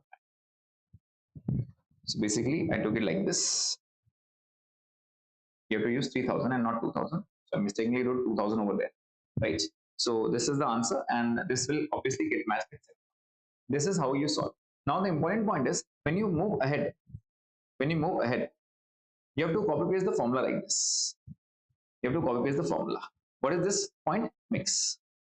How to calculate the mix? Obviously, I'm copy pasting the formula actual as into standard. But if you closely watch, it was actual as worked, actual effective as, right? You are copy pasting the formula, and over here was actual effective as, right? If you are taking the actual effective as, now please pay attention how to find the RSH, that is revised standard Rs. How to find RSH? It is total, I'll say effective hours, not the actual hours. Effective hours in standard mix. Total effective hours. What are the effective hours? 5500. This should be mixed in the standard mix ratio in 2:3:5, not the actual hours. Please pay attention. You don't have to use this 5900. No, you have to use the effective hours because usage efficiency was divided into this parts, and in efficiency you took the effective hours, right? So you have to take the effective hours, not the actual hours. So in this scenario, you have to use this ratio, effective hours. So 5500 divided by 10 into 2. This will give me 1100. This will give me 1100. Next, into 3 equal to 1650 and into 5 equal to 2750. This is how you get the answer. This is how you get the answer. I hope the point is clear and you are getting these points, right? So this thing is very important. Now, obviously, the next formula, which is yield, is again the same concept. Copy paste all the standards. So it will be standard hours, revised standard hours, and standard rate. Very easy. Okay, do you have the shortcut also? Yes, you have the shortcut. How to find that shortcut? It is on the totality basis. It is on the totality basis. Copy paste this formula. What is the formula? Standard hours, actual hours, effective, right? Effective hours, and standard rate. This was the formula. In totality, what you have to do is you take the totals, total, and average. So how do you follow that? Total standard hours. So just go to the table. What was the total standard hours? Total standard hours. I'll mark it. Total standard hours and total effective hours, not actual hours, but effective hours on the bigger D, right? On the right hand side, 7,500. And I have to use this rate. I have to use this rate. So it is 26,500 divided by 5,000. So you are getting the rate as 5.3. So you can take the answer as 5,000 minus 5,500 into 5.3. So 5,000 minus 5,500 into 5.3. This will give you the answer as 2650 at first. This will give you the answer as 2650 at first. I hope the point is clear and you are getting every point on labor also. So this is how we calculate the labor table, right? Next one. Next, the variable overheads. If you know labor, variable overheads is already done. Variable overheads. See, you have to write only three things, not five things over here, only three things. First is the cost, that is the variable overhead cost balance. The second, in place of, in material, we used price. In labor, we used rate. In variable overhead, we use expenditure. We use expenditure. I'll write variable cost expenditure balance. And then you have to write efficiency. Okay. Is it the same formula? The answer is yes. They will use the same formula.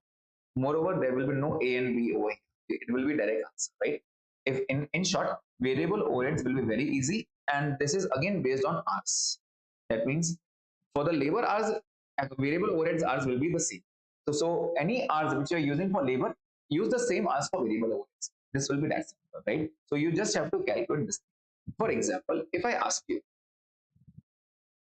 this is the table, and this is the given standard.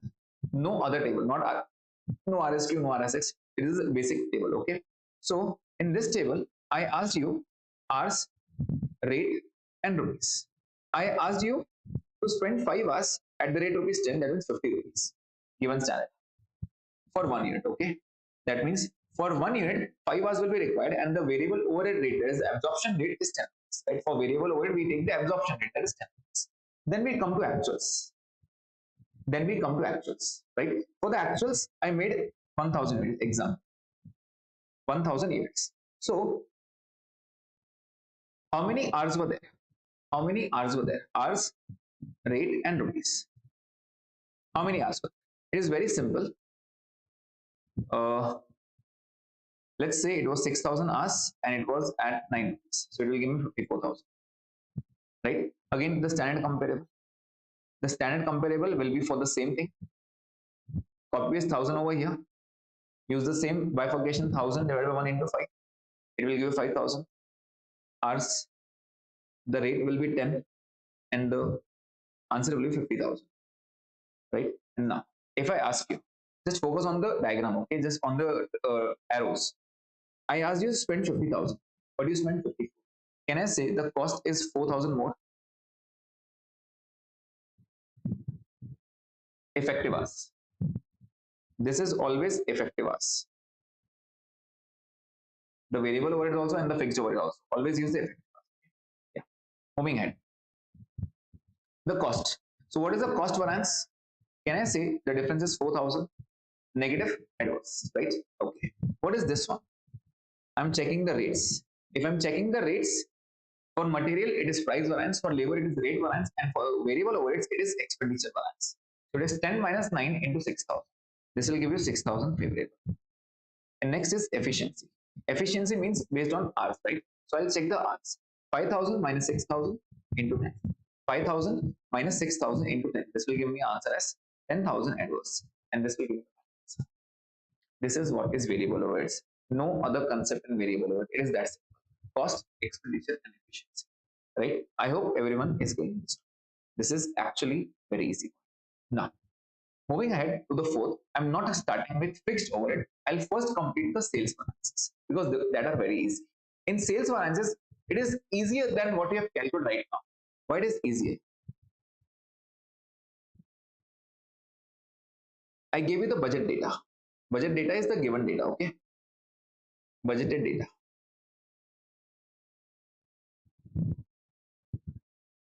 To to, that is quantity, price, rupees. This is sales variance. Okay. The only difference in sales variance is I'll tell you. I told you to sell two products A and B. Okay. I told you to sell two products A and B. The quantity is 5,000. Okay. First of all, I'll just be with A only. I told you to sell 5,000 at a price of 10 rupees. That means you have to make a sale of 50,000. Okay. In practice, what was actual data? What is actual? The quantity you sold was 6,000, but the price you sold was at 9 and rupees was 54,000. Now analyze the situation. I'm talking about sales. I'm talking about sales. In this question, you don't have to make any standard comparison. You just have to compare the budget data with the actual data. It is that simple. The only difference with sales is we use reverse calculations. Means the positive answer will be adverse and the negative answer will be favorable. Again, this is a small hint, but think of the logic behind. I asked you to sell 50,000, but you made a sale of 54,000. Is it favorable? Think of it. I asked you to sell only 50,000, but you are making a sale of 54,000. Can I say it is beneficial for you? You actually using, you're actually selling more. Can I say it is benefit for you? Yes, it is a benefit for you. If that is a benefit for you, obviously 4,000 is benefit for you. So even if I'm getting negative, I'll let 4,000 favorable. Yes, you can obviously say, sir, can we do actual sales minus standard sales? Answer is yes. But what I have taught you, go with the simple concept. The chapter name is standard costing. Standard always comes first. So when to come standard and when actual will come, that will be a confusion. So I made the basic rule. Sales variances go reverse. Simple. Sales variances use the reverse signs, right? If it is positive, it is not, it is adverse. If it is negative, it is favorable.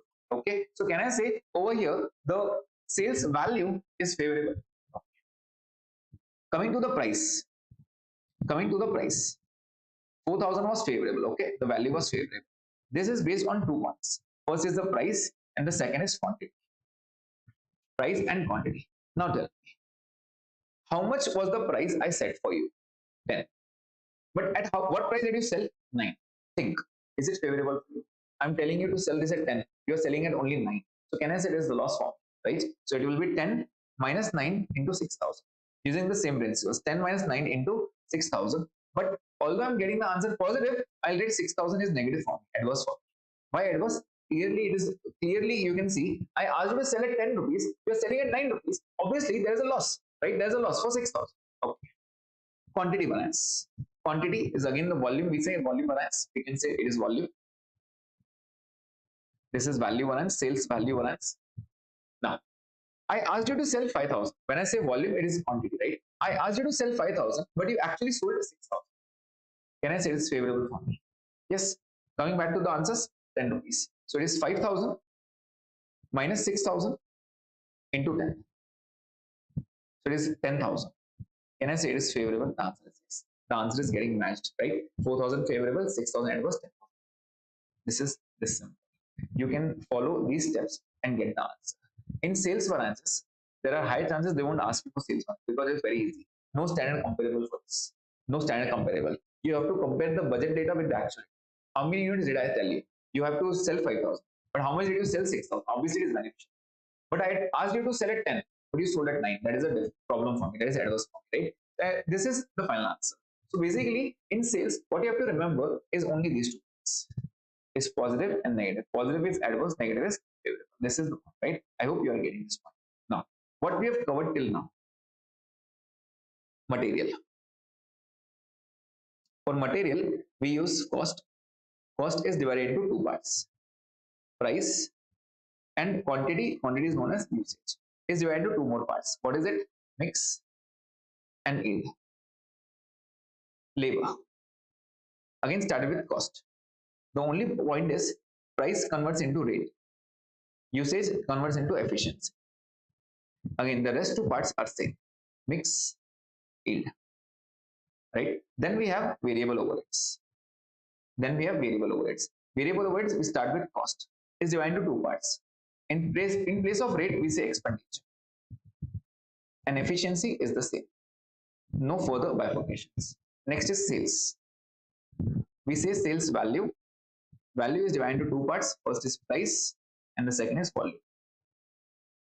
The only thing is for sales, we say if it is negative, it is favorable for me. It is positive, it is adverse for me. The only change which I've taught. I hope the point is clear and you are able to understand the table also. Fine. Okay. Moving ahead to the important part, and that is fixed overheads. Fixed overheads. I'll teach you the entire concept in one question. Okay. See, fixed overhead is very simple. How to analyze the fixed overhead questions? You have to follow my steps, and the steps are: this is the budget data, this is the budget data, this is the actual data, and this is recovery rate, that is RR, recovery rate, or absorption rate, right? Recovery rate. And over here we take O U D H. We take O U D H. What is O U D H? O is overheads,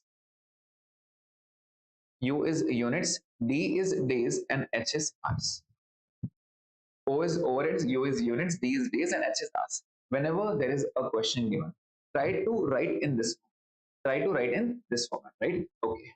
First of all, till the time you calculate the first three variances, don't go beyond this line.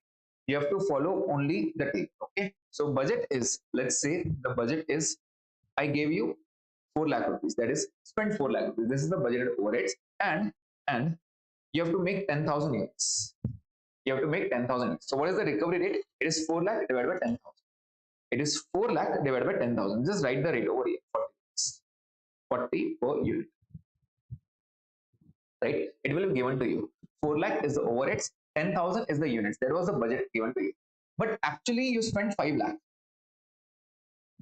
and you made 12,000. You made 12,000. Now, what I want is whether this is under absorption or over absorption. You tell me whether it is under absorption or over absorption, and what is the amount. Can I say 1 lakh rupees is the loss? Yes or no? If yes, comment in the comment section yes. If no, then what should be the amount?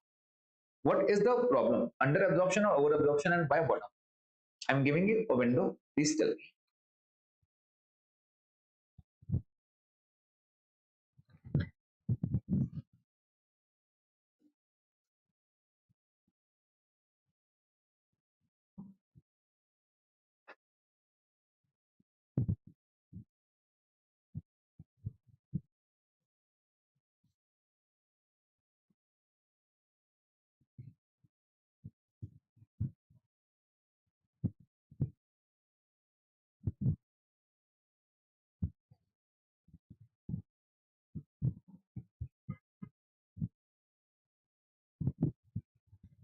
Yes, I want everyone to answer whether it is under absorption or over absorption.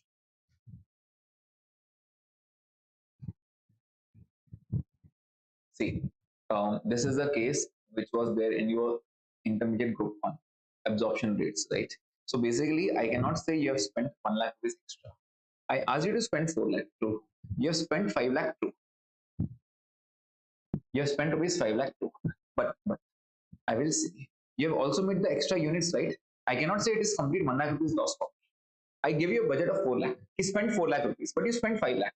I cannot say this 1 lakh rupees additional expenditure. There's a loss for me. But you have made the unit extra also, right? So in that scenario, what expenditure should have been made?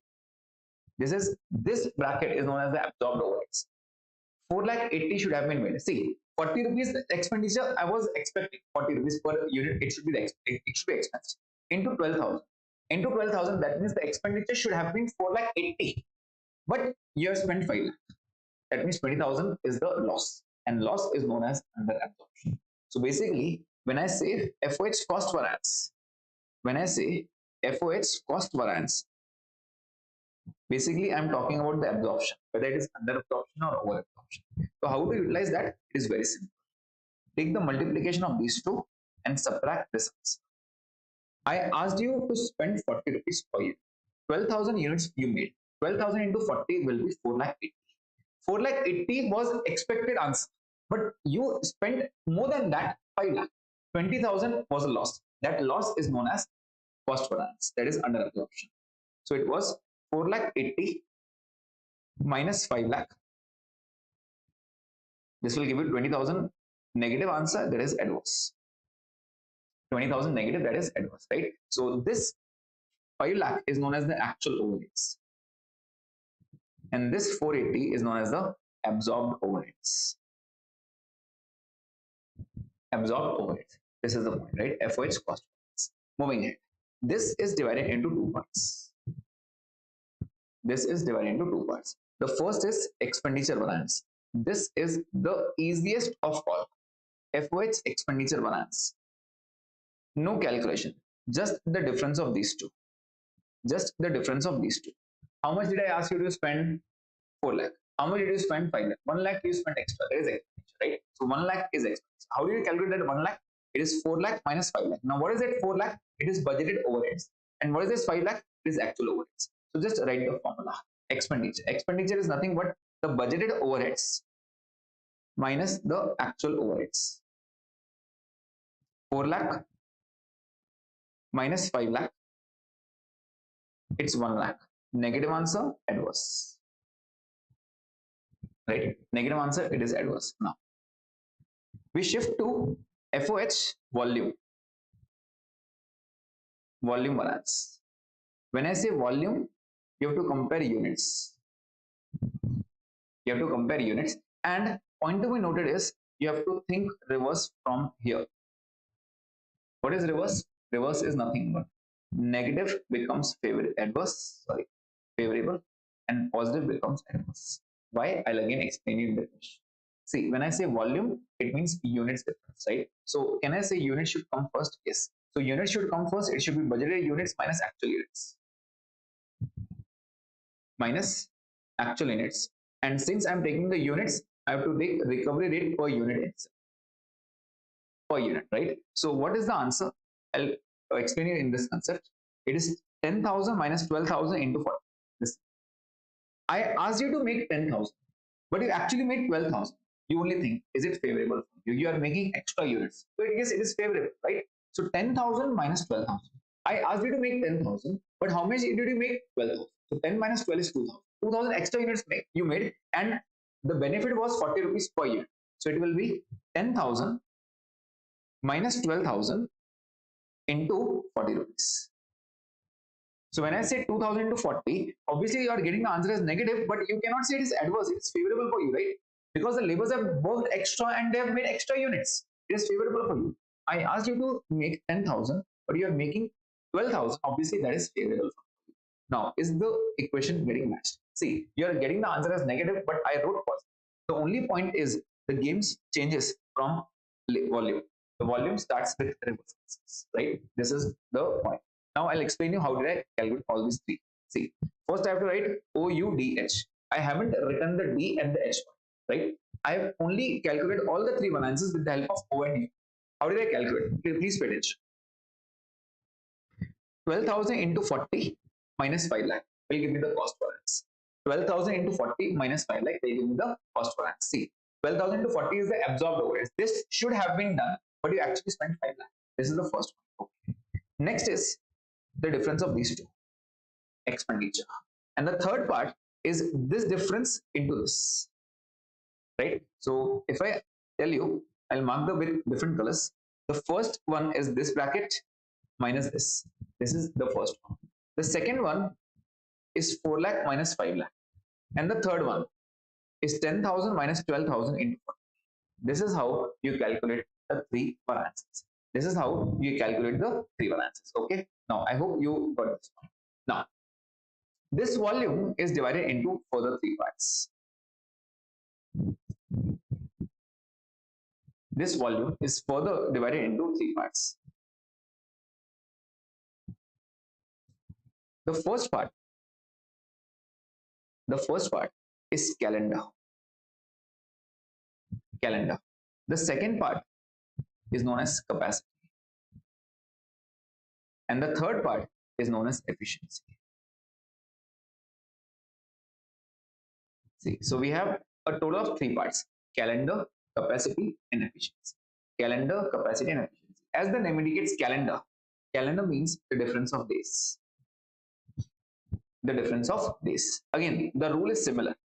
From volume, the game reverses. The reverse rule applies to all the reverse rule applies for all the three. If you are getting uh, you know understand the concept, you will easily analyze why it is favorable or not.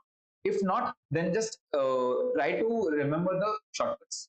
From volume, the game changes. Okay, the game reverses. Now I'll introduce the days. Now see, when I was reading the question, I took out the three variances with the help of O and U.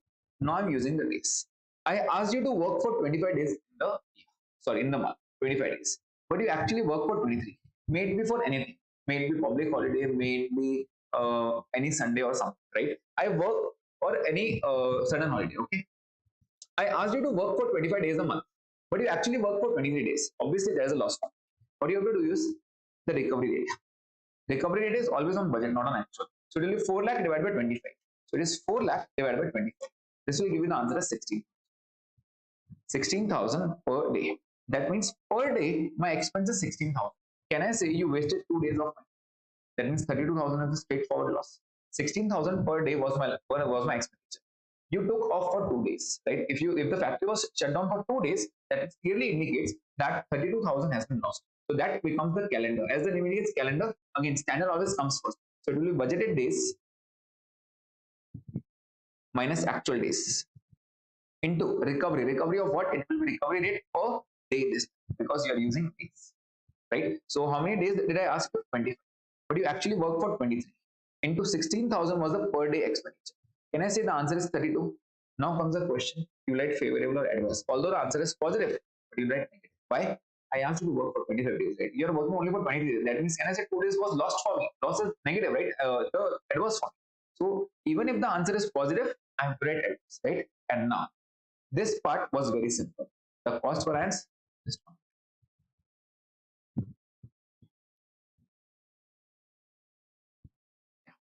The cost variance, the expenditure variance, and the volume variance. The volume is divided into three parts: calendar, capacity, efficiency. Actually, there is one more fourth part, idle variance also, but I'll not be talking about that because that is not very important. So calendar. Now comes the capacity. See, important points are over here is capacity and efficiency.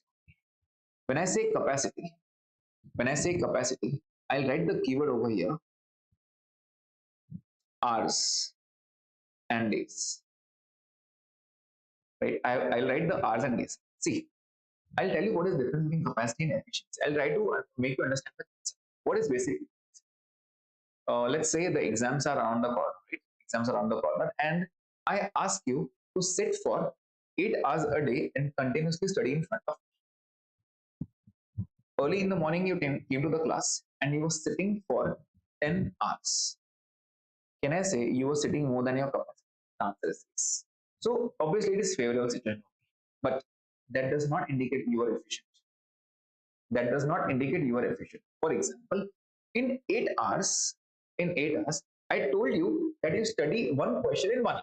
That means 8 questions should have been completed, right? But you sat for 10 hours. That means on its speed, you should complete 10 questions. But you only completed 7 questions or else 9 questions. So can I say your capacity was good?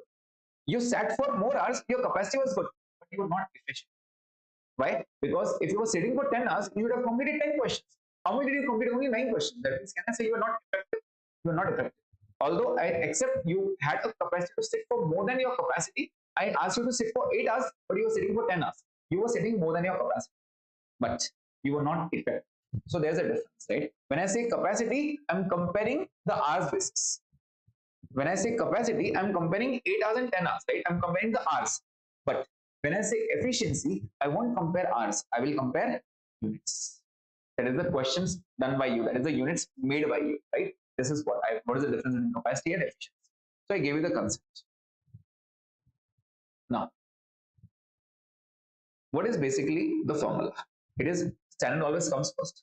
I have to give the difference of hours, right? So what will this be? It will be simple. Standard hours minus actual hours into recovery rate per hour. This should be a formula. Standard hours minus actual hours into recovery rate. See, standard always comes first. I have to take the hours. But the only thing is, I don't have the standard hours. I have the budgeted hours. I have the budget hours. So basically, this standard, if you remember, we made the table, right? The center table was the standard comparable. This is basically those hours. Basically, this hours I want standard hours. How do I calculate the standard hours? See,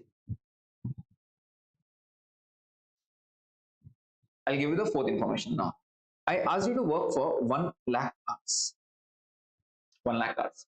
That is 4 lakh divided by 1 lakh will give me 4 per hour. The recovery rate.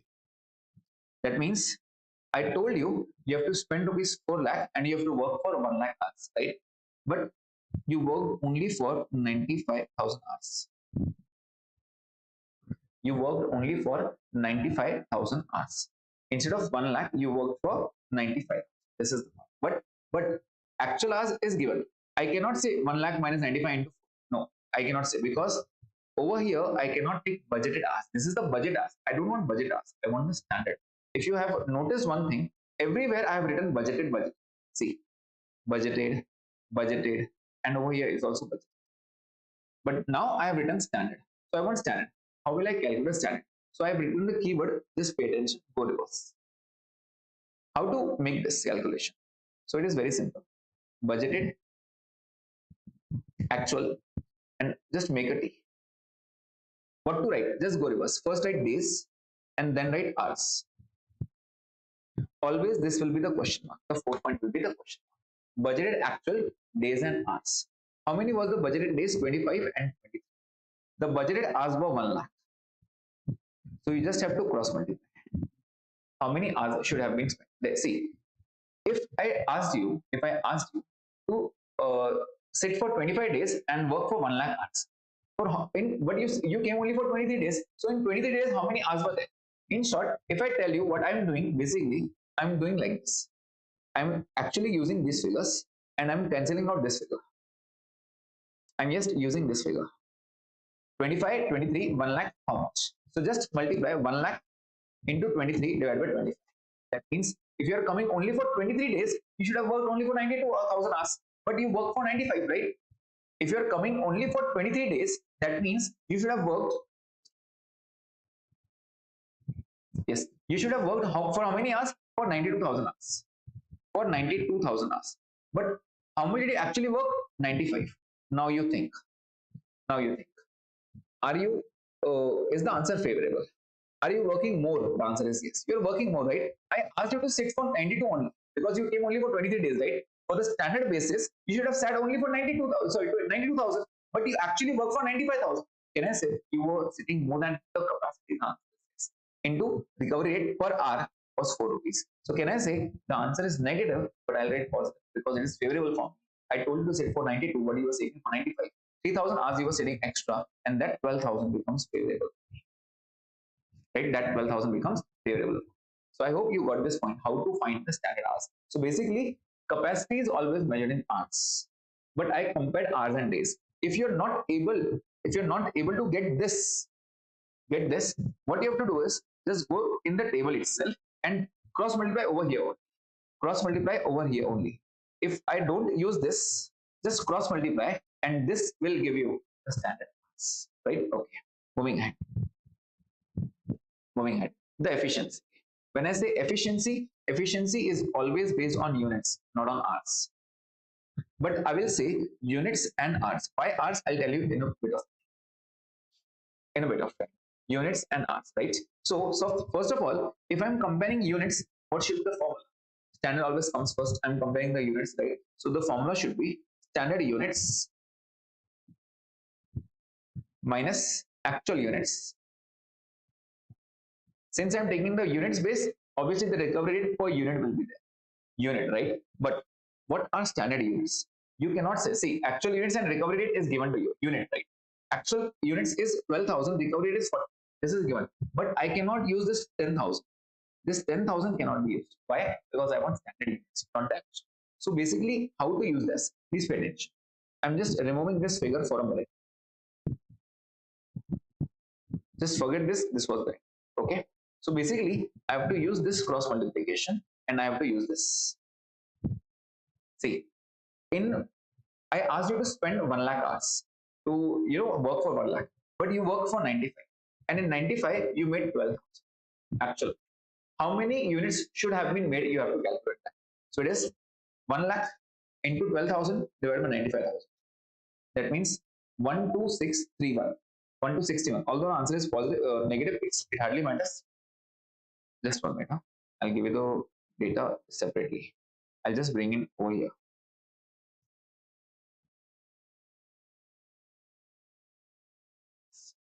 So when I say efficiency, I have to take the units, but I have given hours and units. How will I compare? Please pay attention. Budget, actual, the 4 point is question.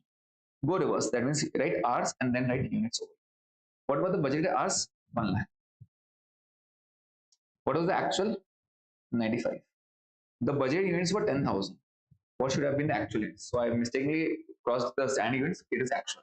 Right? Just cross multiply and get the answer. 95 into 10,000 divided by 1 lakh. That means only 9,500 units should have been made. But you actually made it 12,000 units. Can I say it is a favorable event for me?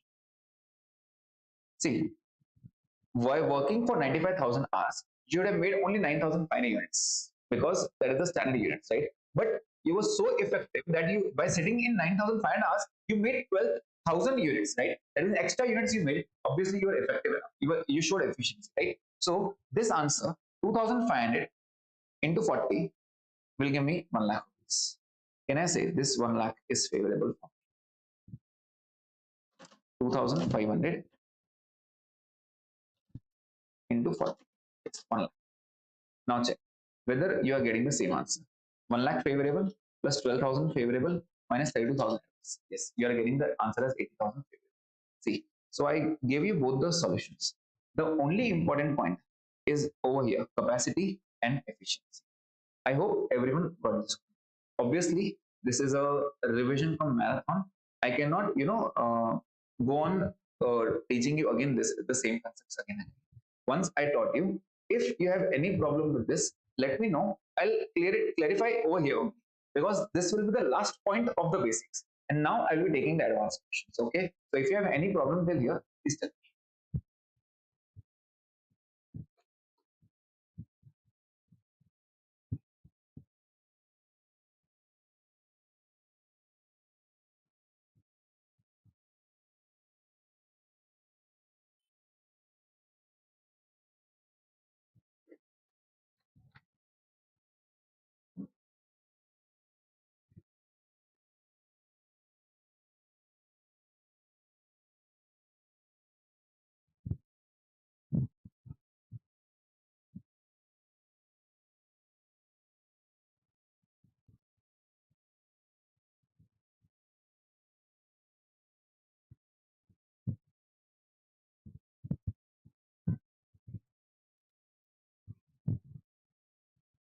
Yes, everyone. If you have any query, please tell me.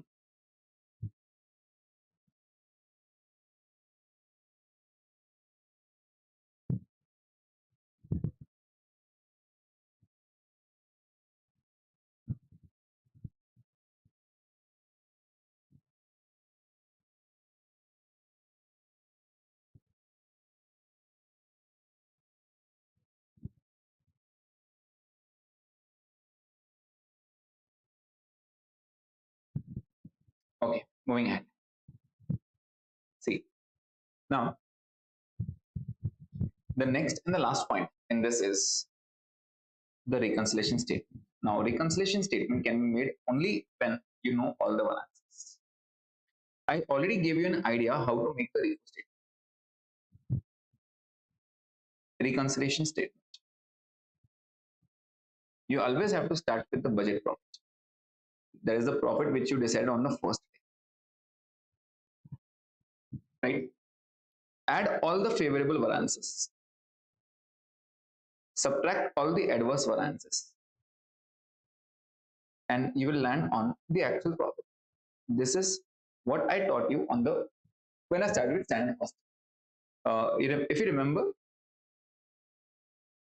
1 lakh was the budget profit and 80,000 was the actual profit. Why was this? Because the sale got increased by 1 lakh. Sales was increased by 1 lakh. So it is plus 1 lakh. But the cost was increased by 120. That was adverse form. So I subtracted adverse variances and this will give me the answer as 80,000. So it is this simple. When I make the reconciliation statement, what I want is the budget profits, add all favorable variances, less all adverse variances, and this will give me the actual profit. Now, how to proceed basically? So basically in this question, you have to calculate all the variances, the material, the labor, the variable overhead, the fixed overhead, also point a bit of profit balance, right? So how to calculate that? I'll explain you step by step. First of all, you need to calculate the budget profit. How to calculate the budget profit? It will be given in the question. This you should sell at this price. You should the cost should be this price and so on, right? So first of all, I'll make you understand how to present it, and then I'll start with the question. Okay, how to present that? Let's say um, the material variances. The material variances cost is 100 or it's 1000 favorable. Okay, the price is 800 favorable, and okay, I'll say 500 adverse, and the usage is 1500 favorable. This 1500 is divided into two parts. Let's say the mix and the yield. The mix and the yield. Okay, this is divided into two parts, mix and yield. So the mix is, let's say 1200 favorable and yield is 300 favorable. Is the answer getting matched? Yes. I asked you to add all the favorable variances, but in this scenario, you cannot take directly 1000. See, material is 1000 true, but in the reconciliation statement, when you write material, you have to give the bifurcation. Although the answer is 1000 positive. So basically, you have to write, don't write 1000, you have to give the bifurcation. You should actually write price of 500 adverse, that is negative, and 1500 as favorable. But is 1000 favorable again bifurcable? The answer is yes. You can again bifurcate it. So take the bifurcated part. So instead of usage, what I'll say, I'll write my mix variance, which is 1200 positive, and 300, and the yield variance, which is 300 favorable. So basically, the maximum bifurcations which is possible for you, you have to do that. See, if these two variances were not there, I would have written 500 negative and 15 positive. Obviously, if you make the total, the answer will be 1000 favorable only. But the rule is you cannot write it directly. You have to give the bifurcated figure. The maximum bifurcation is possible, right? This is how you present. Now, if it is 500 adverse, in the outer column, write minus 5. If it is 1200, write plus 12. And it's again favorable plus 300. Again, if you check, you will get the total as plus 1000, that is net figure, and that itself is the cost. This is how you should present, right? For material, then separately for labor, then separately for variable, and separately for fixed overheads, right? You have to give the maximum rate. For example, if I ask you for fixed, so it is cost. Cost is divided into two parts: expenditure, and volume. This volume is again divided into three parts. There is calendar, capacity, and efficiency. So what you have to write? Actually, you wanted to write expenditure and volume, but you cannot write volume because volume is divided into three parts. So what you have to mention in the statement is all these four. Basically, this three will comprise of volume, and the expenditure will again comprise to cost. So this is how you should present. So you have to write fixed overhead, four balances in the reconciliation statement. This is how you should present. Now, coming to the point, how to do that is very simple. See, first of all, this is the budget data, and this is the actual data, right? I'll not give the complete data directly. I'll just go step by step. Okay, I'll just go step by step. So basically, I'm talking about profit. This is, let's say, product A. Quantity, profit, rupees. Quantity, profit, rupees. I asked you to sell 1000 units. But the profit was, and to earn a profit of 10, this was the given standard to you. This was the budget data. I asked you to sell 1000 units and earn 10 rupees profit on that. This is what I told you. You earned 10,000. That means I wanted a profit on the very first day, 10,000. Right? On the very first day, 10,000. This is what I have given the budget for. Now, how to find the actual profit? Obviously, the actual sales minus actual cost will give you the actual profit. Let's say you were able to sell only 900, and you earned a profit of 8 rupees. So 9 into 8 will give me 7,000, 7,200. Can I say, there is a variance of 2,800? I want the reason why you were not able to earn that 2,800. That means if I asked you to sell 10,000, why did you earn only 7,200? I want the reason. So what you have to do is you have to make this 10 the bifurcation. What was the bifurcation? It was selling price per unit and the cost per unit. Again, for this, again you have to give two bifurcations: the selling price per unit and the cost per unit. Okay. Now, the selling price over here was 40 and the cost was 30, and that is giving you a profit of 10. Over here, the selling price was 45, but the cost increased to 37, and that's why you are earning only 45 minus 37 is the cost, right? So, how will you calculate? See, I know the difference of the profit is 2,800. Why was this 2,800? There might be two reasons for it. First is due to change in cost, and the second is due to change in sales. Due to change in cost and due to change in sales. First of all, if you have to go with the reconciliation statement, what you have to do is you have to calculate the two profits. There is the budgeted profit and the actual profit. First, calculate that, the budget and the actual. Then compare what is the difference. So you got the difference of 2,800. First of all, tell me it is favorable or adverse. I asked you to earn 10,000, but you earned only 7,000. You're making a loss, right? The answer is positive, but I'll write adverse. See, when I say profits, when I say sales, they always follow reverse, right? And fixed is reverse from volume. Only you have to remember this. Profit and sales always reverse, and fixed it reverses from volume balance. Okay. There was a difference of 2,800. On the very first day, I asked you to earn 10, but you were able to earn only 7,000. You lost 2,800. That is my adverse. Now I want the reasons. Why was this? You will say there might be some difference in the cost, and there will be some difference in the sales. So what was the difference in cost? See, how much did I ask you to spend? 30 rupees cost. But how much did you spend? 37. Again, going the same rules. 30 minus 37 into quantity, that is 900.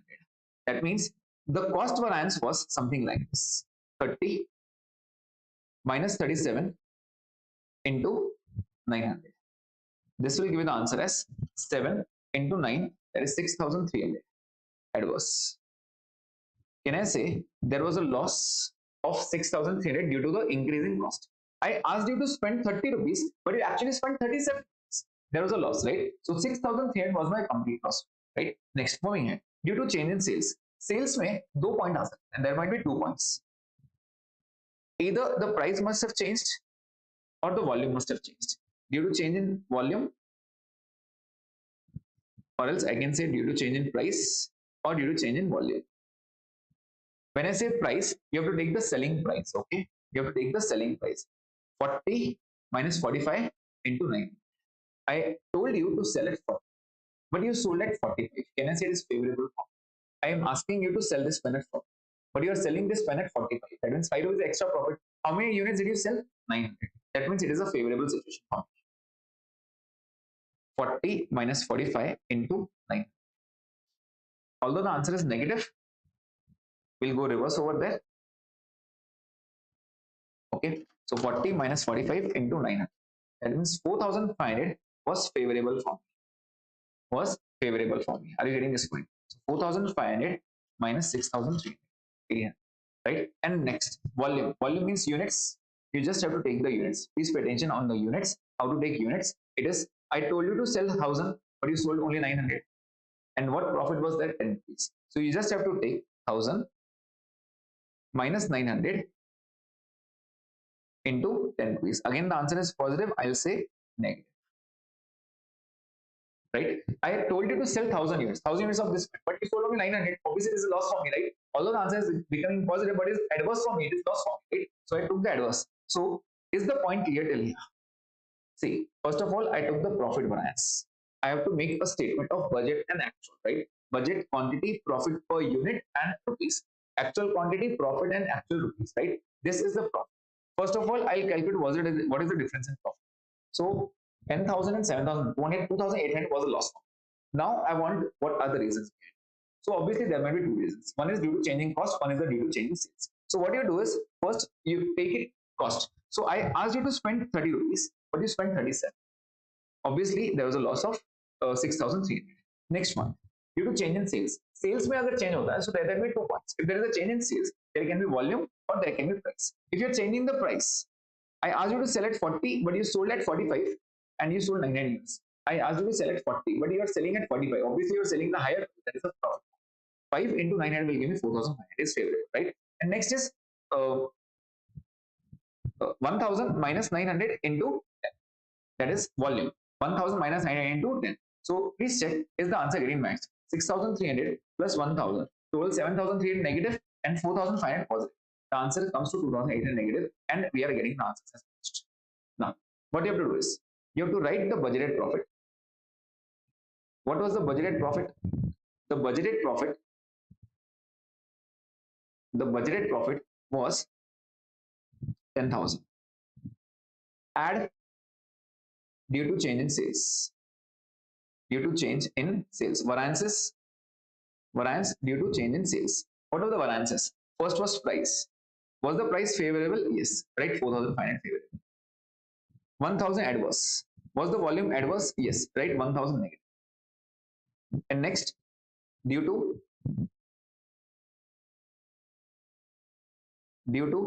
change in cost. What was the cost? Obviously, you have to write the bifurcation. As of now, I'm not writing the bifurcation. I'm just giving you the brief idea. What was the cost variance? It was 6,300. Negative? Yes, negative. Just calculate. 10,000 plus 4,500 minus 1,000 minus 6,300. This will come to 7,200. Was this the actual profit? The answer is yes. This is known as the reconciliation statement between the budget profit and the actual. Now comes the question, sir, why did you write this 6,300? Because I was not having the data. If this 6,300 was there, now I'll tell you what is this 6,300 all about. Basically, there was cost variances. Did I calculate 4 cost variances? The answer is yes.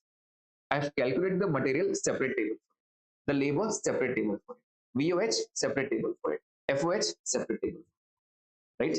Let's say example, there was material. The cost was 1,000 adverse, in which there was price of 600 adverse and usage was 400 adverse. This was material. Okay. For labor, the cost was 5,000 adverse. The rate was 1,000 favorable, and the efficiency was 6,000 adverse. Okay. Third point is VOH. VOH, the cost was 1,000 adverse. The expenditure was 500 favorable. So the efficiency comes to 1,500 adverse.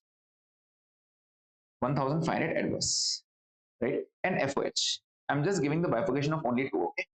FOH. FOH cost was 700 favorable. Okay. This was divided into expenditure and volume. The expenditure was 500 favorable and the volume was 200 favorable. I hope everyone knows how to calculate material, labor, variable, overhead, fixed. So I'm not focusing on that. I'm just giving the concept. After making 4 tables, what you have to do after making 4, right? So material cost variance was 1,000, so I'm writing 1,000 adverse. Labor was 5,000, so I'm writing 5,000 adverse. Variable overhead was 1,000 adverse, 1,000 adverse, and this was 700 favorable. Just check 1,000, 5,000, 6, 1,000, 7,000 adverse, and 700 favorable. Can I say 6,300 adverse? Answer is 6,300. Now, instead of writing 6,300 over here, what you have to do? It is very simple. You have to write individual answers. For material, it was 1000. Again, for material, it was 600 and 400. So what you have to do is, instead of writing this 6300, you just have to write due to changing cost. You just have to write due to change in cost.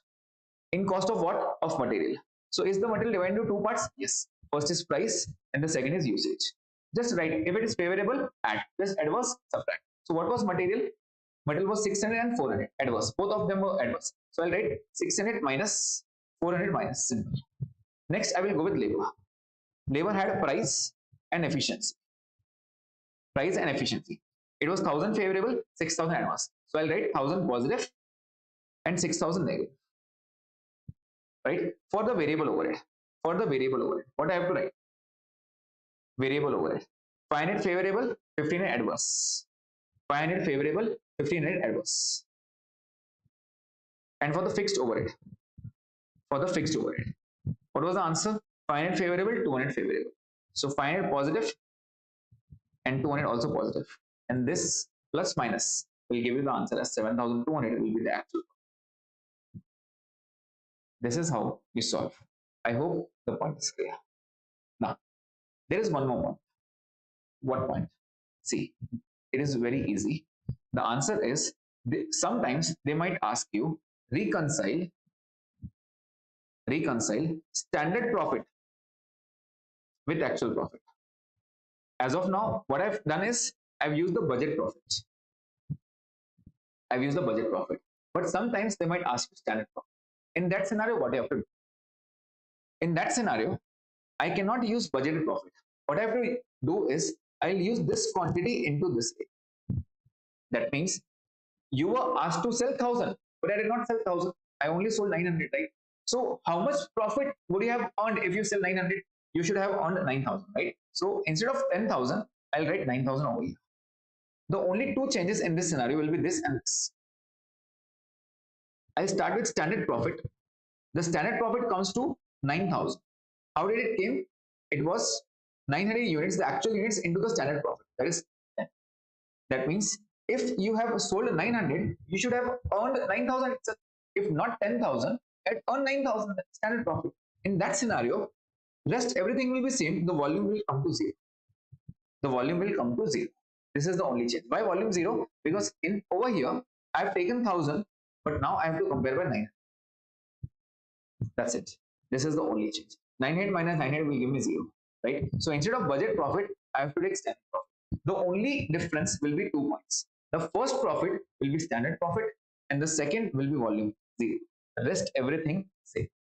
Now please tell me, is the reconciliation statement clear? If you want any further clarification on this, please tell me.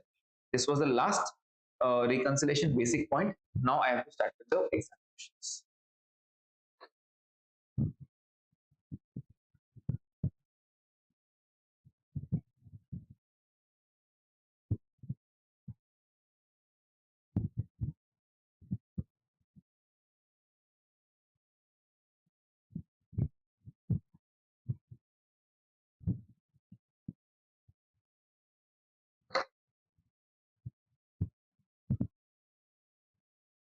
Yes, everyone.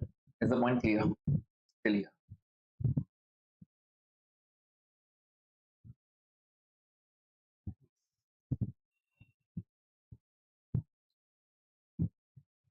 Okay. Only a few comments. Okay, clear, Harika, clear, Mazda, clear. Okay, fine.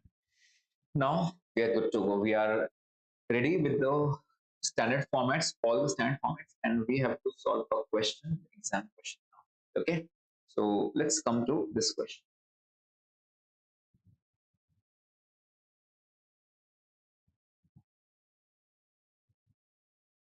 Yeah, this was December 23 question, asked for 14 marks. Very important. You have to pay attention on every minute detail. Okay, so if you have to make that statement, you have obviously you need to calculate every one answer, right? So if you are solving with me, solve with me. If not, then at least try to calculate everything. Okay, and pay attention. Dotson Limited has a manufacturing division which makes a product to which the following details relate. That means This they have given a product to which the following details relate. You should use 5 kg of material at rupees 20 and you should pay per unit. Can I say this is the given data for you? This is the given data. So I'll just start copy pasting the data, right? You have to use 5 kg at rupees 20 and 100 rupees you have to use. So for material, for material, the given standard, the given standard is quantity. I'll say raw material A, quantity and price. Okay, this is the given standard. There is only one raw material. This is the standard comparable.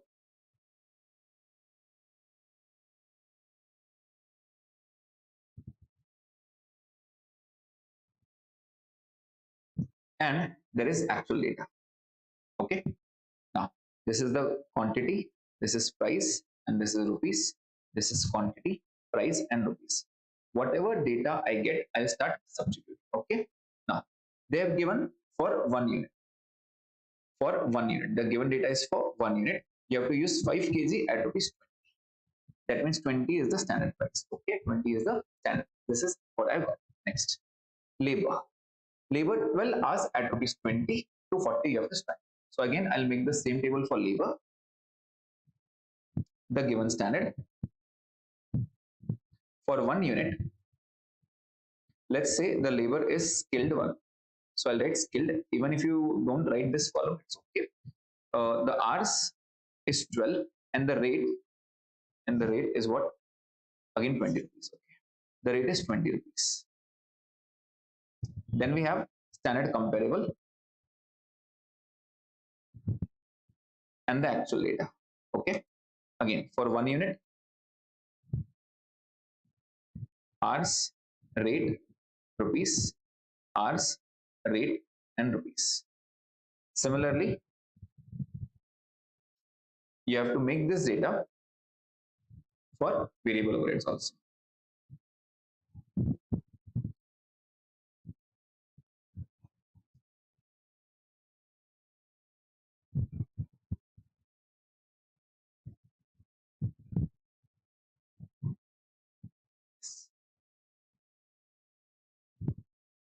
You have to make this data for variable overheads also. Okay. Now, so variable overheads, I'll write hours, rate, and rupees itself. Okay. So what is given hours, rate, and rupees? It is given 12 hours at rupees 10. Obviously, the hours has to be same. 12 hours at 10 rupees, 120. That means the rate is 10. Okay. So this is given. I have made 3 tables. Moving in. Relevant fixed overheads are based 1 lakh rupees per month. That means it is the budgeted data. And planned output, that means budgeted output is 2000. Planned output is budgeted output is 2000. So what I'll do is I'll also write the fixed units. I'll also write the fixed overheads. For fixed overheads, my data is budgeted, actual, and RR. The reason why I'm solving this question, I want you to get into the flow. Okay, how I analyze the question, whatever information is there, just start writing whatever wherever you find it. Okay, and this is the key to 40 marks question of standard cost. So I'll write OUDH. Okay, so I got O as 1 lakh rupees and units is 2000, the planned out. Overheads and units, right? This is what is given. So whatever is given to me, I'm just writing over. Moving ahead. The selling price is 550 per unit. That means the selling price is 550. That means they have clearly mentioned the selling price that will be used in the sales finances. That is the selling price. Okay, I'll use it later. During the recent month, when output was 1800 units, that means they have made 1800 units. Can I say this is the actual production, actual output, right? So I'll write 1800 everywhere. 1800 units were made. 1800 units were made. Actually, 1800 units. 1800 units. Let me check if it is not the case of the web. Yeah, it is not the case of the web. Okay. 1800. Again, 1800 units, 1800 units, and 1800 units. Right. So everywhere, wherever I get the information, I just start. This is actually it's moving ahead. Now they have given the following actual cost were incurred. कितना खर्चा हुआ actually what was the expenses and incomes, right? So actually direct material was 8,500. This is the actual usage, right, consumption. So I'll write in the actual column 8,500. And what was the cost? What was the cost? It was 1,72,000. I'll just write 170. I won't start solving that question right now. I'll just write the given info. Okay. Next. Labor is 20,000 hours, 4,20,000. So labor is 20,000 hours and 4,20,000 is the rupees. Obviously, it will be the same hours for variable overheads also. 4,20,000, right? 4,20,000. Next. The fixed overhead is 98,000. This is the actual fixed overhead, so I'll write 98,000. 98,000. Next. The total cost is 9,10,000. The profit is 10, and the sales is 950.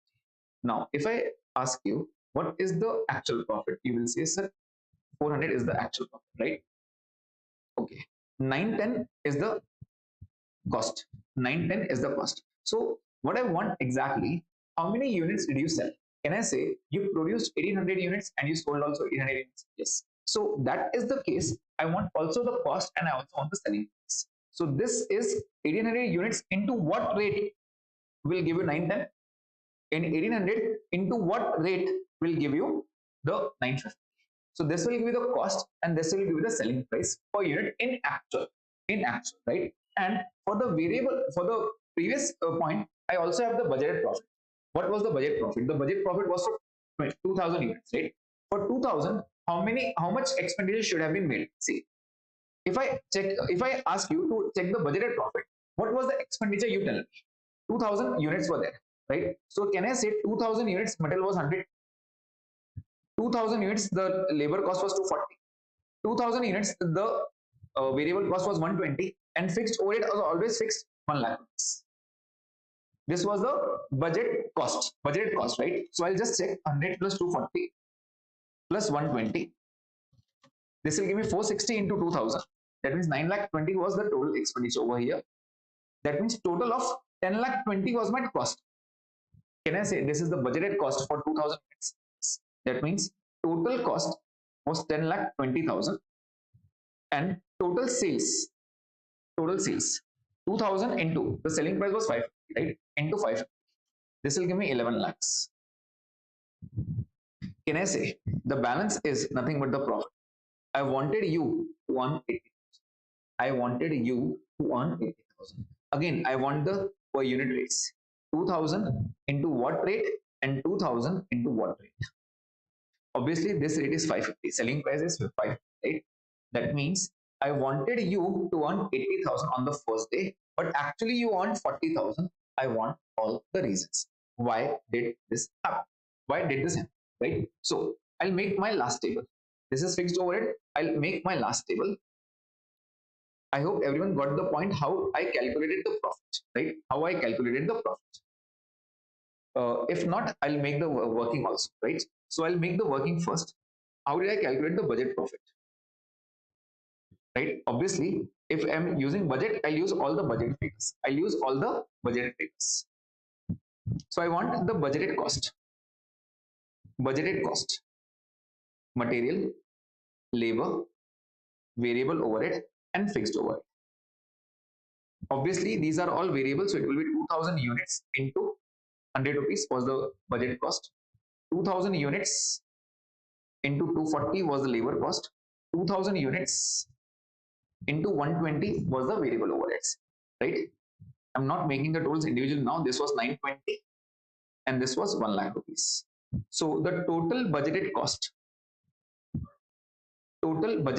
comes to 10 lakh 20,000. I also want the rate. So 2,000 into what rate will give me 10 lakh 20,000? It comes to 510. That means the cost is 510, right? And at what price did you sell? I don't know the profit, but yes, I know the sale price. The sales would be 2,000 into 550. It was clearly given. That means 11 lakh. That means the budget profit comes to 80,000. The budgeted profit comes to 80,000. Now, what was the actual profit? It was clearly given. You sold at 9 lakh 50 and the cost was 910. So just take that figures only. I want the only the per unit rate. Okay? So actual profit, actual. What was the total actual cost? It was 9 lakh 10,000. It was 9 lakh 10,000. And what was the total sales? Total sales. It was 9 lakh 50,000. And the profit was 40,000, right? And the profit was 40,000. What I want is only the prices. Obviously, this was 1800 into some price, and this was 1800 into some price. 1800 into some price. Now, please give me these answers. So it will be 910 divided by 1800. So the answer I'm getting is 505.55555. I'll take all the 12 digits when I start calculating. Okay, 9,50,000 divided by 1800. This will give me the answer as 527.77777 all recurring. Okay, so if you take all the recurring digits, you will get point to point correct answers. Okay, so this is what I have calculated on the very first point. So I've calculated the budget profit and the actual profit. Actual में मुझे कितना चाहिए था? I wanted 80,000 as the profit, but you want 40,000. Now I want the reasons, right? So I have jotted down every information available in the question. Now it's time to pick up your calculator and start calculating everything. So this is the table. I hope everyone knows this now, and just start calculating. So I'll say 172 divided by 8,500. This will give me 20.235, right? And over here, 1800 divided by 1 into 5. So this will give me 9,000. 1800 into 5 will give me 9,000. Into 20 will give me 1,80,000. Now, will you be able to calculate all the answers? Yes, it is very easy. So for material, I'm writing over here. For material, cost. The cost variance is 8,000 favorable, right? This will be divided into two parts, price and usage. What I'm doing is I'm calculating the usage first because the price is in point. I'll calculate the usage. Usage means quantity, right? How to calculate 9,000 minus 8,500 into 20. So it will be 9,000 minus 8,500 into 20. This will give me 10,000. Obviously, if this is 10,000 favorable, this has to be 2,000 adverse. I don't need to calculate in points. It will be 2,000 adverse for sure. Okay. Next point. For labor. For labor, I'll start with cost variance. I'll start with cost variance. Now, I'll first calculate the rate. 420 divided by 20,000. This comes to 21. This comes to 21. 1800 into 12. This will come to 21,600. At 20 rupees into 20. This will give you 4,32,000. That means can I say you spent 12,000 extra? 12,000 less. This is 12,000 favorable, right? 432 and 420. 1800 into 12. Yeah, 12 returns into 20.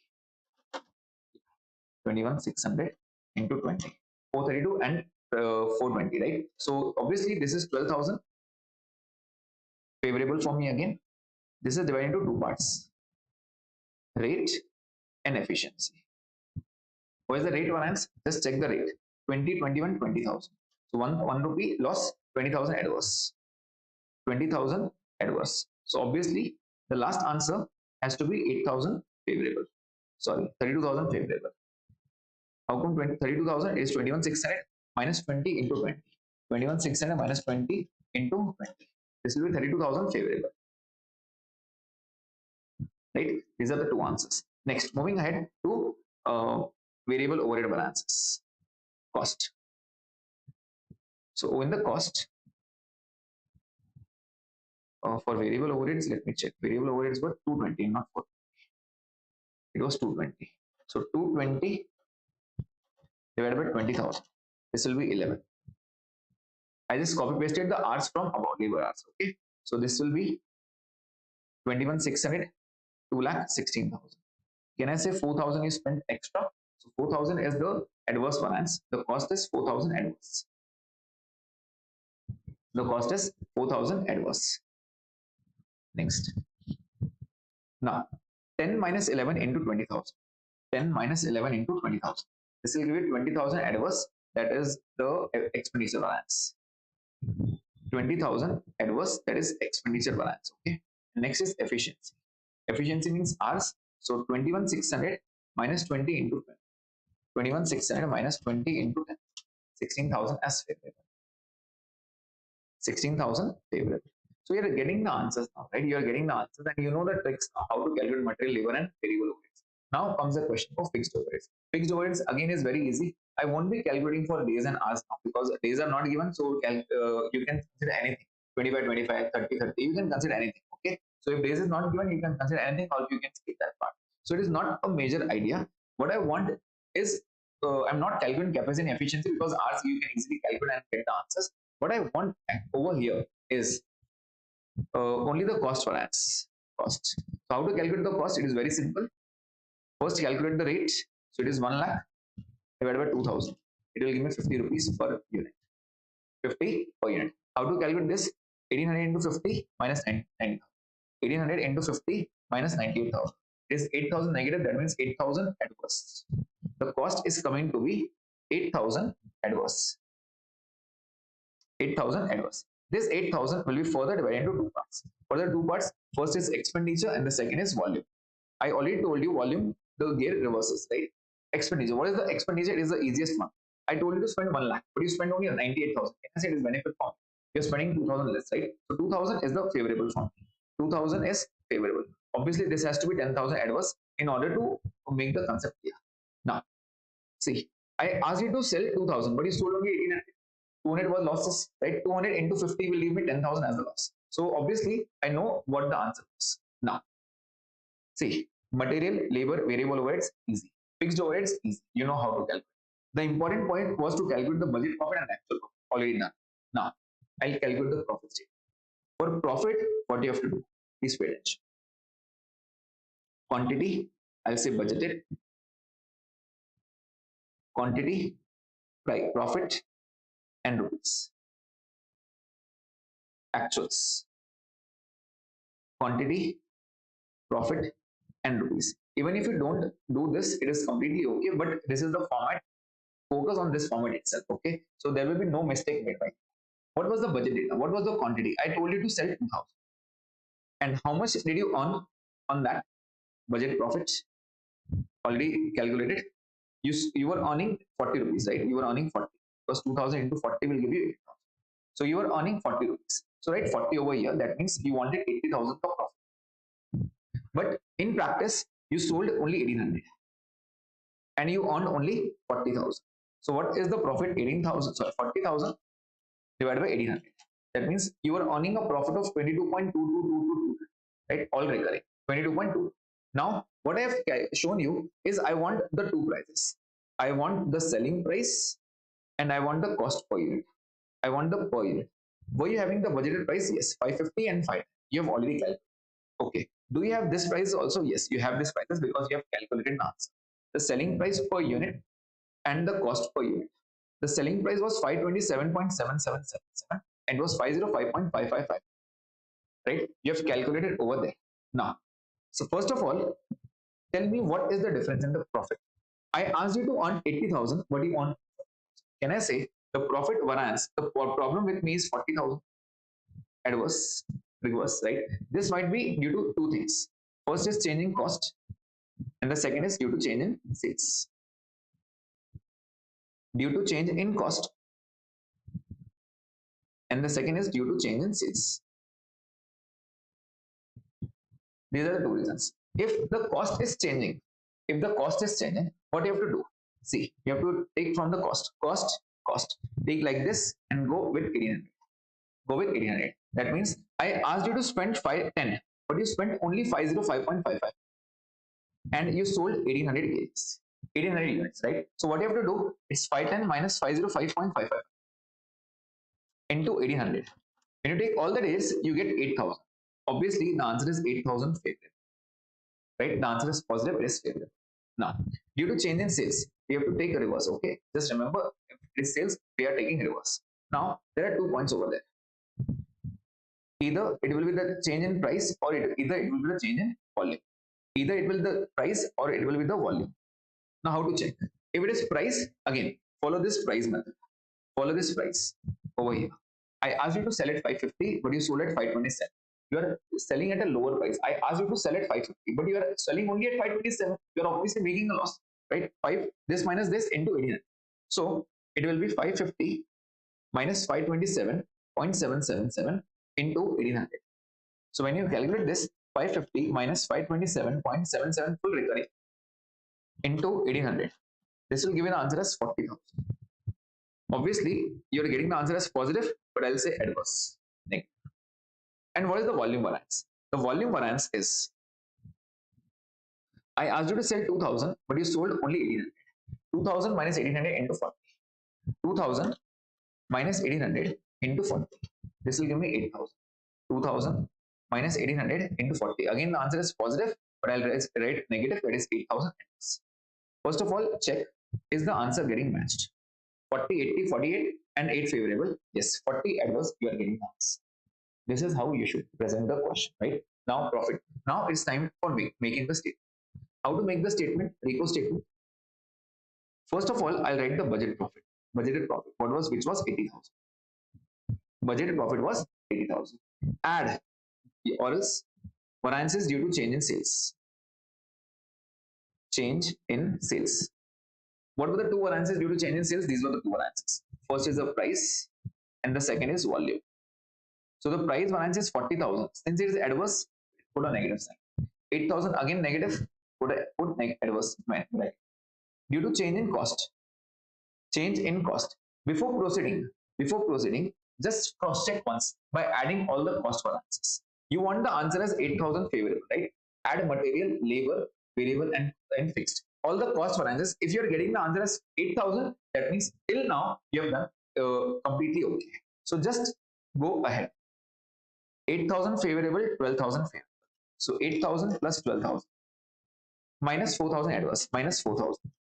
Next, and the cost is 8,000 minus 8,000, and you are getting the answer as 8,000 favorable, and that means you are doing it correctly, right? Moving ahead. What was the changing cost?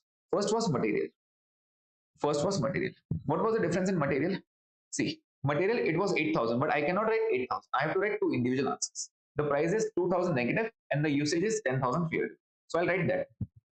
The price is 2,000 negative, and usage is 10,000 favorable. So I have to write this. Okay. Then labor. Labor, what is it getting? Labor. 12,000 favorable. Just 1 minute. Give me 1 minute. Okay. 12,000 is favorable. 20 adverse and 32 favorable. 20 adverse and 32 favorable. Right? 20 adverse and 32 favorable. 20 adverse and 32 favorable. 32 positive. Right? And then go for VOH. Variable overhead. Write the VOH. VOH. Do you have VOH? Yes. You can write 4,000. 20 adverse, 16 favorable. So write 20 adverse and 16 favorable. 20 adverse and 16 favorable. Positive. Okay, 20 adverse and 16 favorable. And lastly, FOH. Again, I'm not writing calendar and efficiency, but you can get the answers from here. Where is fixed overheads? Over here. So I'll write 2,000 favorable, and instead of 10,000, actually you should have written capacity and efficiency. I'm writing 10,000 directly. Okay, so 2,000 positive and 10,000 negative.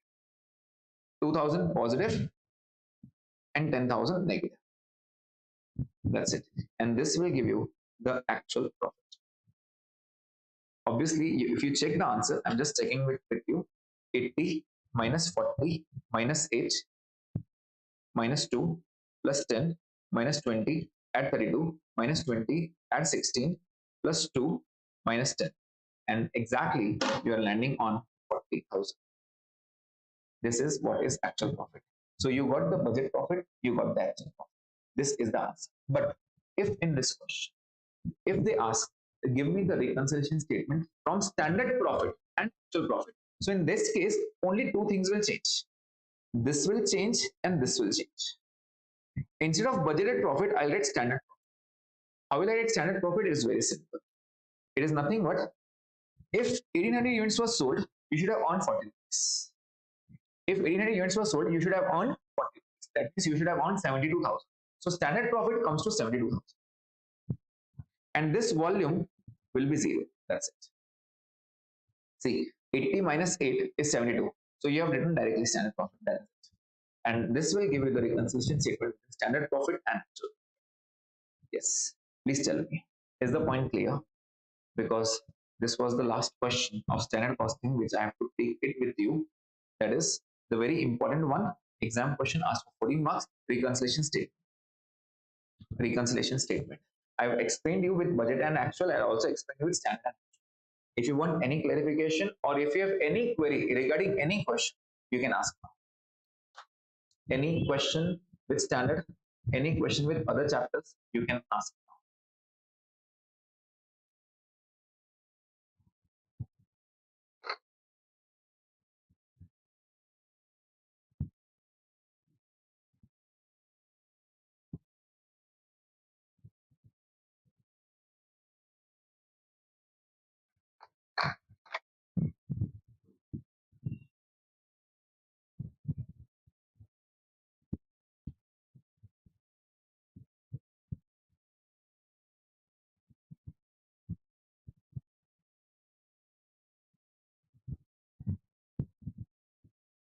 Yes, everyone, I'm waiting for your comments.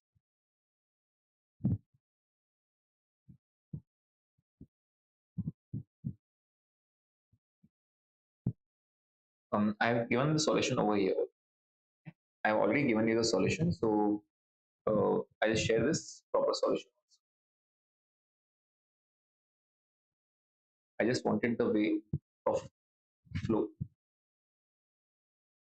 Okay, so I hope everything is clear and you don't have any queries. Still, while practicing, if you find any mistake, any query, if you are having any query in any chapter, you can get in touch directly, and I'll be happy to help. Okay. If at all I do not reply on the very moment, I'll reply late nights so that I check the WhatsApp at that point of time. ठीक है. So अगर आपको कोई भी problem होता है, if you have any query, you can get in touch. I will solve it for sure. I will मतलब none of your queries will be unanswered. Okay, every query will be clear. Okay, and now just a bit of announcement. What is the announcement? First of all, regarding today's notes, I hope the yesterday's notes with solution have been shared with everyone who have filled up the form. Everyone got the notes. If not, you will be getting the notes. Today's notes with solutions you'll be getting late night today or tomorrow morning. By tomorrow morning, you will get the notes, the handwritten solutions. So because I need a bit of formatting, because if I share the file like this only, you will not be able to understand which question and which answer is. So I'll make a proper formatting and then I'll give you the total solution. Okay, first one. Second one, already told you about the query. I already told you about the query. If you have any query regarding any chapter, any query, okay, you can get in touch. I'll be happy to help you. Next, regarding tomorrow's marathon, Harshvardhan sir will be taking at 2 p.m. 2 p.m. the SCM part B. Right? He'll be covering the variety of questions tomorrow itself in part B, and then next 3 days he will be taking SM. Okay. Also, as committed, uh, as told, I already announced MCQ about the MCQ. I'm not committing right now. I'm not committing right now. You start your practice, but if I get time, I will record or will come live for an MCQ session. I'm not committing this right now, so please don't take it as a commitment from me. I'll try my best to be there with MCQs also. Okay. Well, that's it for today, and I hope you enjoyed the session and all your concepts got brushed up, and it will be very easy for you to take the revision. Also, please make a writing practice. Just by reading the questions, it won't be clear. You have to write means you have to write. Don't just follow the solutions and read out the solutions. You have to write, because when you write, you come to know where you actually pen stops. Where are you actually facing a problem? So you have to write. Please make a standard practice of writing, and try to solve the previous papers. At least 4 to 5 papers you have to solve. At least 4 to 5.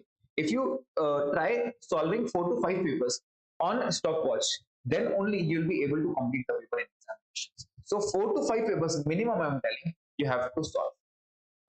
See, you have time. I have already taken the revision. just revise the entire SCM in 2 to 3 days and then start solving. That will be the best strategy for you. Okay, so I'll take a leave for you from you now, and that's it for today.